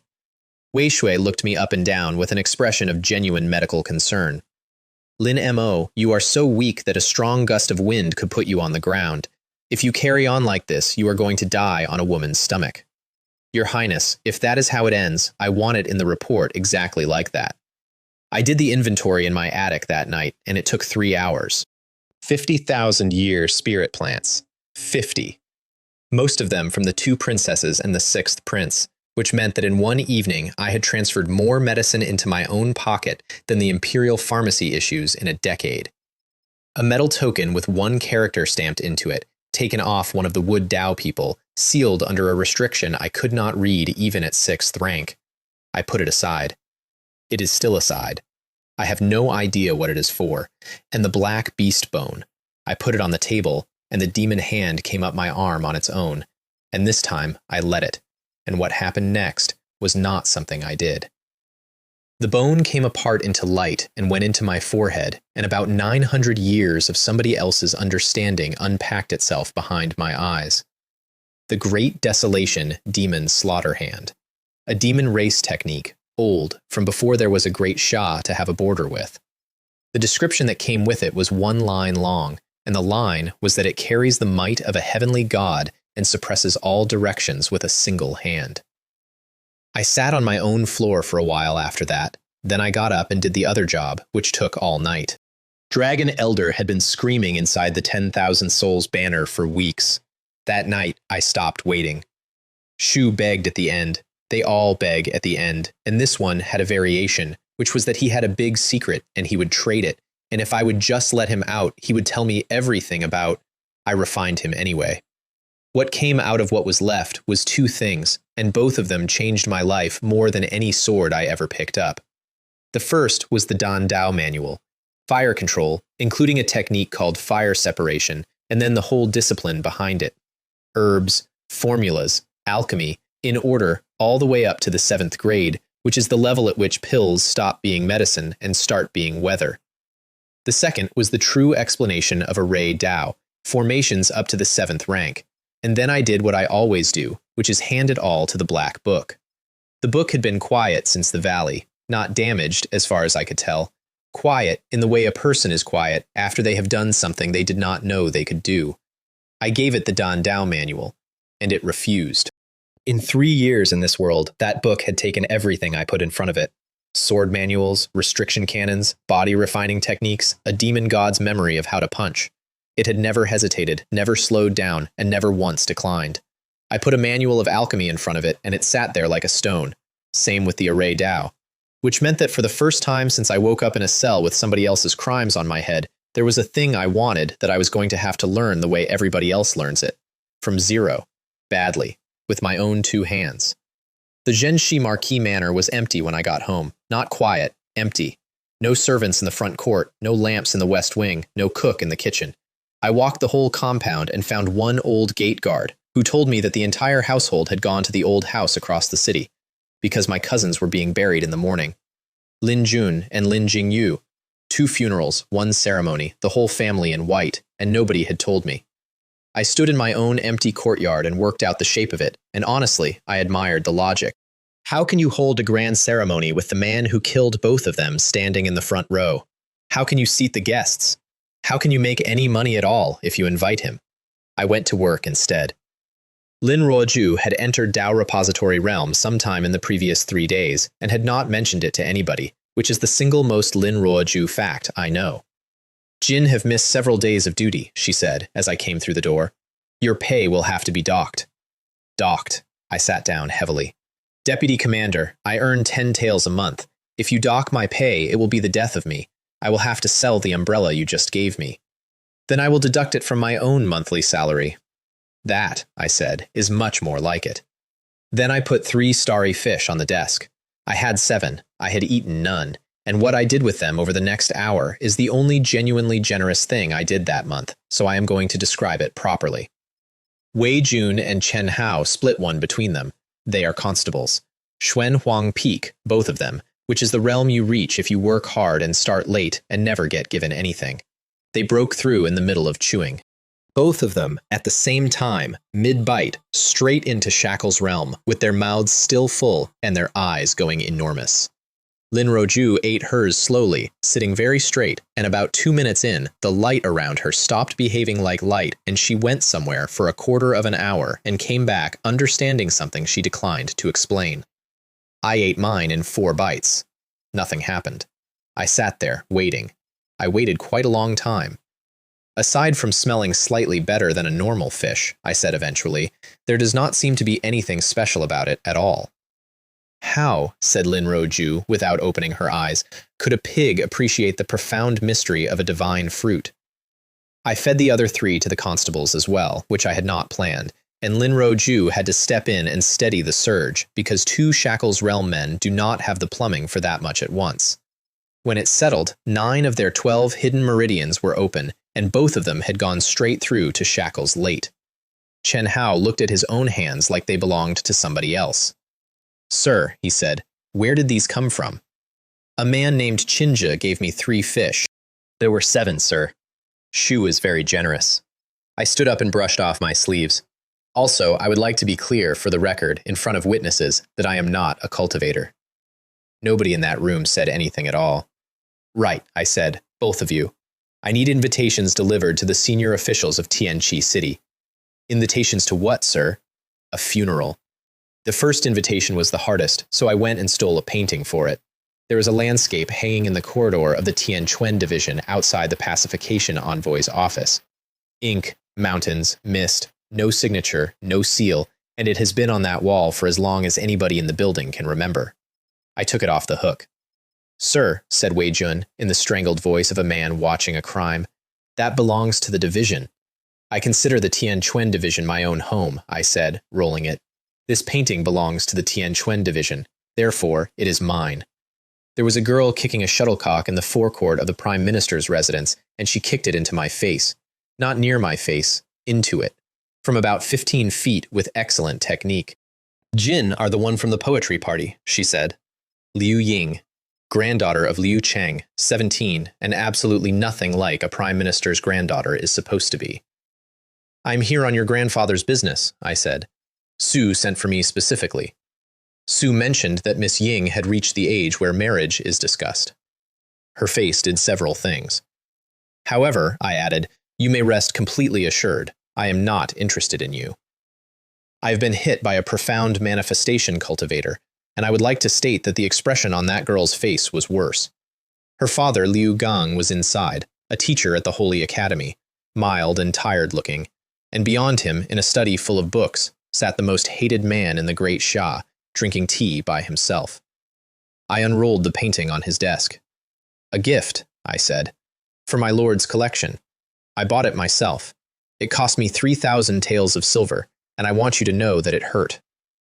Liu Cheng looked at it. Su looked at it for a long time, and then he made a noise, and then he said, in a voice about an octave above his usual one, 3,000 taels of silver? This painting is worth 10,000 taels of gold. Is it? I said. Well, that is a relief. Now, about the funeral.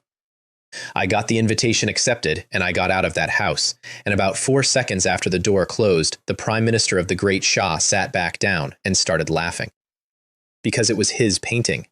Shu had detained it himself, 30 years ago, unsigned because he did not sign things in those days, and he had given it to the pacification envoy of the Tianquan division as a gift, and it had been hanging in a corridor ever since. A young man had come into his house, handed him his own work back, told him he had paid 3,000 taels for it, and asked for a favor. That boy, he said, wiping his eyes, has absolutely no sense of value. Then he ordered 10,000 taels made ready, and he sent for his granddaughter. Jin will go, he said, tomorrow, to the Zhang family. Grandfather, I want to see, said Liu Cheng, exactly who else turns up. In the palace, that same evening, a eunuch reported the entire exchange to the emperor of the Great Shah, who had been in bed for 3 years and who knew about the painting before the paint on the invitation was dry. Shu laughed too. That boy is obviously planning to make a killing off 2 dead men, said Emperor Shah. Nobody is to interfere. Everyone sit back and watch. The old house had white banners on every eave when I walked in the next morning, and my aunt came across the courtyard at me before I was 6 feet through the gate. Jin, little beast, said Madame Lin. Jin are the one who killed my 2 sons. Wei Jun stepped in front of me and did not touch her. Shu simply stopped being polite about his presence, and she went backward 4 steps and sat down on a stone bench. Shackles late, courtesy of 2/3 of a fish. Jin are not welcome here, said Lin Zhuyuan from the top of the steps. So I wept. About the tears. They were real tears. I have never been able to cry on command in either of my lives, and I did not need to, because there was a genuinely available emotion in that courtyard, which is that 2 young men I had grown up beside in the memories that came with this body were in boxes 20 feet away, and I had put both of them there, and I was about to sell tickets. Jin can hold 2 things at once. Nobody tells you that. Then I stopped, wiped my face, and dismantled my uncle in front of about 90 guests. Let us do this properly, I said, since everyone here is thinking it. Why would I kill my own cousins? Lin Jun was the heir of the 2nd branch. If he lives, this family has a future. What does his death get me that his life does not? Nobody had an answer, because there is a good answer, and my uncle could not say it out loud. And the arm. Everybody in Tianqi knows I cut off Lin Jingyu's arm. Nobody in Tianqi has ever asked why. I turned around so I was speaking to the guests rather than to him. Lin Jingyu invited outsiders into the Zhenxi Marquis Manor for a night of debauchery. Shu made the women of this house serve them drinks, and when a guest of his slapped one of our maids across the face and asked for her as a gift, my cousin said yes. The courtyard changed temperature. I took his arm off to uphold the dignity of the Zhenxi Marquis Manor, I said, and to protect my 2nd uncle's face, because a household that lets a guest do that in its own courtyard has no face left at all. 90 guests turned around and looked at Lin Zhuyuan. Then I took the account book out of my sleeve. Wei Jun produced a small folding table, a brush, and an inkstone, all of which he had been carrying, and set them up at the entrance to the courtyard with the efficiency of a man who had done this before, which he had not, and which is why I like him. The first official arrived at the table and hesitated, because there is a very fine line between a condolence contribution and something else. My lord, I said, please do not misunderstand. This book is not for receiving gifts. This book is for keeping records. Zhu looked at it. When one of you needs something, I said, we will simply look through the book and see which family to go to. That is all it is, a record of friendship. Then I raised my voice slightly so it reached the courtyard. And let me be clear that this house remembers in both directions. A housewarming, the birth of a child, a baby's full moon celebration, Jin Elder's birthday, a younger generation's wedding, Jin Elder's passing. Whatever the occasion, my 2nd uncle will absolutely not refuse. Lin Zhuyuan made a sound behind me like a man being folded, because that is the thing about a ledger. Zhu was the acting Marquis Gen C. Every single tale that went into that book was a debt written in his name, payable by him, at every wedding and funeral and birthday in the capital for the rest of his life. And I was going to be the one holding the book. They started signing. There was a moment about 20 guests in where a vice minister of the Court of Judicial Review leaned over the page and complained, in a mild sort of way, that he could not actually read his own name in my handwriting. "My lord," I said, "I am from the Tianquan division." Shu stopped. "If I were to remember every one of your names too clearly and record them too legibly, would that not leave each of you holding a handle on the others?" I dipped the brush. "I wrote it that way deliberately, for your sake." That man contributed twice, and when a Minister of Right's secretary got nervous about the propriety of the whole arrangement, I gave him the sentence that I ended up using 9 more times before lunch. "If anything happens," I said, "this young master will take the blame." Then the third prince arrived. Wei Haifeng came through that gate at a stride with 8 retainers and started shouting about bribery before he was fully inside, which was, in fairness, an accurate description of the event. Shu got about 4 sentences in, and then Wei Zhixuan walked in behind him.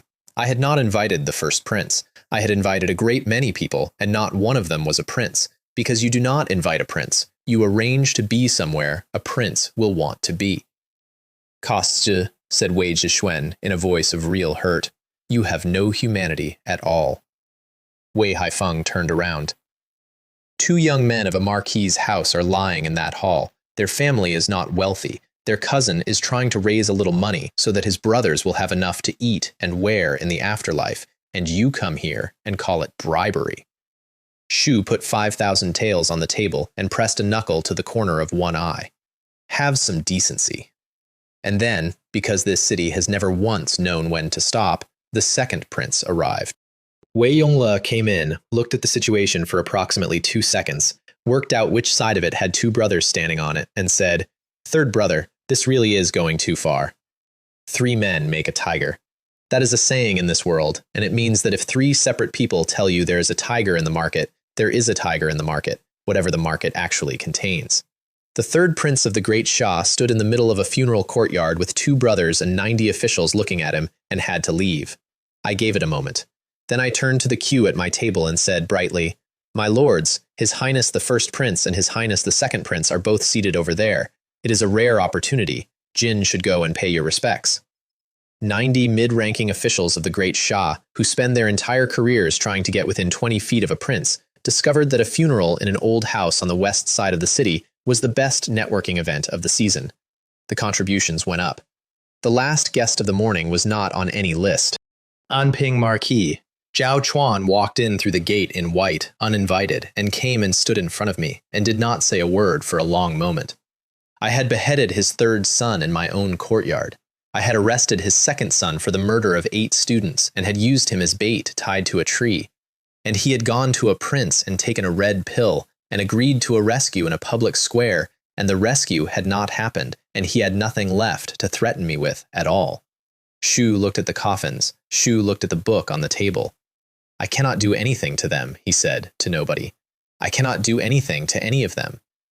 Then he put money in the book and left. That is what a funeral in Tianqi is. The 3rd princess arrived at noon on an empty stomach, purely and specifically to eat. She went straight past the coffins, sat down at a table, and had a bowl of noodles put in front of her before her guards had finished dismounting. Then she spotted the ledger, sighed, and paid without being asked. And then Liu Ying put 10,000 taels on the table. She did it flatly, in front of everybody, with the exact expression of a girl carrying out an instruction she thinks is idiotic. "This is 10,000 taels," she said, and that was the domino. Here is what happened across Tianqi City over the following 2 hours, and I did not see any of it, and I have had it described to me by 11 separate people, all of whom enjoyed it. About 60 officials had accepted my invitation and then quietly decided to stay home. Not out of malice, out of common sense. A funeral held by a disgraced heir for 2 cousins he had killed himself, with a collection table at the door, is a thing you politely fail to attend, and then you enjoy hearing about how badly it went. Then the news went around the capital that the Prime Minister's residence had sent someone. I have been told that in at least 4 households, senior officials of the great Shah stood up out of their chairs and shouted at their own sons. Damn it! Everyone from the Prime Minister's residence has gone. Why are you all still standing there?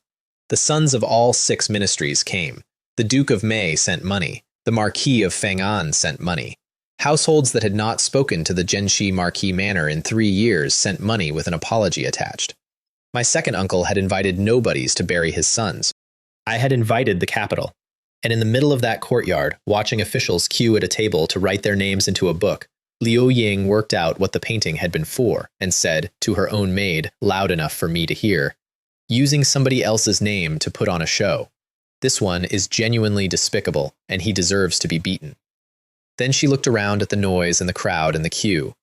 "This does not look like a death at all," she said. "Anyone who did not know would think it was a wedding." The final take was over 300,000 taels, 3 storage pouches, full. More than the flood relief silver that got 30 people killed. From 2 funerals in one morning in a house that had not been able to afford a decent coffin 4 days earlier. Which brought us to the procession and to the band. My second uncle had hired one. Gongs, drums, a few pipes, the standard arrangement for a noble household, and they were assembling in the outer court and tuning, and I stood there listening to them for about 30 seconds. "Cancel them," I said. "Sir? Hiring musicians is a waste of money and time. This young master will take them himself." And I reached into my sleeve and took out a suona. I need to explain the suona to you because most of the world does not have one, and the world is worse for it. It is a horn. It is about as long as your forearm, it has a reed at one end and a flared brass bell at the other, and it does not have a volume control. It is not an instrument you play alongside other instruments. It is an instrument you play instead of other instruments, because within about 4 seconds of it starting, there are no other instruments. Of every instrument ever made, the suona reigns supreme. That is not a joke, and I have never been able to make anyone laugh at it.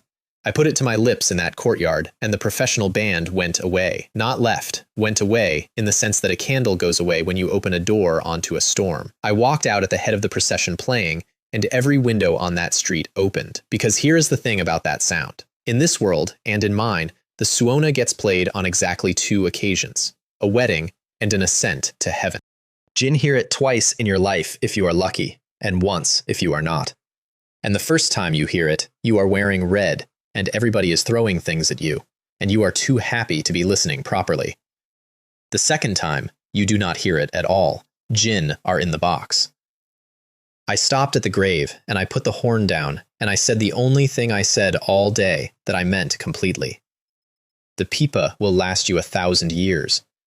The jung will last you 10,000. A man can give his whole life to the erhu, and still be finding new things in it at 80. I looked at the 2 holes in the ground. And every single one of those pieces, in the end, closes on the suona. Jinn spend a lifetime learning what the others mean. Jinn do not learn what this one means until the second time you hear it, and by then, you are listening through 6 boards. Nobody in that crowd was smiling. Song Hai, Song Yu, your brother has come to see you off. May you have a safe journey. Then I played for exactly 100 meters, and at 100 meters I went white, took the horn away from my mouth, and stopped. My abilities are limited, I said. I will see you off from here. If there is another life, we will still be brothers. Wei Shui caught up with me on the road back and said, cautiously, that I had played well. The next few seconds are the reason the 3rd princess of the Great Shah did not speak to me for 11 days. Thank you, Your Highness, I said. A red sedan chair or a black wooden coffin. Those are the only 2 times a person hears the suona in their whole life. Since Your Highness enjoyed it so much, this Jiang will be delighted to play it for you next time. She started to answer. Which would Your Highness prefer, I said, the red sedan chair or the coffin? She backed up into her own guard. Wei Zixuan, who had heard all of it, delivered a eulogy of the eulogy on the way to his carriage, at volume, for the benefit of about 40 listeners. Brother Jiang was not playing an instrument, he announced. Shu was playing life. Shu was playing time. Shu was playing grief itself. The suona can carry the dead away, but there is not a suona in this empire that could carry him. Then he turned to his own 2 brothers, who were standing right there. Jinn are all of marriageable age, said the 1st prince of the Great Shah, warmly. When the time comes, I will have him play it for you. Baili Changqing found me at the end of it, when the crowd had gone, and I was sitting on a milestone with the horn across my knees. Jinn did well today, he said. I made 300,000 taels. Jinn did that too. Su looked down the road at the procession. Jin should know one thing, since nobody else in that family will tell you. When your grandfather died in seclusion, and again when your father did not come back from the north, your second uncle held a celebration. Both times. Full band, red lanterns. It went on for 2 days. I sat there for a moment. Then I stood up and started walking back toward the old house with the swana in my hand. How hateful, I said. How genuinely hateful. I do not think I played that well enough the first time. I am going to go and play it again. Baili Chongqing, pacification envoy of the Tianchuan Division, Dao Repository Peak, had to physically pick me up off the road. Lin Ruoju found me the next morning counting money on the office floor. "Oh," she said, "is the young master tired of counting it yet?" "Never. Sit down, I want to ask you something." She sat down, which was a mistake. "In the Xia family," I said, "was there ever a person called Xia Jing?" Her hand stopped. It was about a quarter of a second, and she covered it perfectly, and I had been watching for exactly that, because I had spent 3 weeks assembling a theory. "Here is a story I read once," I said. "A great merchant house takes in an orphan girl. She grows up in that house as a daughter, and she turns out to be far better than any of the real children, and the family cannot stand it. So they call her the family's disgrace, and they marry her off, or they hide her, or they simply never mention her name outside the walls. And then one night, the entire house is murdered, and the only person who survives is the daughter who was never really theirs."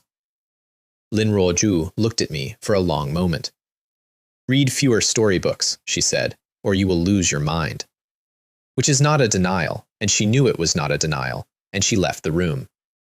I bought a pill furnace that afternoon at Dongxuan Market for 10,000 taels.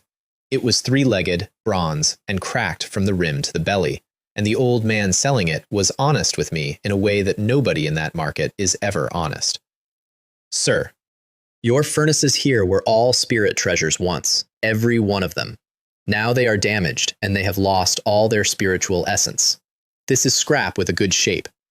How many pills will it take before it fails? That depends entirely on how bad you are.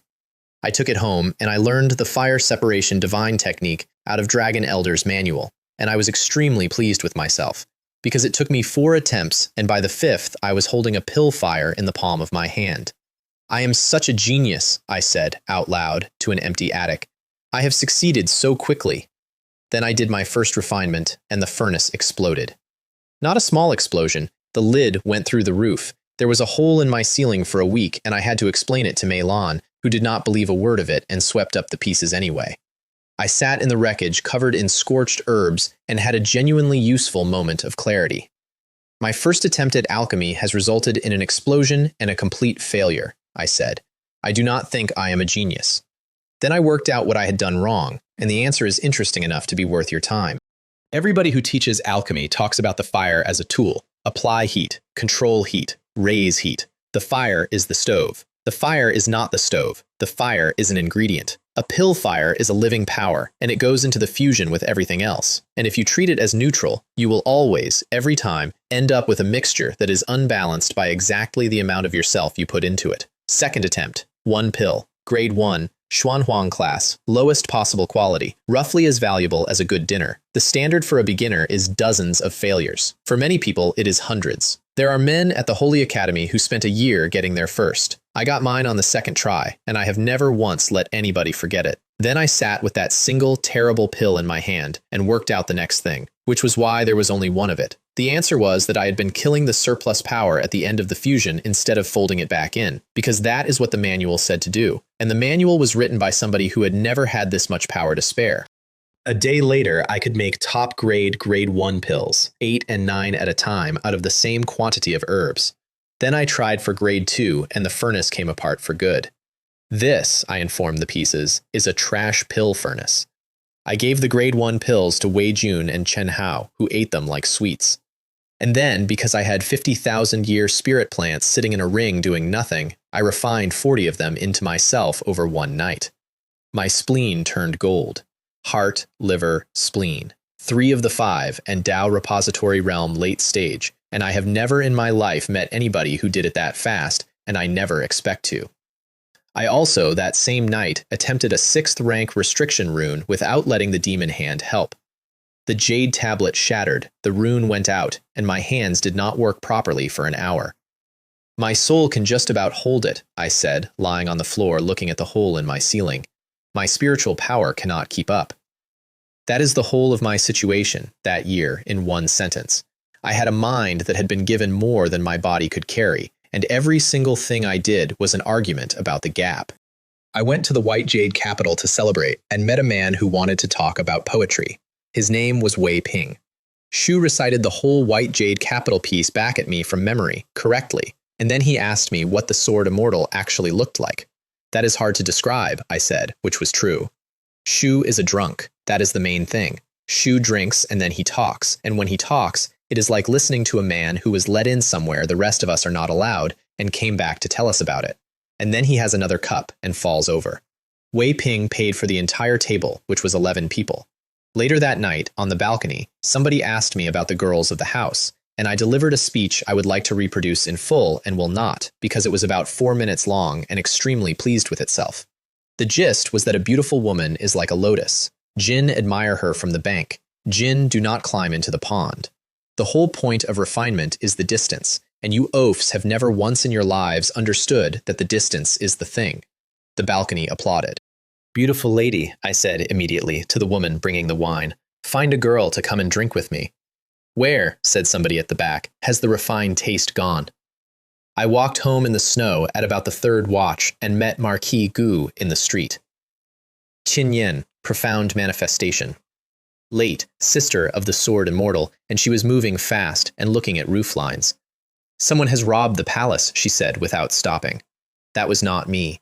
On my life, on everything I own, it was not me, and I have never found out who it was, and it has bothered me ever since.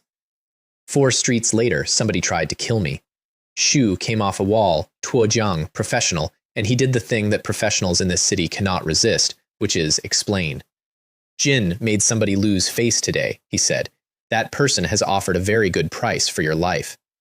I put a spear of ice through his forehead from about 10 feet away. Then I crouched down and picked up his token, and it had a black dragon on it. The Black Dragon Pavilion. The assassination house whose pavilion master I had personally killed in the black market months earlier when he had come to collect on a contract for Lin Roju's life. They had rebuilt, and somebody had gone straight back to them and paid them and pointed them at me. Old man, I said to the corpse, let me give you a little kick first. Then I went home and spent 2 hours failing to open my 3rd uncle's box. The seal on it needed a 7th rank restriction master. I was 6th rank in understanding and 5th in practice, and the gap between those numbers and 7 is not a step, it is a floor. 3rd uncle, I said, to a metal box on a table in an attic with a hole in the roof, what exactly did you give me?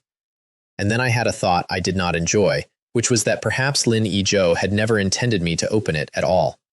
Perhaps he had handed me a locked thing on the way out of his own house, specifically so that I would spend the next 2 years of my life learning 4 disciplines in order to get at it. Perhaps the box was empty. My 2nd uncle was standing in the courtyard when I came down, watching snow fall.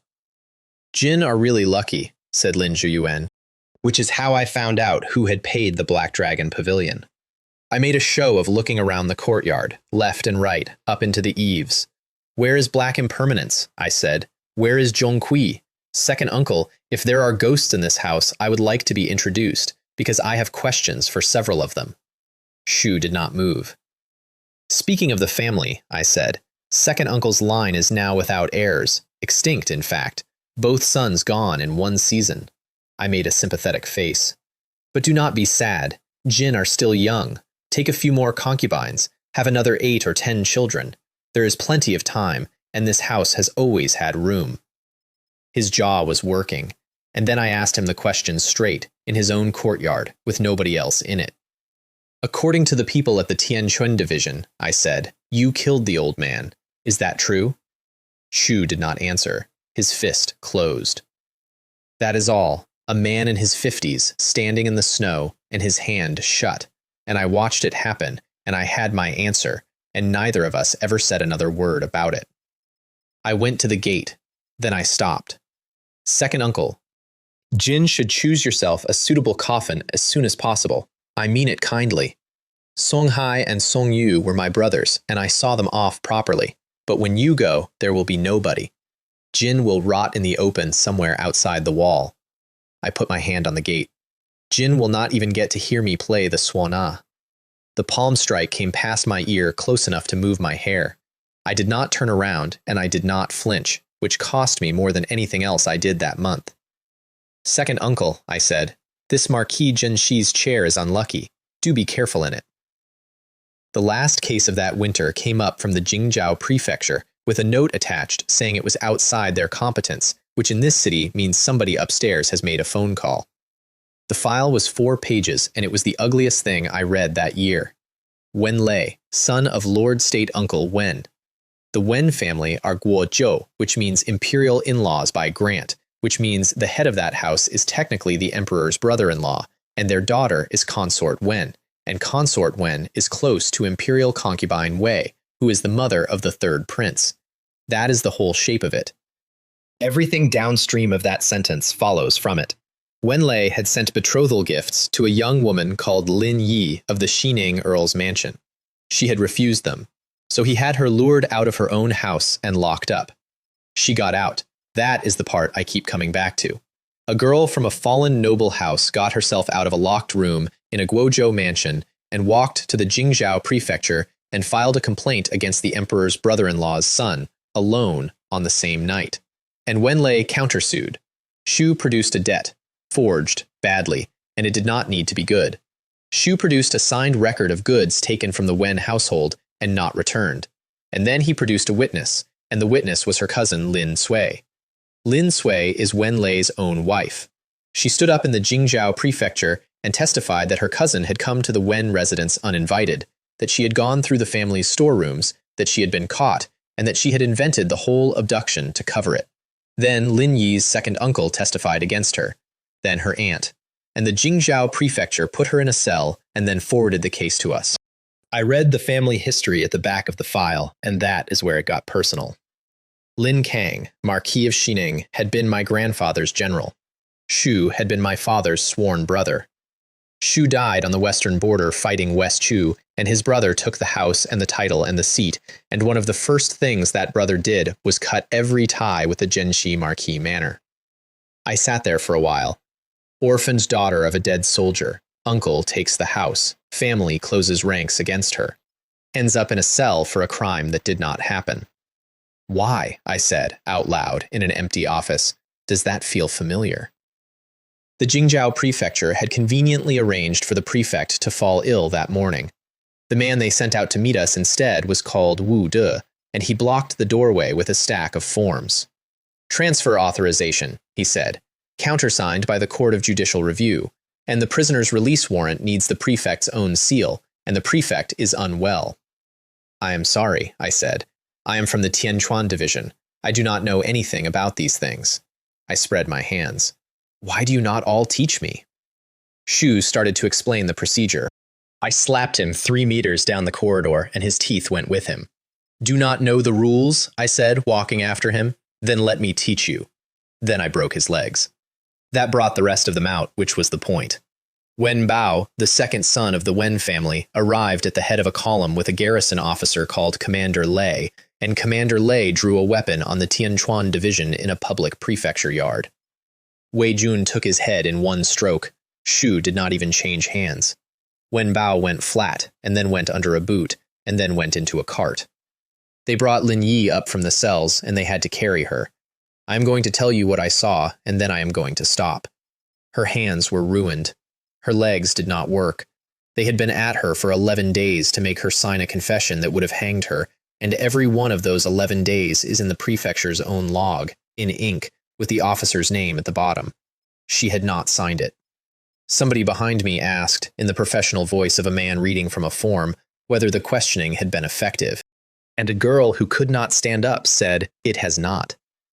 I passed sentence in that yard, on the spot, which I was entitled to do, and which I would have done anyway. Wu De loses his 10 fingers. Wen Bao loses his legs and gets the nails. Let them experience the Tianquan division's hospitality in advance, I said. Then I went to the Guozhou mansion. I walked in the front. There were 2 guards on the gate, and one of them put a hand out and started a sentence about announcement and permission. "Jin are a guard," I said, going past him. "What right do you have to say a word to me at all?" Inside, in the garden pavilion, there was a tea party in progress. Wen Lei was sitting at it. His wife, Lin Sui, was pouring, and across from them, in a plain robe with a black-robed man standing 3 feet behind his chair, sat the 3rd prince of the Great Shah. Wei Haifeng looked up at me with the expression of a man who has just found out that his afternoon has been cancelled. There were about 40 guards in that courtyard by then, and a dozen archers on the roof of the west wing, and every one of them had a weapon on the Tianquan division. And then, one of the archers, out of pure nerves, let one go.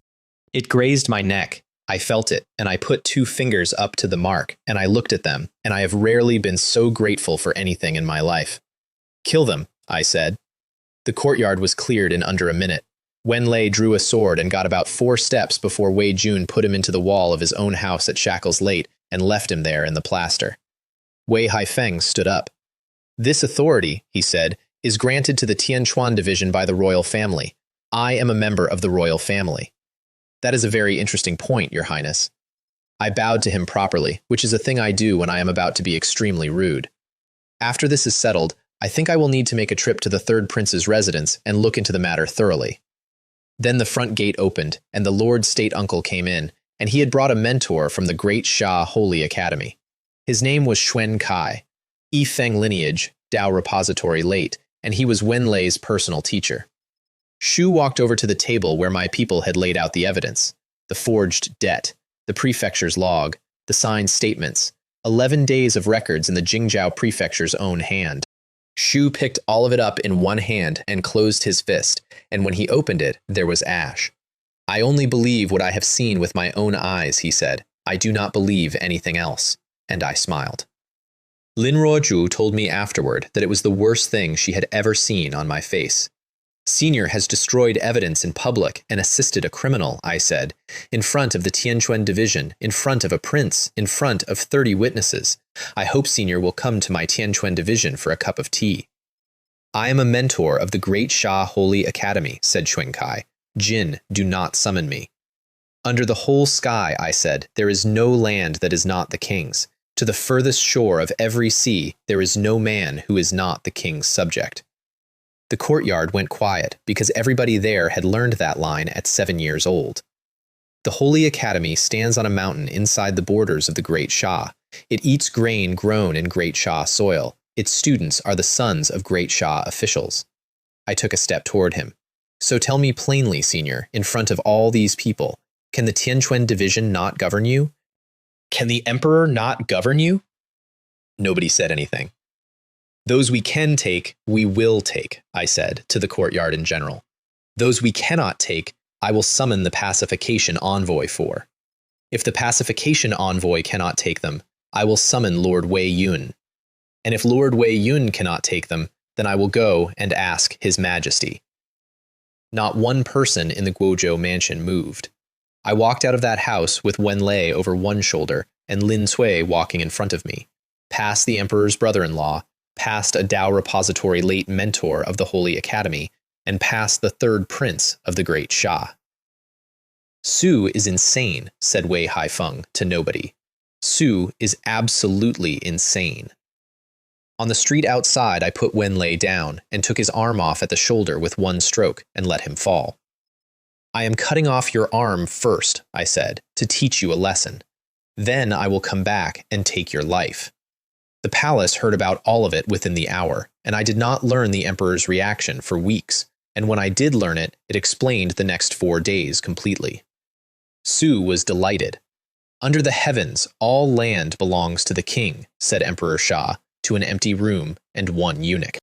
"That boy is correct. This is the territory of my Great Shah. This is my world." 3 years of lying in a bed pretending to fail had taught this empire's great houses a habit, and the habit was that the throne could be worked around. A Guozhou mansion had learned it, a prince had learned it, and a mentor of the Holy Academy had walked into a courtyard and crushed a state investigation in his fist because he had decided the law stopped at his own mountain. The dean is a reasonable man, said the emperor. Chinger is not. And he did nothing at all, which was the loudest thing he could have done. The next morning, there were 4 bodies in the Tianquan Division morgue, and I had not asked for them. Great Commander Mo Zhan had delivered them personally, which is the first prince's man doing a favor nobody requested, which is never a favor. 4 young women, chained at the ankles, all 4 to the same length of chain, and pulled out of the Blackwater River, which runs underground for 2 miles and comes out on the north side of the city, and which passes directly beneath the black market. All 4 were merchants' daughters. All 4 had disappearing a month earlier, within 9 days of each other, and all 4 had last been seen attending a banquet at the Wen family residence. Their families had all filed reports. Every one of those reports had been closed by Commander Gu Li of the first hall within a fortnight, with the same finding, taken by a Kang beast. Shu had even produced a beast, twice. Actual beasts, actually killed, actually presented to the families. I pulled the archive. There were dozens, going back years. Lin Yi came into the morgue in a wheeled chair with a blanket over her legs because she had insisted and because the constable pushing her had not been able to think of a reason to say no. She looked at all 4 faces. Then she told me what the Wen family actually sells. Tianqi golden tea. The same tea that was in Liang Zai's system when he walked into his own pond, smiling. The same tea that came out of the Zilan tea house and put a prince in front of a wall for half a month. Banned for 10 years, worth more than its weight in anything you care to name, and nobody in the empire had ever established where it was actually made. It is not brewed from a plant, it is brewed on people. Gene take a living person, and you draw the years out of them, slowly, over weeks, into the leaf. And what you get at the end is a tea that gives a man back the time it took. That is what it is worth. That is what it has always been worth. Every cup of it is somebody's remaining life, measured out and steeped. 4 merchants' daughters, chained together in the river under the black market. I knew every one of them, said Lin Yi. They were all at that banquet. So was I. I sent Lin Ruoju to lift the ledger out of a house called Meirin Xuan, which is Wen Lei's private residence on the east side, the one his wife did not visit. Then I went to see the first prince. Watch what I did to him. It is the best piece of work I did all year, and it took 11 minutes. Your Highness, I said, before I had finished sitting down, I have made a great many enemies this week on the Crown Prince's behalf, and I want you to know I do not regret a single one of them. Wei Zishuan's cup paused. The Wen family are Guozhou. Consort Wen is close to Imperial concubine Wei. Imperial concubine Wei is the 3rd prince's mother. I ticked them off. I have arrested the Guozhou heir, broken the Jingzhou prefecture's people, humiliated a Holy Academy mentor, and told the 3rd prince to his face that I would be visiting his residence. Every one of those blows lands on the same faction. Brother Jiang, and that faction is the only real support the 3rd prince has left in the palace. I leaned in. If your Highness were to remove his backer entirely, while somebody else took the credit and the enemies, would that not be extremely beneficial? I watched him understand, because here is what he had actually been doing. Shu had sent me those 4 bodies. Shu had put a case in front of me that pointed at the Guozhou mansion, and he had done it because he wanted a knife, and knives are cheap and get thrown away afterward. And I had just walked into his house and thanked him for the opportunity to be his knife, and then asked him to go and do the difficult political part himself. Shu sat back. I clearly asked you to be the knife, said Wei Zishuan with genuine wonder, and you are using me as the gun. Your Highness is far too modest.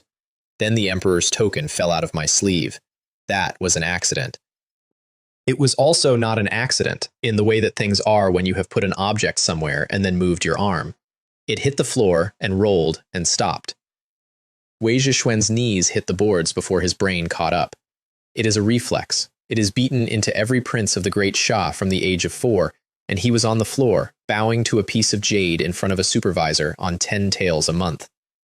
Your Highness, I said, appalled, helping him up. Why are you bowing to me like this? This is completely unacceptable. Shu handed over everything his household had on golden tea inside the hour, and he promised me men for the black market, and then he went to see his mother. I have that scene from a maid who was in the room, and it cost me a great deal, and it was worth every coin. Empress Wu Ming was mixing perfume. She has a table of little jars, and she does it herself, and she did not stop when her son came in and knelt. She let him kneel for a long time. Shu knelt through the entire process, one jar at a time, and eventually he yawned, out of pure boredom, on the floor of his own mother's chamber. "Idiot," said the Empress, without looking up. "Mother, the moment you made contact with Lin Mou, Wei Jiao began to distance herself from you. Jin knew that would happen, and you did it anyway." She held a stopper up to the light. "Jin picked up a sesame seed, and you lost a watermelon. And now you want me to move against the Guozhou mansion for you. Mother, if we take the Wen family, no." That was the end of the conversation, and it stayed the end of the conversation for about 4 minutes, until Wei Zhixuan, out of desperation, mentioned that the Emperor's own token had been involved. The Empress put the stopper down. Then she moved, immediately, and the entire inner palace moved with her, and my case stopped having any political obstacles at all. Her son walked out of that hall, got to the bottom of the steps, and smiled. I did not see him do it. I have simply never once believed that he lost that conversation. On the other side of the city, under a plum tree, a woman was giving her own son a lesson. Imperial concubine Wei, mother of the third prince. I got this later from 7 Nights Snow, and it is the single most useful thing anybody said about me that year. "People's hearts are fickle," she said. "Like grass on a wall, they lean whichever way the wind is going. So do not love them. Treat them as chess pieces. When a piece is useful, put it on the board. When it is not, take it off." "Mother, Lin Mo is a pawn." She waved a hand at the plum tree, and the last of the blossom on it turned to dust in the air. "I am not talking about him. I am talking about the one in the palace who is playing him. For a qualified chess player, the quality of the pieces is not important." And then she warned her son, at length, about his eldest brother. The third prince left that garden with a token for a group called the 8 Extremes Sword Pavilion, and one instruction. And the instruction was that every single one of his people inside the black market was to be killed, and every trace of his involvement burned. Because the black market had been sealed, not raided, sealed, from the inside, by its own owner, whom nobody in the Great Shah has ever identified, and who is referred to only as the Black Market Lord. Nobody in, nobody out. Which meant that the third prince of the Great Shah could not reach his own operation, could not warn his own people, and could not remove 1 page of evidence. The Black Gold Cave is on the 3rd level down, and I walked into it with the first prince's men behind me and a warrant nobody read. The man who makes the tea was waiting for us in the front room, and he was not from the Great Shah. Western regions, shaven, in red, and they called him the Demon Monk, and he had been doing this for 11 years. The back garden had tea trees growing in it under lamps. They were the wrong color. They were fed from underneath, out of the ground, and the ground had dozens of people in it, and every one of them had been alive when they went down there. Upstairs there were cages. I am not going to describe the women in them, because they are people, and several of them are still alive, and I do not think they need me to. I will tell you that they were alive, and that most of them were younger than Lin Yi, and that the room next door had the vats in it where the leaves steep, and crates of finished tea stacked against the wall, with the Wen family's mark stamped into the lids. While we were doing that, somebody arrived at the mouth of the cave to burn the whole thing down. Shu was from the 8 Extremes Sword Pavilion. He was extremely good, and 3 profound manifestation cultivators of the Black Market's own garrison came down on him at once from 3 sides. "Your Excellency's sword is extremely special," one of them said, quite politely. "Therefore, we plan to gang up on it." I took the demon monk, I took the women, I took the crates, and I sent men down for everyone in that garden because the families were going to want them. And on the way back to the Tianquan division, walking behind a line of carts at 3 in the morning, I finally put the whole thing together. 4 dots. 1. The golden tea in the Liangzai case, months ago, the tea that walked a minister into a pond, traced back to a supply chain that ran through the crown prince's people. Not the third prince, the first. 2. Wei Zhixuan knew the third prince's black market operation in more detail than a rival should. Shu had produced 4 bodies out of the Blackwater River within a day of my needing them. 3. The black market sealed at the exact hour that trapped Wei Haifeng's people inside it with the evidence. 4. And this is the one that finished it. Months ago, in that same market, the Black Dragon Pavilion had attacked Lin Roju, and I had spent a great deal of effort pinning that on the second prince. It had not been the second prince. It had been staged to provoke exactly the response it got. the black market lord, is Wei Zixuan. The first prince of the Great Shah owns the black market. Shu has owned it the whole time. Which means that every treasure, every technique, every artifact, and every stolen sword that has passed through that mountain in a decade has passed through his hands, including a spirit sword taken off 30 dead members of the Shah family. And the ambush in the forest outside Millstone Town, the one that nearly killed the sixth prince, both princesses and me in one night, was his as well. I stood in the street with the carts going past. If he is a wolf, I said, then I am a tiger. Lin Roju was waiting at the division. I told her all of it, because by then I told her most things. She listened to the end, and then she said the sentence that named the whole year for me. Jin think you are a pawn, she said. Jin are not. Jin are a whetstone. A whetstone laid out by the emperor for his own sons to sharpen themselves against. I thought about that for a while. Perhaps, I said. But a whetstone that gets used enough eventually becomes a blade of its own. And in that case, which of us is really the whetstone? I did 2 more things that week, and I did both of them at night. The first was the prison, where Wen Lei and Wen Bao and Wu De were put to the question, and where all 3 of them signed. I was there for part of it, and I am not going to give you the middle. Wen Lei held out longer than any of them, because he genuinely believed his family was coming. At one point, somebody remarked that a cultivator's body can withstand a great deal, and I said, thoughtfully, out loud, that perhaps we should stop working on the outside of him and try something that went further in. Shu signed after that. The second thing was that I put on a face that was not mine and went to the first prince's residence as one of the third prince's men. I put Wei Zixuan through his own wall and broke his arm. Jin went a bit too far tonight, I said, and that man, who had a broken arm and a wall through his back, got up. Shu got up at Dao Repository, which I had not been certain of until that moment, and he looked at me with something I can only call professional interest. As a subordinate of the third prince, he said, you have some genuine strength. How would you like a chance? Come and work for me. Bribe me? I said. Jin think you are worth it? Then I left. Then I put on a different face, a white-haired old man's, and went to the third prince's residence and beat Wei Haifeng most of the way into the ground. His arm went, his chest went, half his retainers went, in his own courtyard, and it went on long enough that a golden-armored, profound manifestation cultivator eventually dropped a blade of heavenly light through the roof of the mansion, at which point I decided the evening had reached a natural conclusion. 2 princes of the Great Shah, injured in their own homes, in one night, each of them absolutely certain about who had done it. Wei Zixuan was still weeping with the pain when he said it, which is what makes it my favorite line of the entire winter. Third brother, he said, you always let your men use such brutal methods. Jin genuinely deserved to die.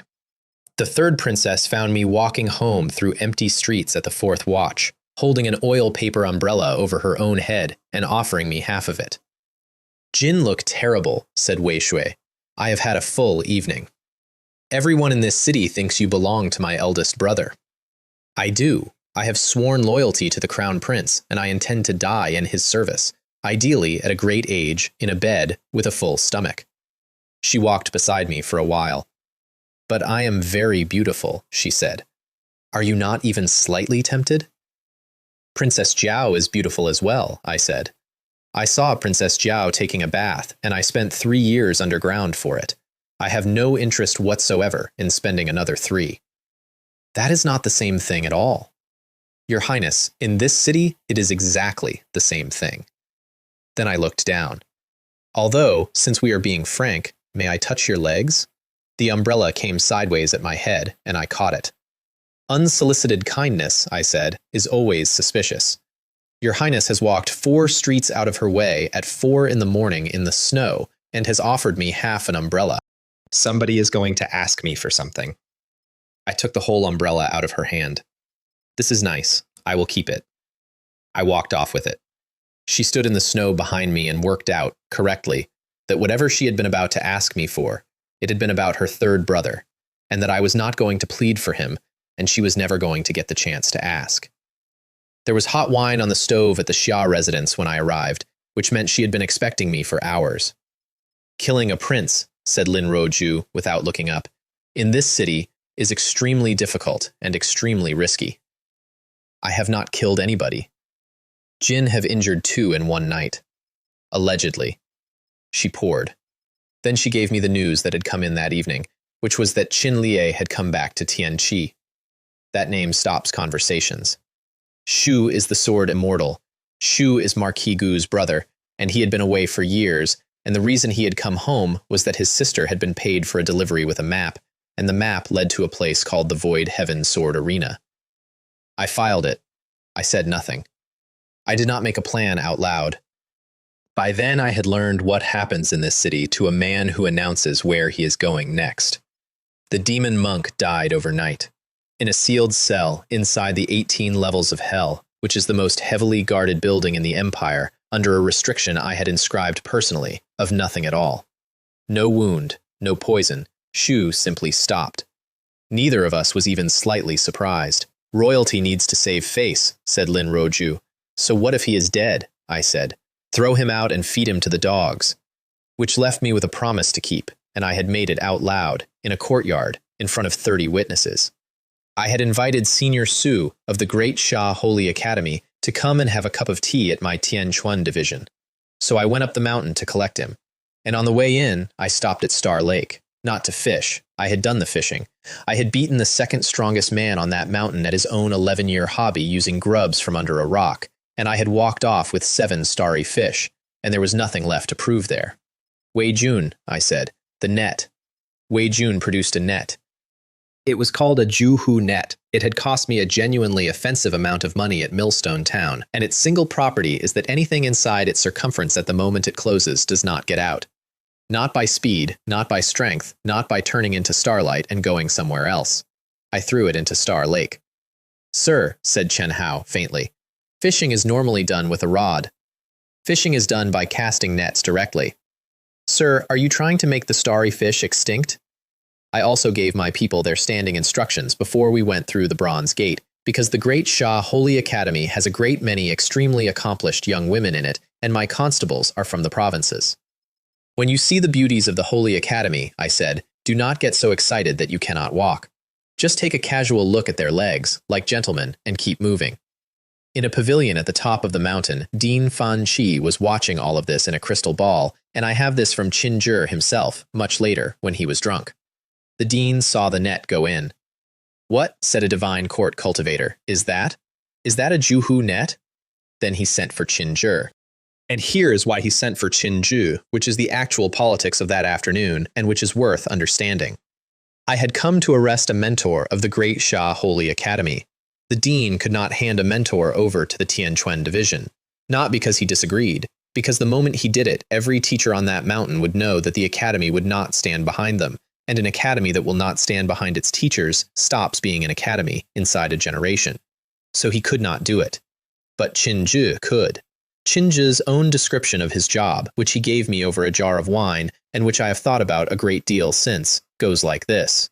I, Qin Zhi, do not play by the rules. If I do not like a man, I want to hit him. I will slaughter a profound manifestation, crush a dragon, and pick a fight with a divine court. Shu shrugged. Somebody on that mountain has to be the one who does not care. Otherwise, the dean has to care about everything. Shu came down to the lake first because the lake was on fire, metaphorically. Shu hauled my net out of Star Lake, and there were dozens of starry fish in it. Dozens.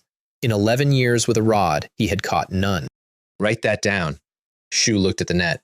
Shu looked up at the mountain, where the dean was watching through a crystal ball.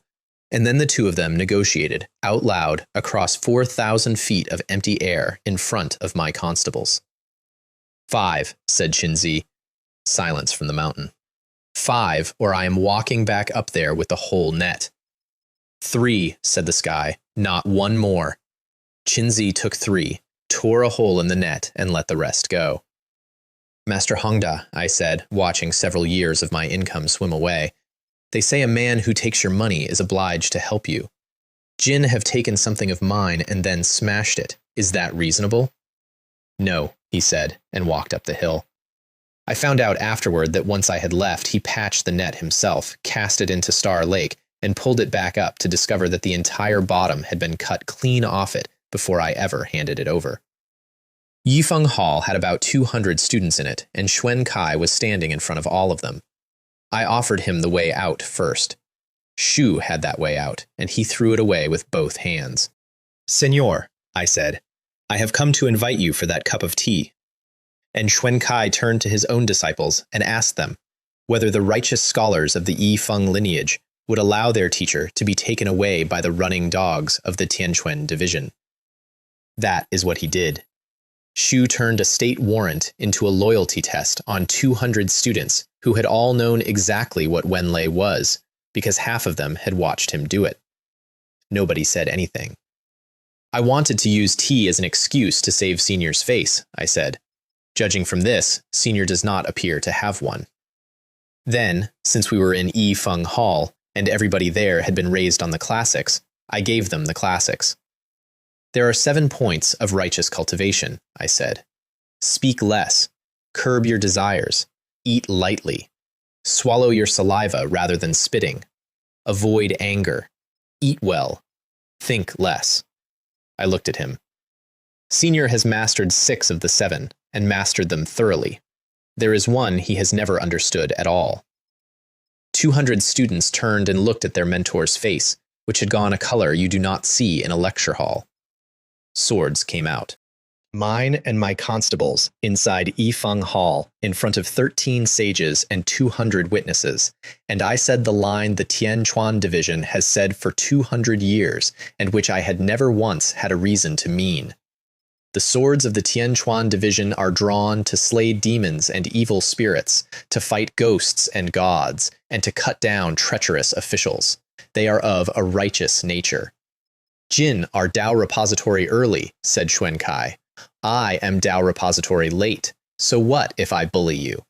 Which was true, on paper, so I turned around and I bowed to an entirely empty patch of sky above the roof of Yifeng Hall.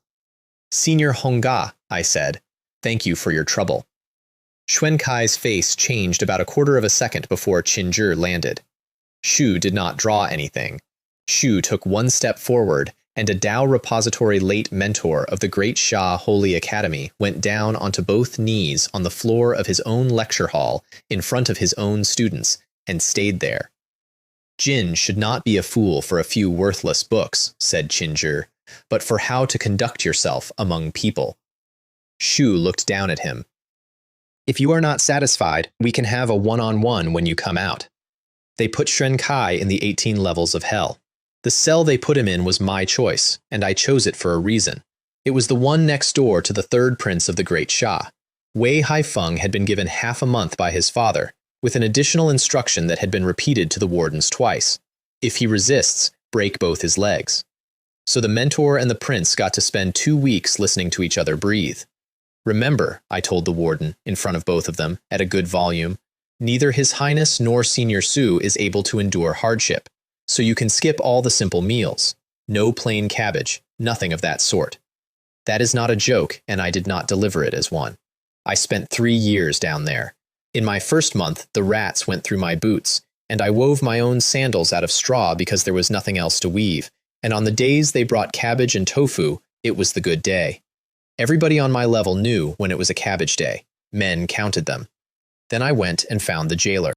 They call him the Ghost Hand Butcher, and he is a prisoner himself, in the sense that he has been down there for 31 years and cannot leave, and in every other sense, he runs the place. Dragon transformation. Nobody has ever explained to me what he did. I gave him a jar of wine. 2 new guests, I said, the prince and the scholar. I would take it as a personal favor if you looked after them yourself. Shu looked at the jar. Also, I said, Senior Su is a Tao repository late cultivator, and I understand there are men down here at Profound Manifestation and above. Shu is a very keen scholar. I am sure he would benefit enormously from sparring with them, if any of them are bored. The Ghost Hand Butcher took the wine. And then, because I was there, and because it had been sitting in me for months, I asked him one more thing. The drunkard, I said, the one who was in the cell across from mine, the whole 3 years. Where did he go? I have been in front of an extraterrestrial demon's corpse, a divine court cultivator's halberd, and a peacock the size of a house. And the only time in this world that I have seen actual fear cross another person's face was that moment, on a jailer who has been underground for 31 years, when I mentioned a drunk in a cell. Shu snorted and turned around and walked away and did not answer. I still do not know. Baili Chengqing came down from the palace 3 days later with the verdict, and it was exactly what everybody had known it would be. The third prince would be out in half a month. Every single crime in the file landed on Wen Lei. I nodded and went back to my paperwork. Jin are not going to argue, said Baili Chengqing. Sir, I am a lowly supervisor on 10 taels a month, I said. I do whatever I am told. They executed Wen Lei at noon on East Market Street, Wen Bao beside him and Wu De beside them both. 3 stakes in the widest street in Tianqi at the hour when the market is fullest, on a bright cold day with no wind. I sat off to the side with a small stove and a pot of tea and did not stand up. The crowd was enormous. Word had gone around the city over 4 days, the way it does, and there were people up on the roofs, and there were the families of 11 women who had been reported taken by Kong beasts over the past 3 years, standing at the front in a line, holding nothing, saying nothing. Nobody came from the Guozhou mansion, not one person, not the Lord State uncle, not a cousin, not a retainer, not a servant with a coat. The most powerful in-law family in the Great Shah, and they had done the arithmetic and decided that 2 sons were cheaper than a house. The clerk offered me the charge sheet to read out. Do not bother, I said. Shu hesitated. The mastermind is innocent, I said, pouring. Killing a few minor figures is completely pointless. Read it out if you enjoy reading. Nobody standing here needs it. Wen Bao went to pieces first, and then Wu De, and I am not going to describe 2 grown men in front of a crowd of that size, except to say that a great many people in this world are extremely brave right up until the specific afternoon. Then Wen Lei snapped his chains. Shu was a cultivator.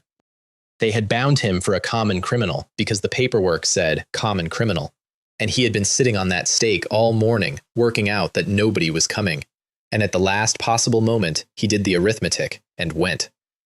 Shu got about 9 feet. I set the cup down and stood up and took him across the street with one stroke, and it was over before most of the crowd had understood he had moved. I told you, I said, that I would take your arm first and then come back for your life.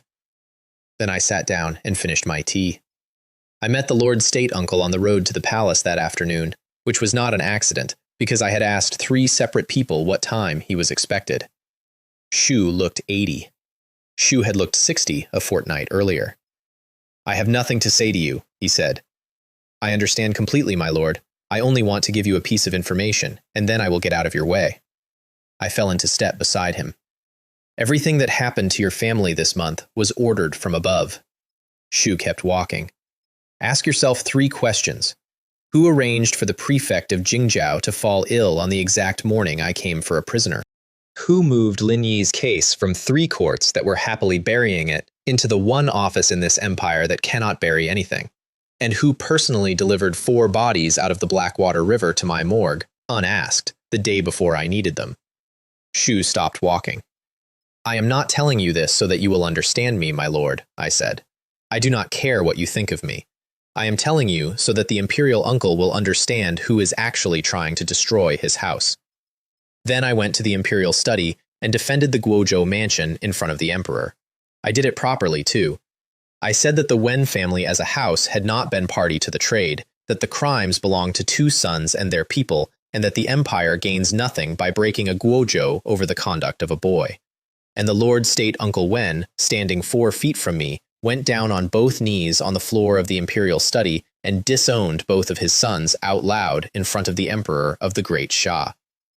Even if the Tianquan division did not act, he said, I would not have let them go. That is what it costs to keep a house. I watched a man pay it.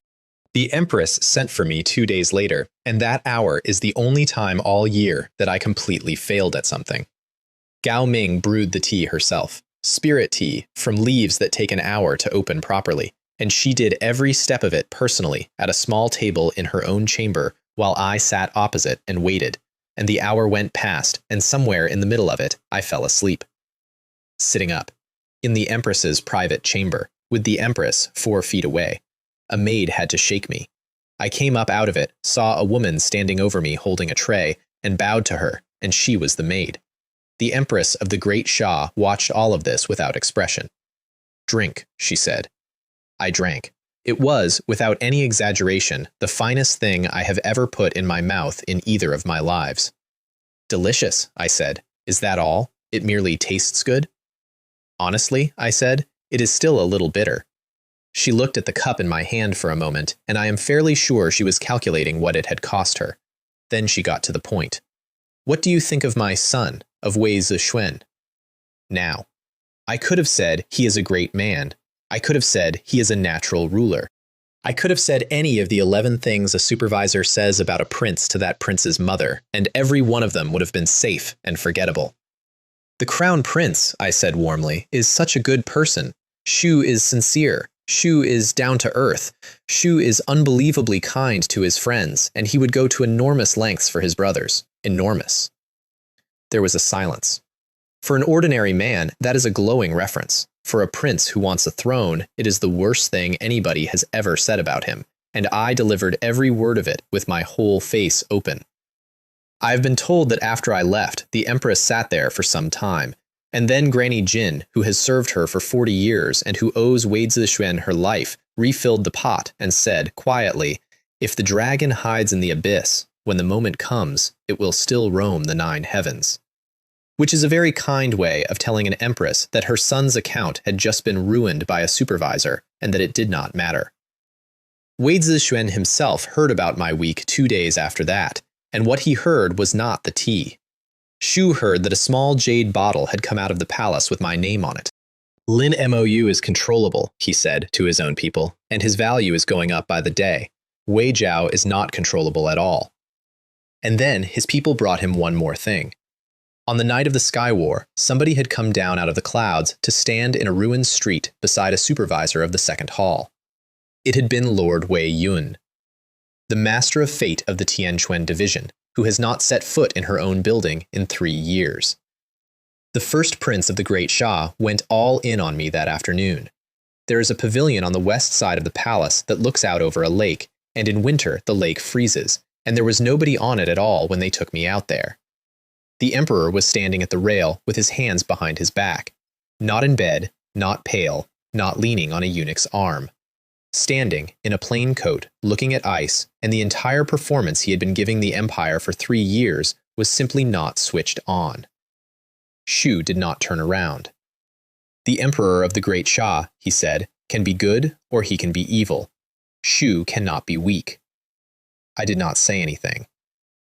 When I took the throne, the old ministers wrote memorials saying I was immoral. They were correct. They also all died in their beds, which tells you what their morality was worth to them. Shu watched the ice. A weak man who claims to be righteous is still a weak man. It does not matter how much the people love him. Shu is a colony of ants that has agreed on a philosophy. The wind came across the lake. There was a kingdom south of the Great Shah, he said. It had 400 years of history, better scholars than we have ever produced, and a code of law that we copied twice. 9 years ago, one man walked into it. One. A divine court cultivator who had decided he needed to go further, and needed a great deal of something to do it with. What happened to it? Nothing happened to it, said the emperor. It stopped. Shu turned around at last. There was no war, there was no crime, there was no justice involved anywhere in the transaction. That is the law of the jungle, and it is the only law there has ever been, and every other law any of us have written is the thing we do inside a house that somebody strong is holding up. I stood there in the cold and understood that I was being educated, and that being educated by this man was itself a piece of information about my future. A person may have a kind heart, he said. I have one. But that kindness is for yourself, and for your family, and for your friends, and it stops at the wall. Outside the wall, what you are required to do is become stronger. There is no other instruction. There has never been another instruction. Your Majesty, I said, the third prince walks. The third prince has good talent and can still be cultivated. Shu said it without a flicker. Shu still has value. And then he took a small jade bottle out of his sleeve and put it into my hand. It was warm, not warm from his hand, warm from the inside. Phoenix blood, one of the 2 divine materials that came into this city in a chained black coffin under 200 cavalry, escorted by a marquis with the prime minister of the Great Shah standing in the street to make sure it arrived. There was exactly one of it in the world. What it does is take a waste spirit bone, the useless kind, the kind the doctors are polite about, the kind that means a man can practice for 30 years and stay exactly where he started, and turn it into a spiritual bone.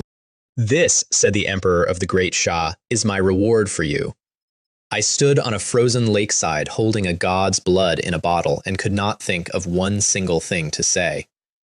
The last time I stood outside a gate in this city, I was wearing straw sandals I had woven myself out of prison straw. A guard who did not know my face knocked me down and kicked me through it. 30 of my own relatives watched, and not one of them said a word. So, said the Emperor in an entirely different voice, the pleasant one, the conversational one. What do you think of Wei Jiao?